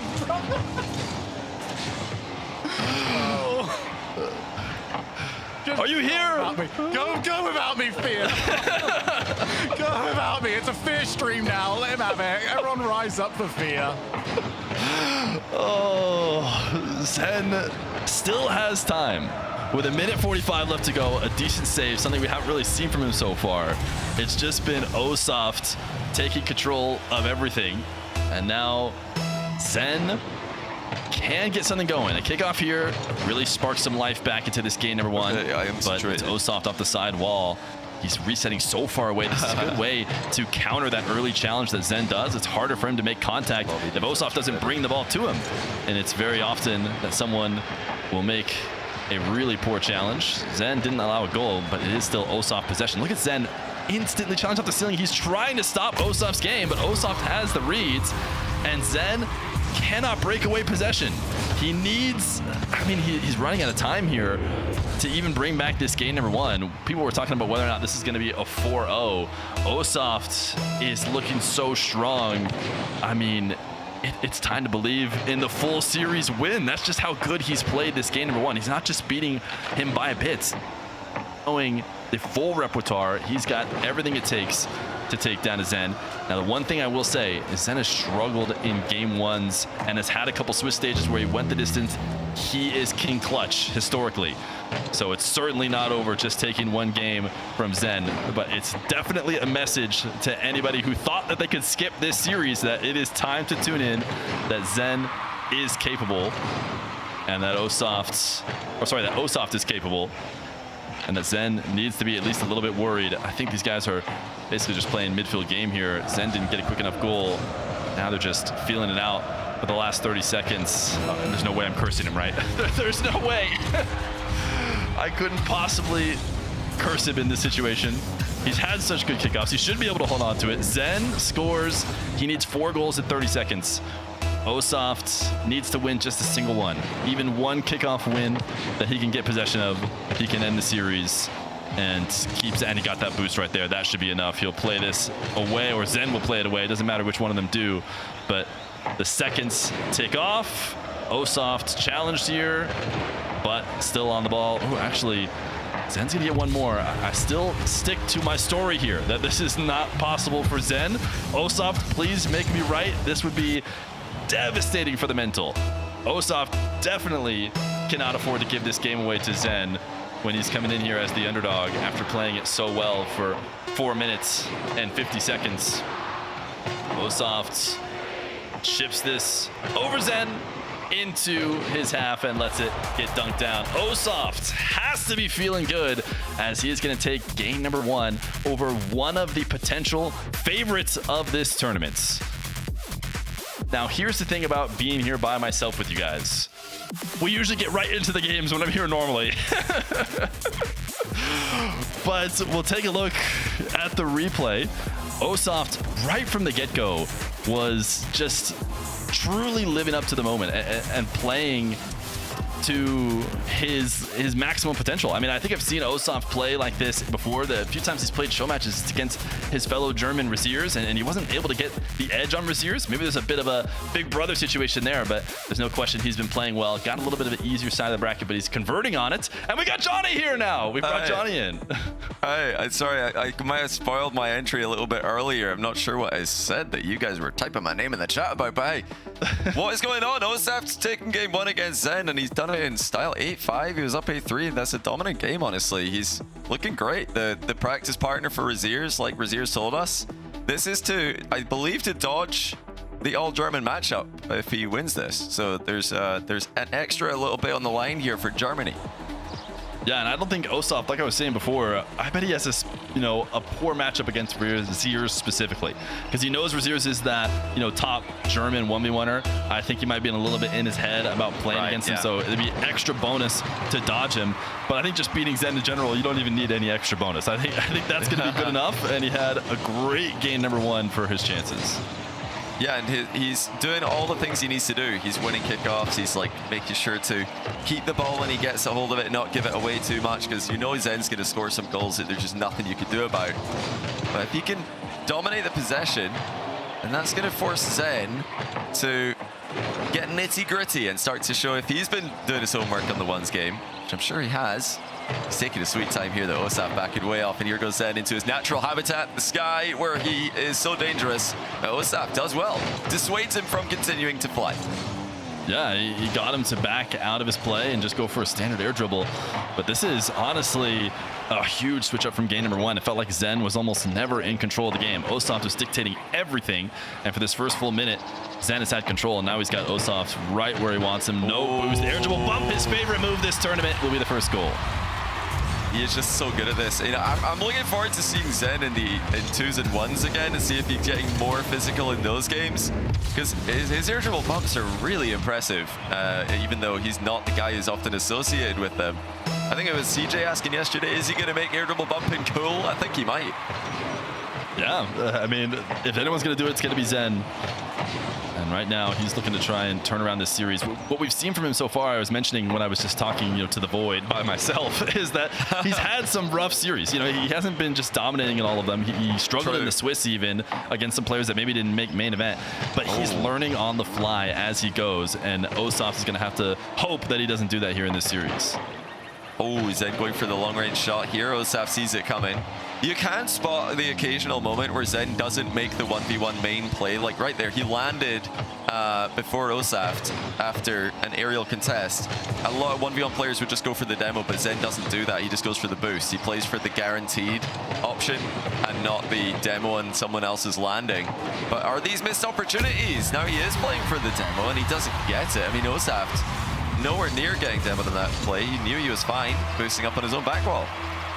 Yeah, chasing him up the back wall with 0 boost is definitely an all-in play. And when he didn't connect on it, he had to have known that he was going to get scored on. Zen is actually able to dictate here on a position where it felt like Osoft had boost. Osoft does manage to get his own back corner, so he's going to force Zen away, who chain dashes away. See if he can get re-involved in this play. Osoft's aerial game has been so good. Bump at it, almost ceiling height, but Zen manages to make the play. Osaf going to try and take this. No, he actually just pops it. So he opts for the awkward pop forward. Must have been a tough one to hit back with himself, which would have been preferable to keep possession. Yeah, Zen is letting him have a bit of space in this matchup. He clearly thinks he could beat him. Oh, nearly gets a demo in the back corner, does Osaf. Yeah, Zen just wants to outplay him in open play. He doesn't want to go for any 50-50s that aren't deemed necessary. And that's resulting in a very low-scoring game so far. Zen doesn't get the boost steal here, but the 50-50 is really good. It's perfect, and he walks in the open net. Yeah, you talk about things that you don't often see one's mains do. I just felt like everybody grabs boost there, but Zen decides not to. And then Osaf challenged way too far out. He was, off left side of the ball, enabled Zen to keep that in play. So a Zen lead, but Osaf has been lethal from these positions. Maybe a missed boost grab there from Zen. He's going to arrive late, and Osaf to 50 it in. Great read by Osaf. Saw Zen going high. He low 50s it through him. Look, he just pulls away from the ball at the last second there. Lets Zen hit the ball into him. That's something we see Zen do a lot in 3v3. He has such a threat with the high reset outplay that players challenge him too high. And now, okay, we are seeing what we thought Osaf might be able to win in. Gets a kickoff goal. This is where Zen has to be careful. You can't let this happen too often. And right now it has been. Zen hasn't been able to figure it out. We've seen him delaying as a way to kind of get around that fact. If you can't win these more standard type kickoffs, make sure they're always a mix up by including a bit of delay or something else of your own. He's going to survive this shot attempt here. 6 boosts to work with and fakes the flick and tries to just walk it in the net, but isn't going to be able to. Yeah, this is an awkward position. This is the kind of position that you only get in 1v1, so this is something Osaf to have more practice in than Zen. He's very good at 2v2, of course. He might be the best in the world at that game mode, maybe the best 3v3 player, but these slow positions where the ball's barely moving really only exclusively happen in 1v1, where Osaf has more recent game time. Zen does get the ball back with the aerial challenge, though. Low-scoring game. Osaf pre-jumping again. He's just going early every time. Does not want to defend reactively against Zen's aerials. Osaf's gonna go for a bump of his own. Zen goes underneath it and makes the save, but Osaf gets back to it. The fact that Zen even got that in the first place. But yeah, Zen missed the boost. He went for the back corner boost and just missed it. That put him in a horrible position. Needed to make a heroic save, which wasn't enough. Osaf can make it 5. He does. And these small mistakes by Zen, they're starting to compound as he falls behind by 3.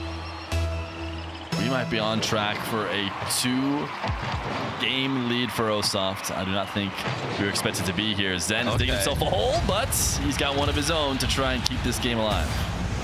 That's a nice play there. Osaf trying to single jump into the ball from a bit of distance. That just hits it straight to Zen. Still good reaction by Zen. He had to jump there to keep that in front of him. Minute to go. Zen trying to upset the player that's got more experience than him. I'm calling it an upset in terms of who's played ones more recently. Of course, none of us thought Osaf was going to be able to play this well against Zen, though. We will tell you that for a fact. And not even the new respawn update can save Osaf here. Zen with the demo and the goal.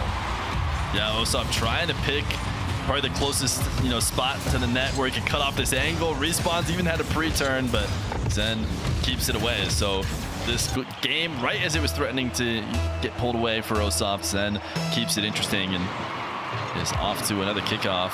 Osaf so quick on the wave dash kickoff to recover to that midfield boost, and he will take it to the air. Not the easiest of setups, but he finds a way to get an air dribble out of it. It's just barely off. Osaf's got to be careful here in the back corner. Zen could be going for the demo. Actually just plays for the boost steal. Osaf was the one who ended up being in the more aggressive position. Osaf's pace is looking good in this exchange. He's been boost starved, though. Has to be careful in the back corner. He finds a way to get to the ball, though. Can't hit the target, but this is still a great trade. He wins the boost battle. He's got Zen on the back foot, and he scores again. It's Osaf by 2 with 15 seconds left. This is not an easy thing to do. He's playing keep away from Zen.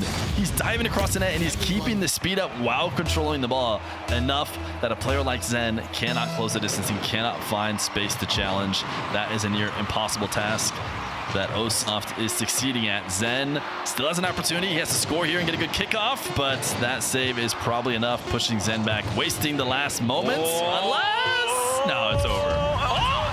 Chance. That's got to be 0.1. That's got to be so close to 0. Zen just getting it in time, but yeah, Osaf just has to stick to the ball here, surely. I mean, Zen's going to try to delay this. What will Osaf go for? He could just belly flop the ball, and I think he wins. So that's what I was thinking. Just jump on top of it. Oh, he didn't. Yeah, he flipped into it. So Zen's got a chance here, but it's not going to be a good one yet. I mean, it's still so hard, even if you do get the ball into the air. But look at this. Osaf 2-0. Huge performance by him. He's keeping the controlled breathing going. This is his biggest match of his Rocket League career, and he is living up to the occasion. We saw earlier in this bracket, Red Mob having a very similar result to Osoft right here. Started off strong. Zen was clearly clawing it back, and then ultimately, you know, couldn't be beat once he did find his form. So it's still a scary position to be in if you're Osoft, but obviously you can't ask for much more than what he's gotten out of this game 1 and this game 2. The game plan is there. The execution is there. There has been very little to no nerves from Osoft, who's had a lot of tough mechanical plays. The frustration. Hits. Did you see that frustration by Zen?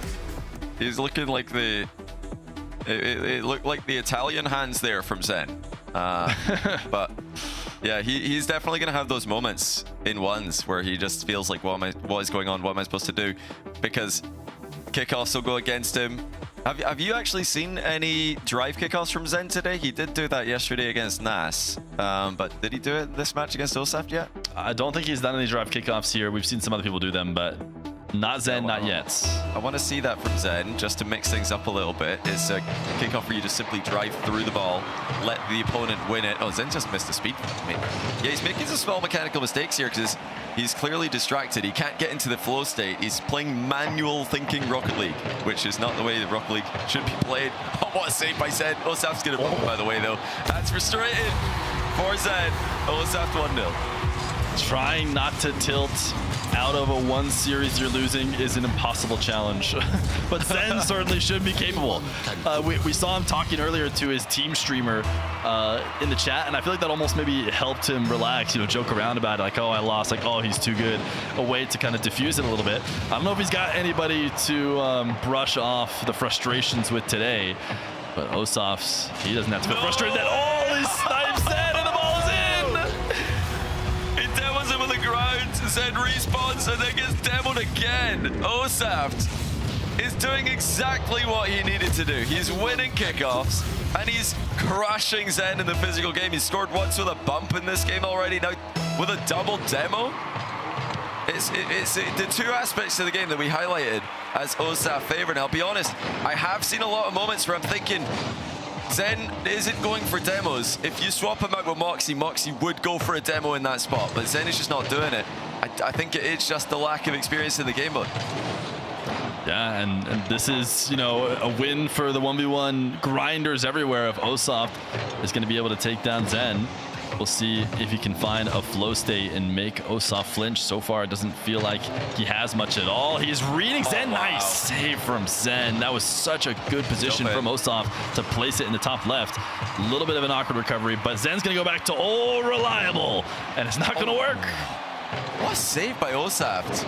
He had barely any boost in that position, but he's making Zen second guess himself. And, you know, I've got to say, Zen is not looking confident in his aerial game, at least not compared to what we're used to seeing from him. He booms a wall shot in here.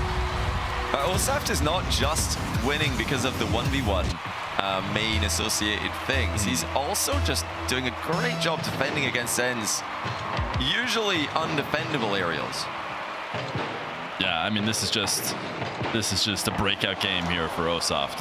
Don't get it twisted. It's not a ones cheeser who is just happening to beat Zen. You know, he's put together a great performance, and if he keeps playing like this, it's a very well-deserved win in all regards.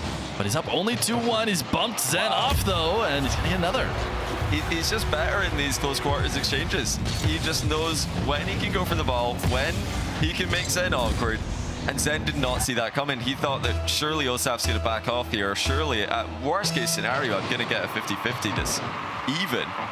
And Zen, you know, credit to him. He is in the lab right now, live, trying to develop a kickoff game in front of our very eyes. And he's getting some success.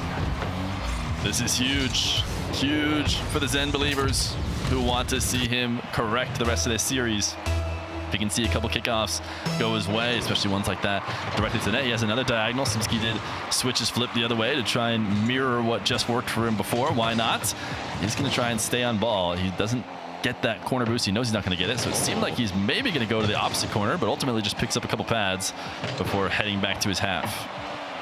Well, that's good play by Osaf, just forcing Zen high, and now taking the ball back. He's waiting to see if Zen will make a mistake here. Zen fake challenge. Osaf doesn't fall for it. Now Osaf taking off early. Zen, does well to get in the way of it. But again, those little bumps from Osaf, they're just not things that Zen's used to, clearly. Getting boxed out of the play here. It looks like Osaf might have made a mistake, but before you know it, he's making it his way back to the ball. Zen can't get a read on him. It's pretty clear. Zen has a boost disadvantage here. Able to 50 this one. It gets launched away with 0 boost. He's going to have to sit in the air for many seconds and think about his life before he gets back down. And now Osaf's opportunity. Oh my goodness, he's just faster than Zen. He just completely calls his bluff. Osaf knew that there was no boost to steal, so he just plays the ball instead. And yeah, he's got the win in the race in that position because the ball's coming towards him quickly. He saw Zen save, was hard into the backboard. 2-goal advantage for the underdog, and this really would be one of the biggest upsets that we've seen. We know that Zen is not a player who plays ones all that much, but he has still had so much success in the game mode that nobody thought Osaf had a chance here.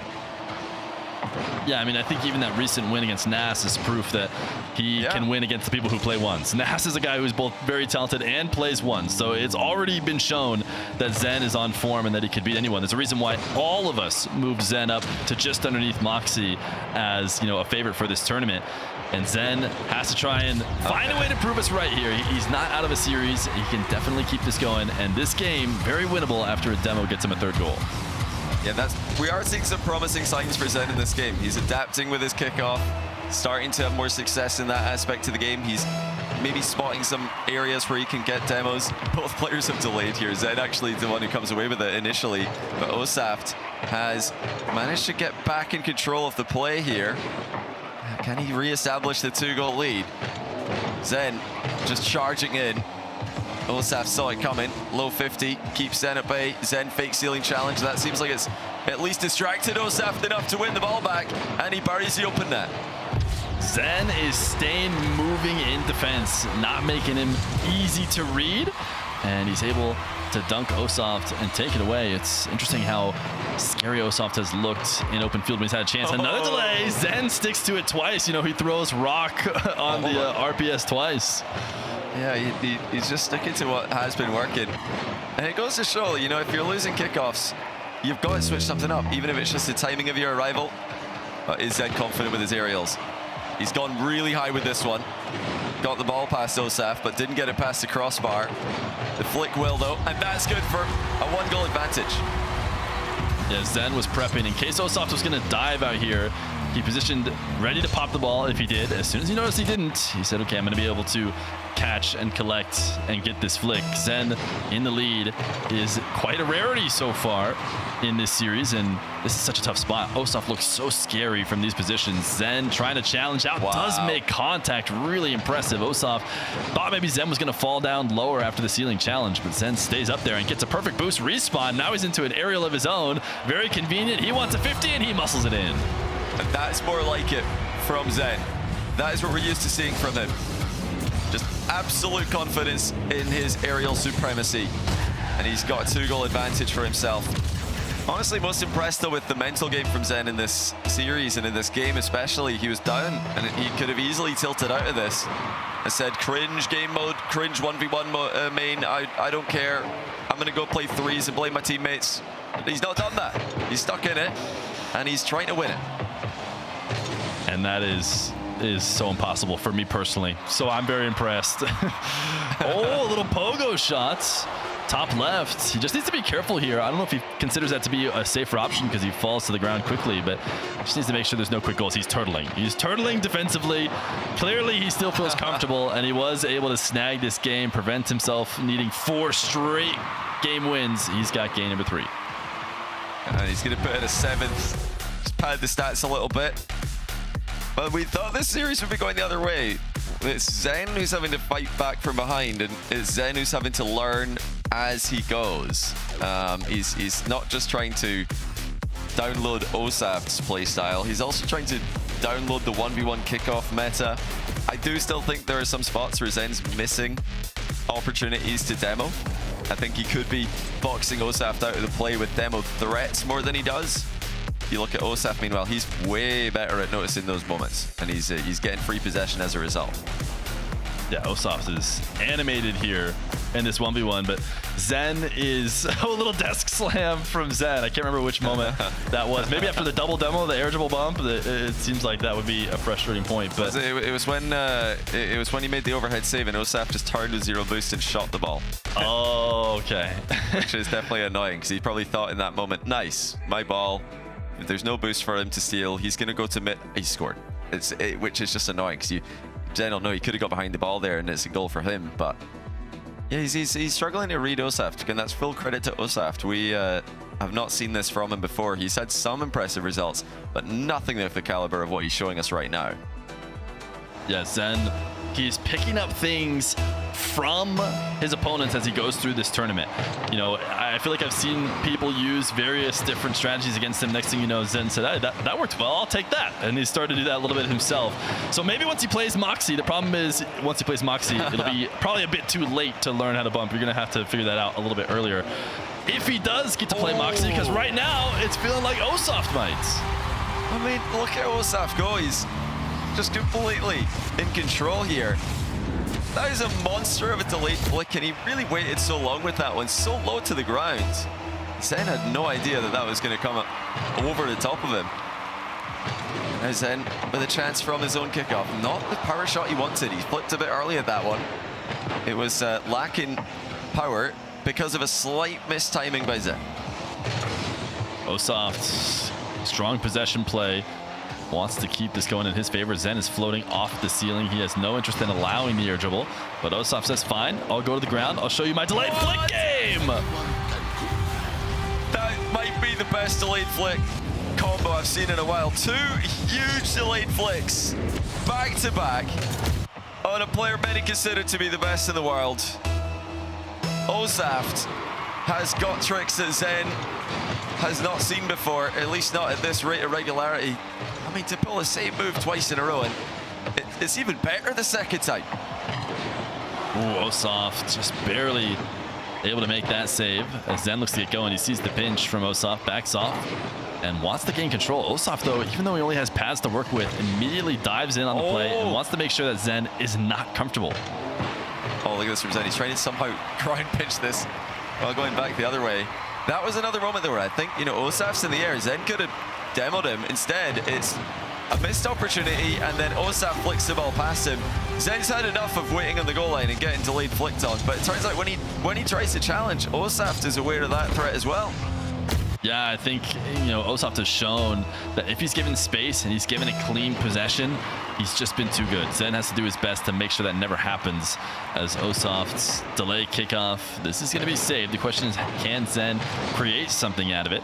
He's passed it high to the side wall and has read the bluff that Osaf was not going to challenge there on the ground. Zen taking it around away from Osaf, back to Nass. He's going to get it on target. He does, and that's only something Zen can do.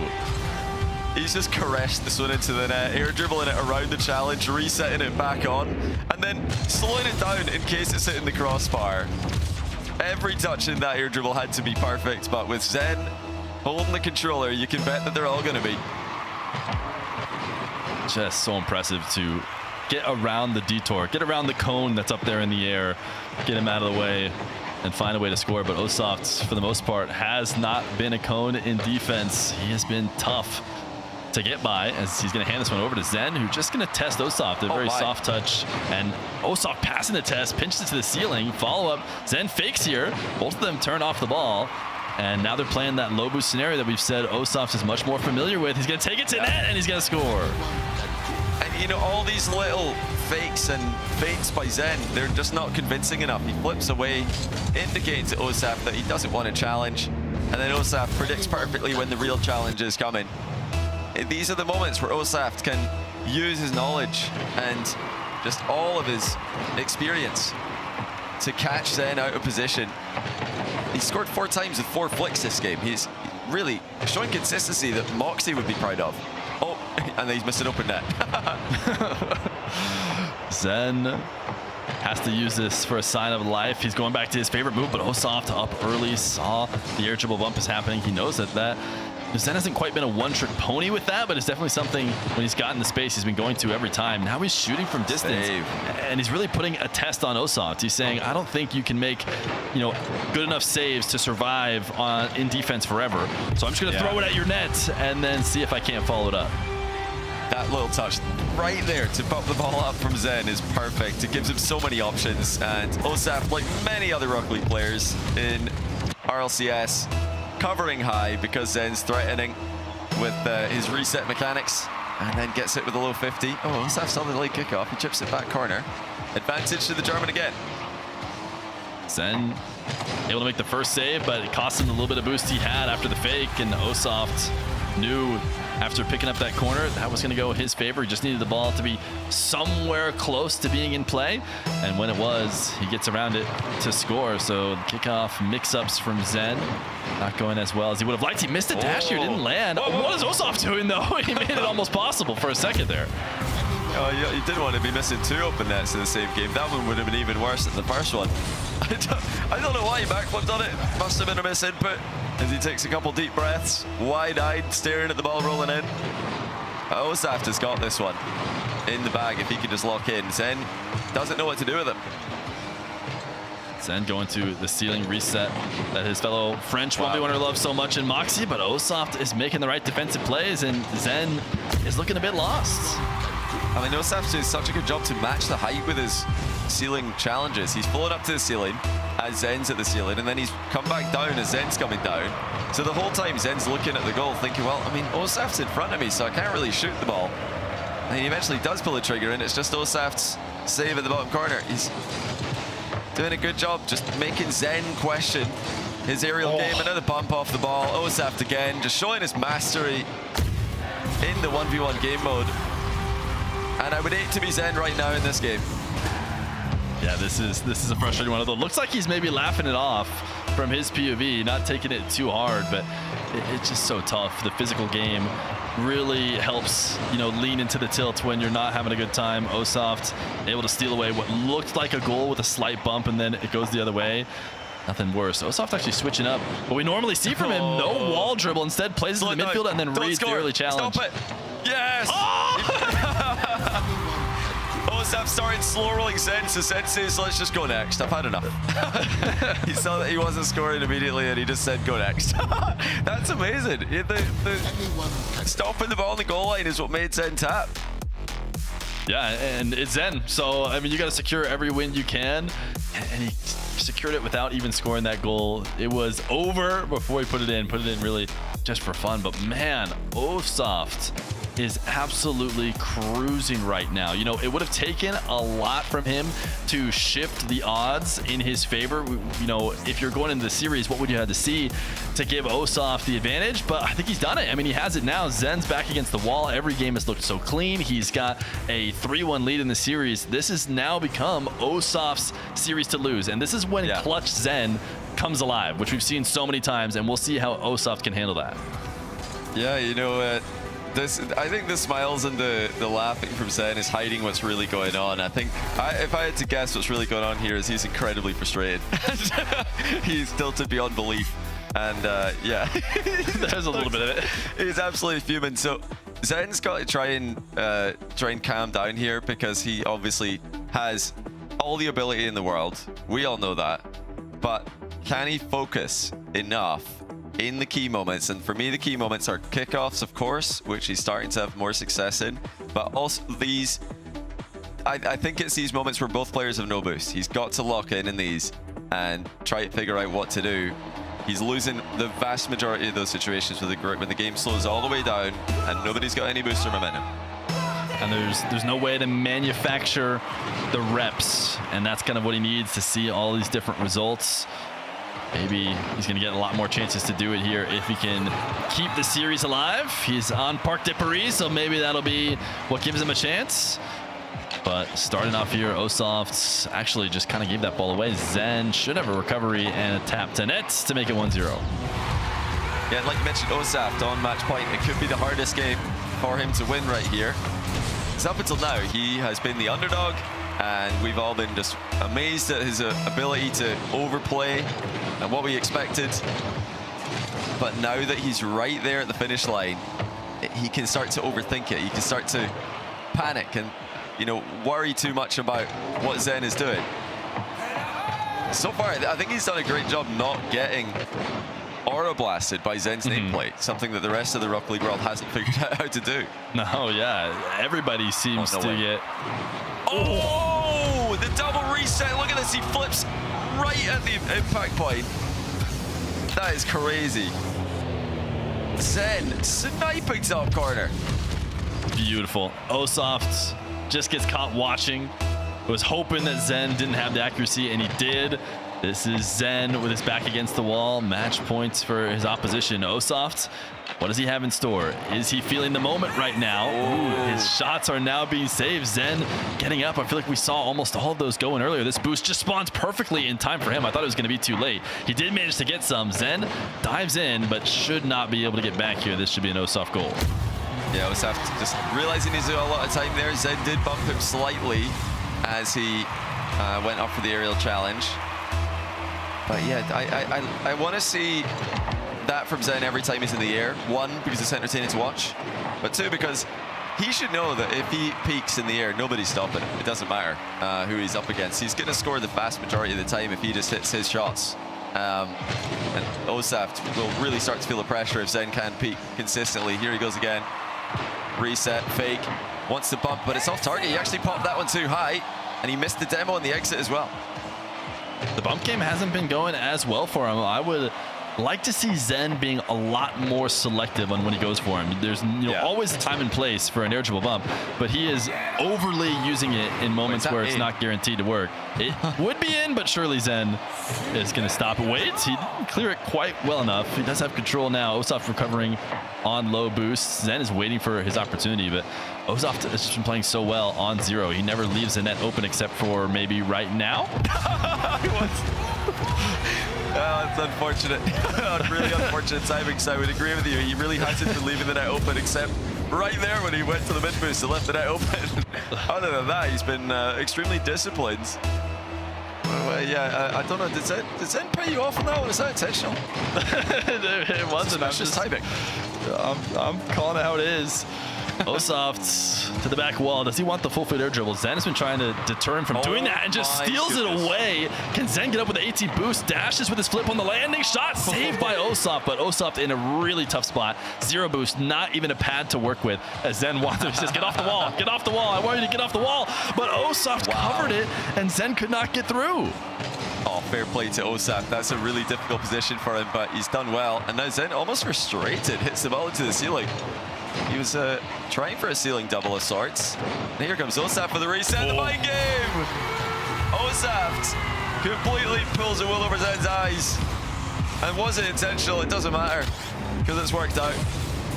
And I mean, he's earned it. He's earned it with his aerial play so far for Zen to respect it. But that was such a big moment where he stayed calm. Zen had a massive advantage there. Sometimes the angles are tough. I'm talking about back when Osoft was on completely zero.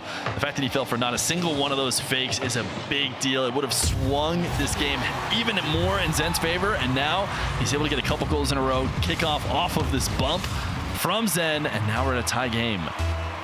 Yeah, once again, it's those moments where Osoft's just got far too many reps. He knows what to do. Zen made the wrong play. Osoft from the long distance, just going to back Zen up. Zen does land on the back wall here, so he can keep going for the ball, but he doesn't realize that it's his ball to go for. Now Osoft has it. The boost seal is available, but Osoft's landed in the net. That's not ideal. Far from it. Now Zen coming the other way with the mind game. Osoft somehow saves it. What a recovery. And Zen played it so fast too. He knew he had an advantage and that Osoft's recovery was going to be late, so he had such great set of first few touches to get the ball going, and yet still Osoft was back. He just got a nice reset off of the top of I think Osoft's car, and he's going to use that to make it 4-3. Yeah, Osoft, it looks like he might have tried to bump Zen and get the ball there, but right as he went for it, Zen pulled away, so it didn't work out. unfortunate for Osaf, but that's exactly what Zen needs in those exchanges where he's usually second best. Setting up the ceiling play again. Osaf all over it. Just shuts that one down. Zen can go for the counter down the middle. Overhits it. Osaf in control in the midfield, trailing by 1 in game 5. No boost available for Zen. He had to settle for pads after he looked and saw nothing in the corner. Nice catch and cut to keep it away from Zen. You know, it's hard to pick who's had the better aerial game in this, because Osaf just shut down Zen on a previous play and then makes it look easy as he walks the ball to the bottom corner. He really is matching Zen in a lot of the aspects we thought Zen would be far better in. Osaf is probably going to start feeling the moment now. Now he's 1 minute away from that goal that could win him the series, and instead it does not work out that way. Zen slightly delayed as well, and then wave dashes into the ball. Much better 50, beats out Osaf to make it 5-4. A great shot by Zen from the back corner. Still going for this one. He needs that upper bracket to finish as far in the tournament as possible. Osaf. With a burst of acceleration, shoots the ball and smashes Zen out of the way. Zen heads to the ground, thinks Osaf is maybe going to go for some sort of power shot, is waiting out for that, but Osaf touches the ball softly and gets ahead of it in order to get a demo. Another crucial kickoff here to see who's going to get to hold the lead and maybe play the lead in the final minutes. Osaf is going to steal the corner boost. Zen looks like he's a little bit lost back here. Needs a good 50, gets it. Osaf lands inside the net, which is a big deal, but he gets demoed, and Osaf's got a wide open net to make it 6-5. It's just perfect play from Osaf. He stole even the small pads before going back for the big boost steal, and he knew that the demo was available. He timed it exactly right when Zen had to make a move for the ball, and it could be Osaf in 5, a scoreline that's hard to believe. Fair enough if you predicted the upset, but I don't think anybody thought it would be this one-sided. Zen needs a goal. Has some boost, but will have to use all of it to kind of get rid of the ball in his half. He'll pick up 100. Osaf needs to stay composed. Zen in the air can be lethal. Has the reset. What? That wasn't lethal, though. That was just an own goal. CSC. Zenito. I don't know what he was thinking there, but you can clearly see that he's second-guessing himself, and Osaf is right there on the finish line. A whole fake kickoff as he tries to finish this off. Zen is going to have 100 boost and might have the ball. Osaf will back off. This needs to be a quick goal. Can't afford to go slow. This has to be the moment, and Osaf denies it and wins the series 4-1. The big upset over Zen. Zen is still alive, sent to lowers, but it's going to be Osaf who punches a ticket to the semis alongside Moxie. That is absolutely incredible. Zen immediately turns off the camera. He is out of here. Did he underestimate Osaf today? I can guarantee you that we did. None of us saw this coming. Not even in 7. You can see how much it means to him. I mean, what a win. What a win that could be, not just for this tournament, but for his Rocket League career. Everybody's going to hear about this. Everybody's going to see what he did to Zen. And it wasn't just kickoff goals and demos. He was hitting flicks. He was hitting the aerial plays. And he made Zen doubt himself. Zen always looks confident in the air. Not today. Yeah, it's just, if you switch the nameplates in this whole series, everyone would have said, yeah, no, that makes sense. I mean, clearly that theoretical Zen was playing amazing, but that Zen was Osaf. Osaf was playing every part of the game so comfortable, so confident.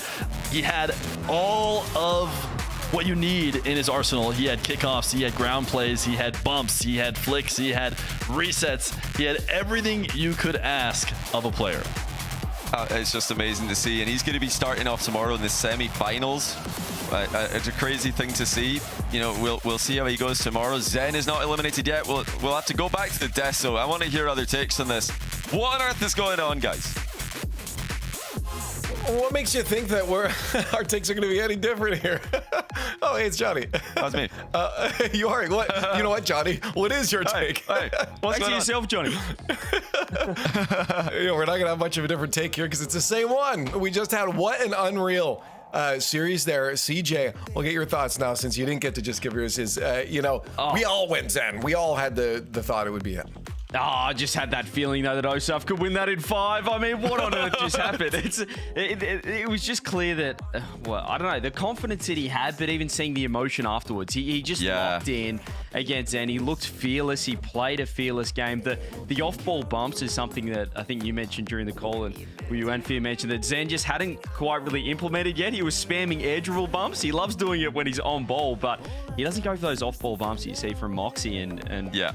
Wow, just a well-rounded performance from Osaf. He hadn't had the win yet against the top 6 opponent. Obviously had the Mozzarella win and things like that. But that is the statement game right there that puts him on the map. Oh, absolutely. I mean, like you saw it in his own reaction out there. Like he just couldn't believe it.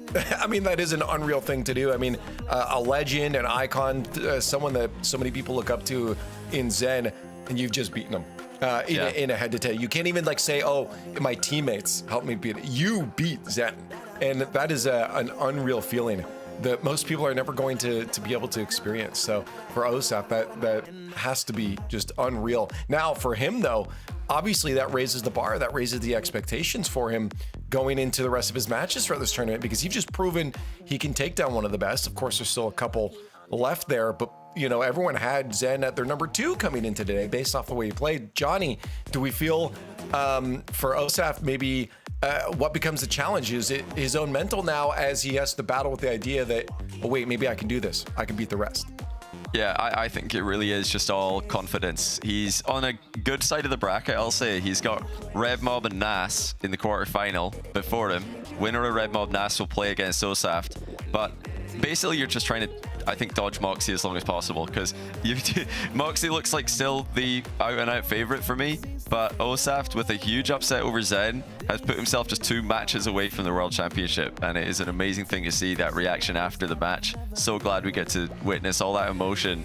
That has to just be the most unbelievable release of adrenaline that you can get in a video game, to beat Zen.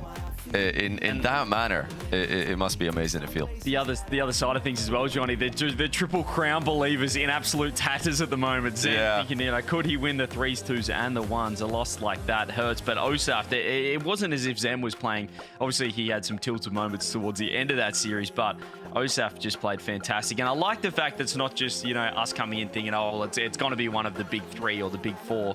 The fact that we do have a new contender rising up. Yeah.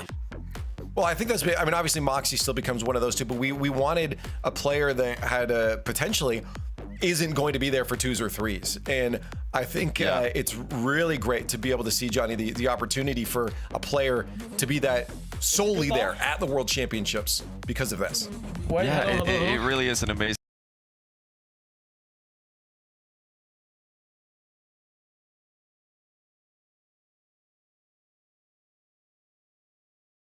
So there's going to be a lot of people, because Zen's obviously such a popular player. People are going to see this result and they're going to cope and say, oh, Zen doesn't practice the game mode. Zen literally beat Nass yesterday.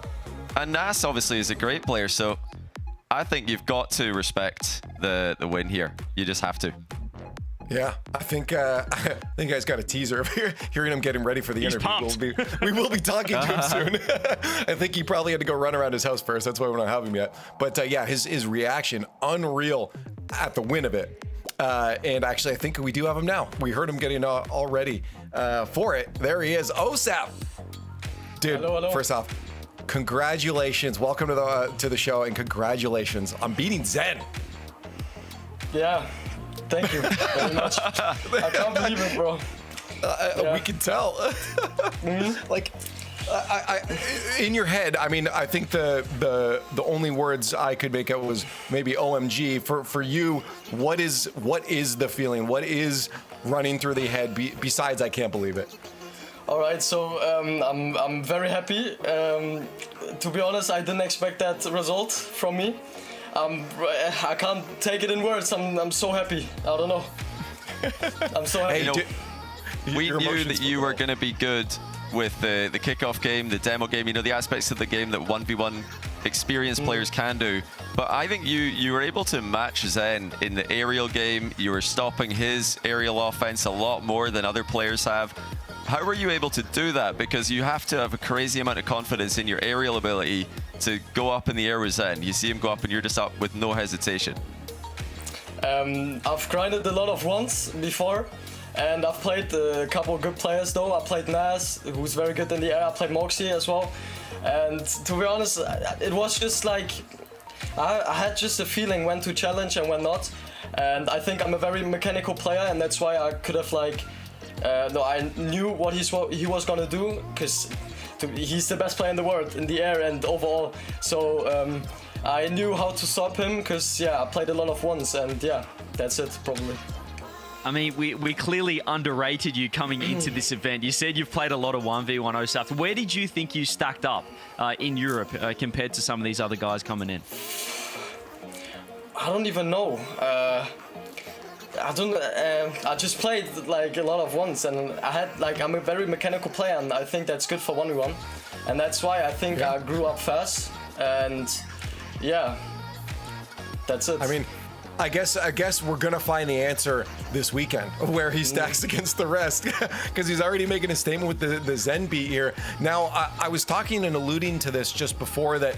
Now that you've proven you can take down one of the favorite players in the region, does that start to get to you mentally, being like, oh, now I have to prove that I have to take down the others? Where do you stand in terms of how you feel about your future potential here? I'm always kind of confident to be I'll go always confident in the tournament, and I think realistically Moxie would beat me, but now when I beat Zen, I think I could win this whole thing, and hey. I'm always confident, you know, and yeah, that's key. Well, you've made it. I mean, this is already a great result. I feel like there's no everything. It's got to be a great feeling to make it this far. You're not just into Championship Sunday, but you're in the semi-finals. You play the winner of Red Mob Nass. You know, you've got Red Mob coming off a loss today against Moxie, Nass coming off a win against Mozzarella. What are you hoping for anyone in particular in the semi-final? Do you have a preference of who you play between those two? So I've played 2v2 RLCS with Red Mob, and he's my friend, and I don't really like playing him then because he's my friend, and I don't want to kick him out, or he probably doesn't want to do the same. But Nass is an incredible ones player, so Red Mob as well. So probably both of them. I don't mind who I play. I have to beat them anyways, you know. That's why. I want to ask as well, OSAF, just in case, I really hope we do hear from you tomorrow if you keep playing like this, but just in case we don't, I want to ask, not only in 1v1, but 3v3 as well. He had some interesting, some decent results, should I say, with Caligiris back in the season. What's kind of, what are your goals in Rocket League, on the Rocket League side of things? Is it still the threes, or are you kind of focusing now on the 1v1? Where do you see your future in your career? I mean, 3v3 is the most known playstyle and the most important play mode, game mode, and the most important game mode. So I want to reach majors and stuff, and even World Cups, and these are my goals, and even winning. But firstly, I have to I want to reach majors and stuff. But yeah, for sure in all game modes. So yeah, that's probably my best goal.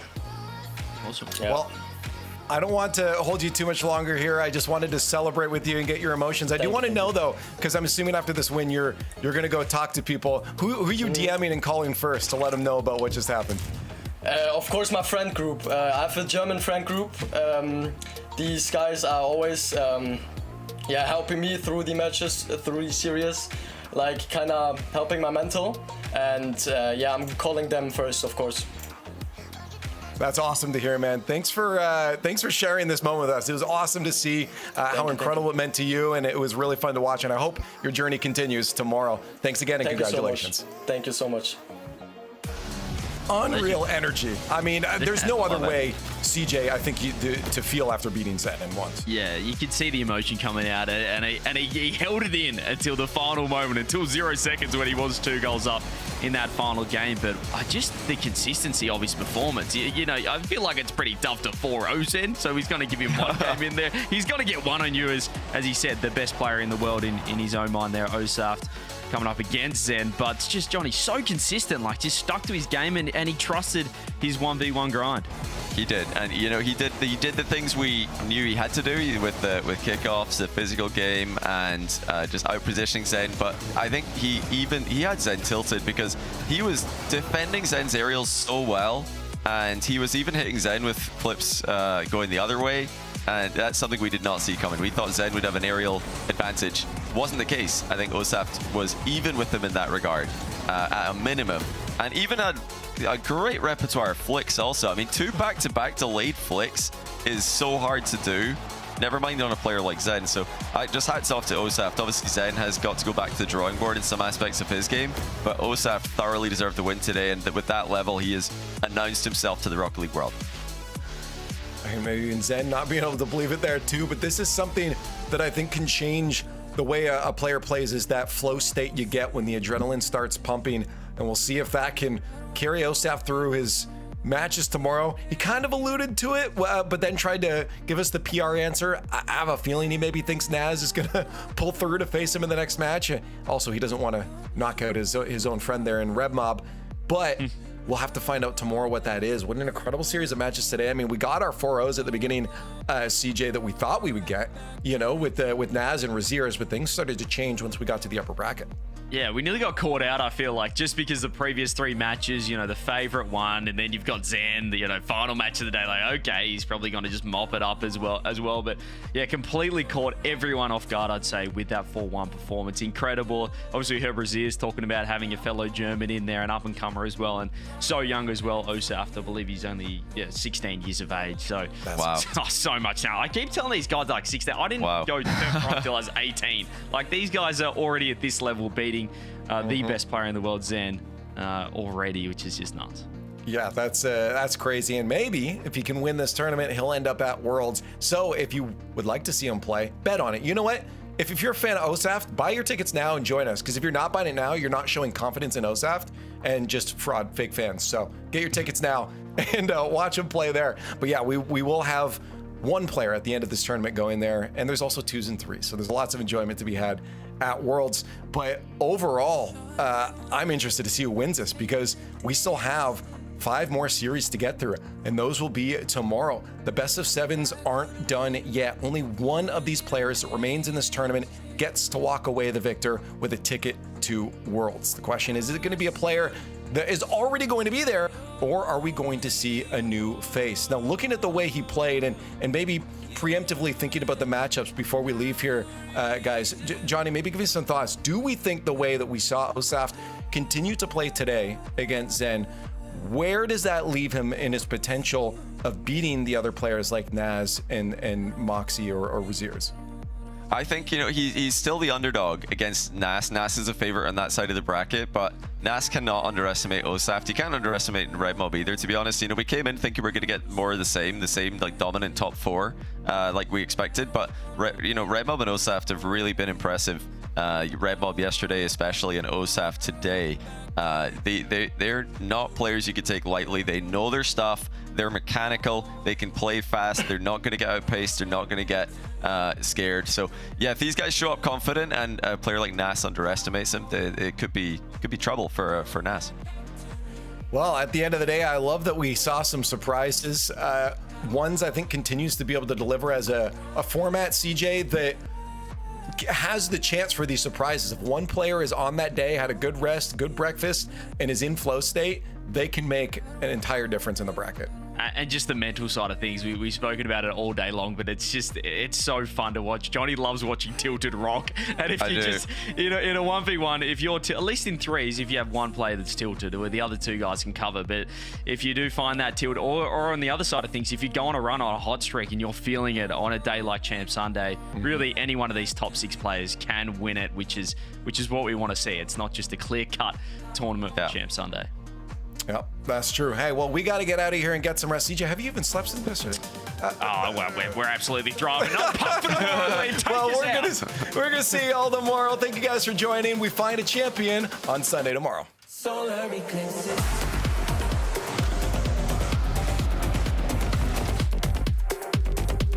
Solar eclipses.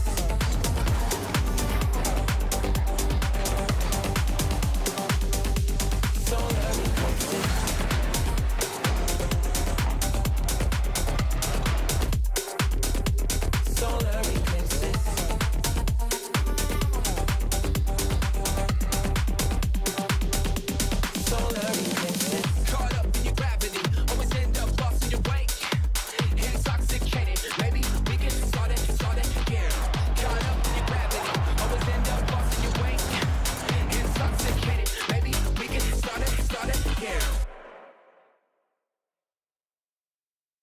Okay, the plumber's fixing that burst pipe. We should be all set. Good thing you're protected 24/7 with your home and auto bundle from Progressive. Oh, I'm sorry. I'm just trying to figure out the right caption to post about this. Maybe something like, I have protection, just need a lifeguard. What about that emoji with a shocked face? Or maybe flooded with emotion. That's too much. Try Tuesdays are cray. You know, technically, you don't have to post everything that happens online. I totally believe you. Life is meaningless without affirmation, am I right?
The magic of Rocket League is the stories you could tell about it. The 0-second buzzer beaters, the epic saves, the underdog victories.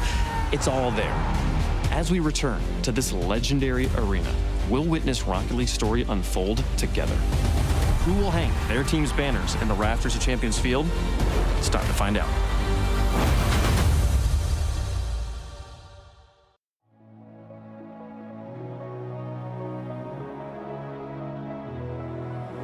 You and I, feels like we're living in a dream and it finally came true.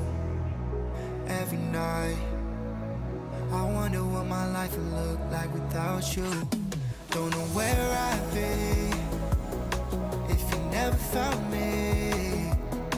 I can't fall asleep, I'm just lying wide awake, reminiscing on the memories. We were apart, lost in the dark. I used to feel so hollow, but now we're alive, like stars in the sky. Wherever you go, I'll follow. Just give me a sign, I'll stay by your side. Make the most of this time we borrow. Close your eyes and hold on tight. Let's live like there's no tomorrow.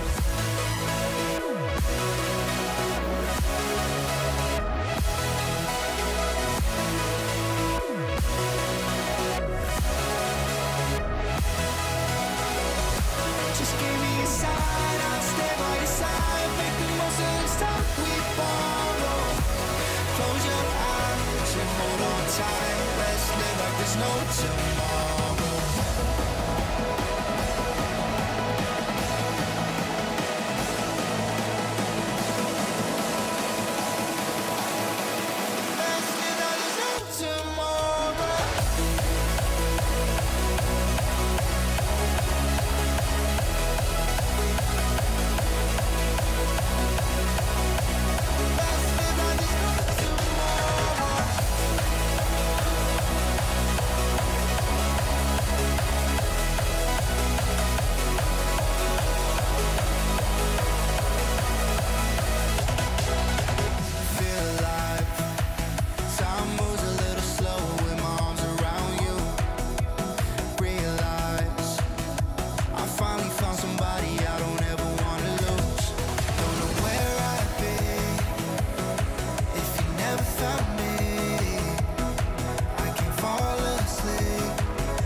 Stars in the sky, wherever you go, I'll follow. Just give me a sign, I'll stay by your side. Make the most of this time we borrow. Close your eyes and hold on tight. tomorrow.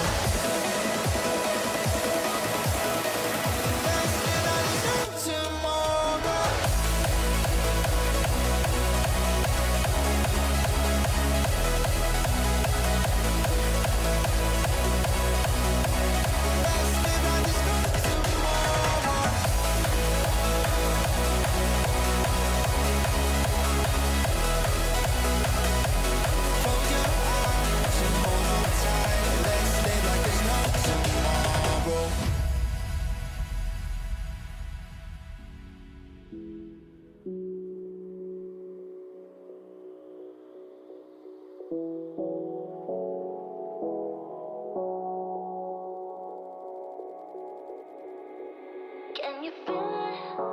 The fire in your soul, leaping at the chance for love. Can you feel it? Haunting your senses, letting all your feelings go. But I can feel it rushing through my veins. Your love's the only drug I know. But we've been playing the hand now with devil. We can light it up. I know that we can make it through the night, but I can feel the fire inside. So there won't be nothing tonight.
Let the silhouette cast upon your heart, turning every little moment into scars.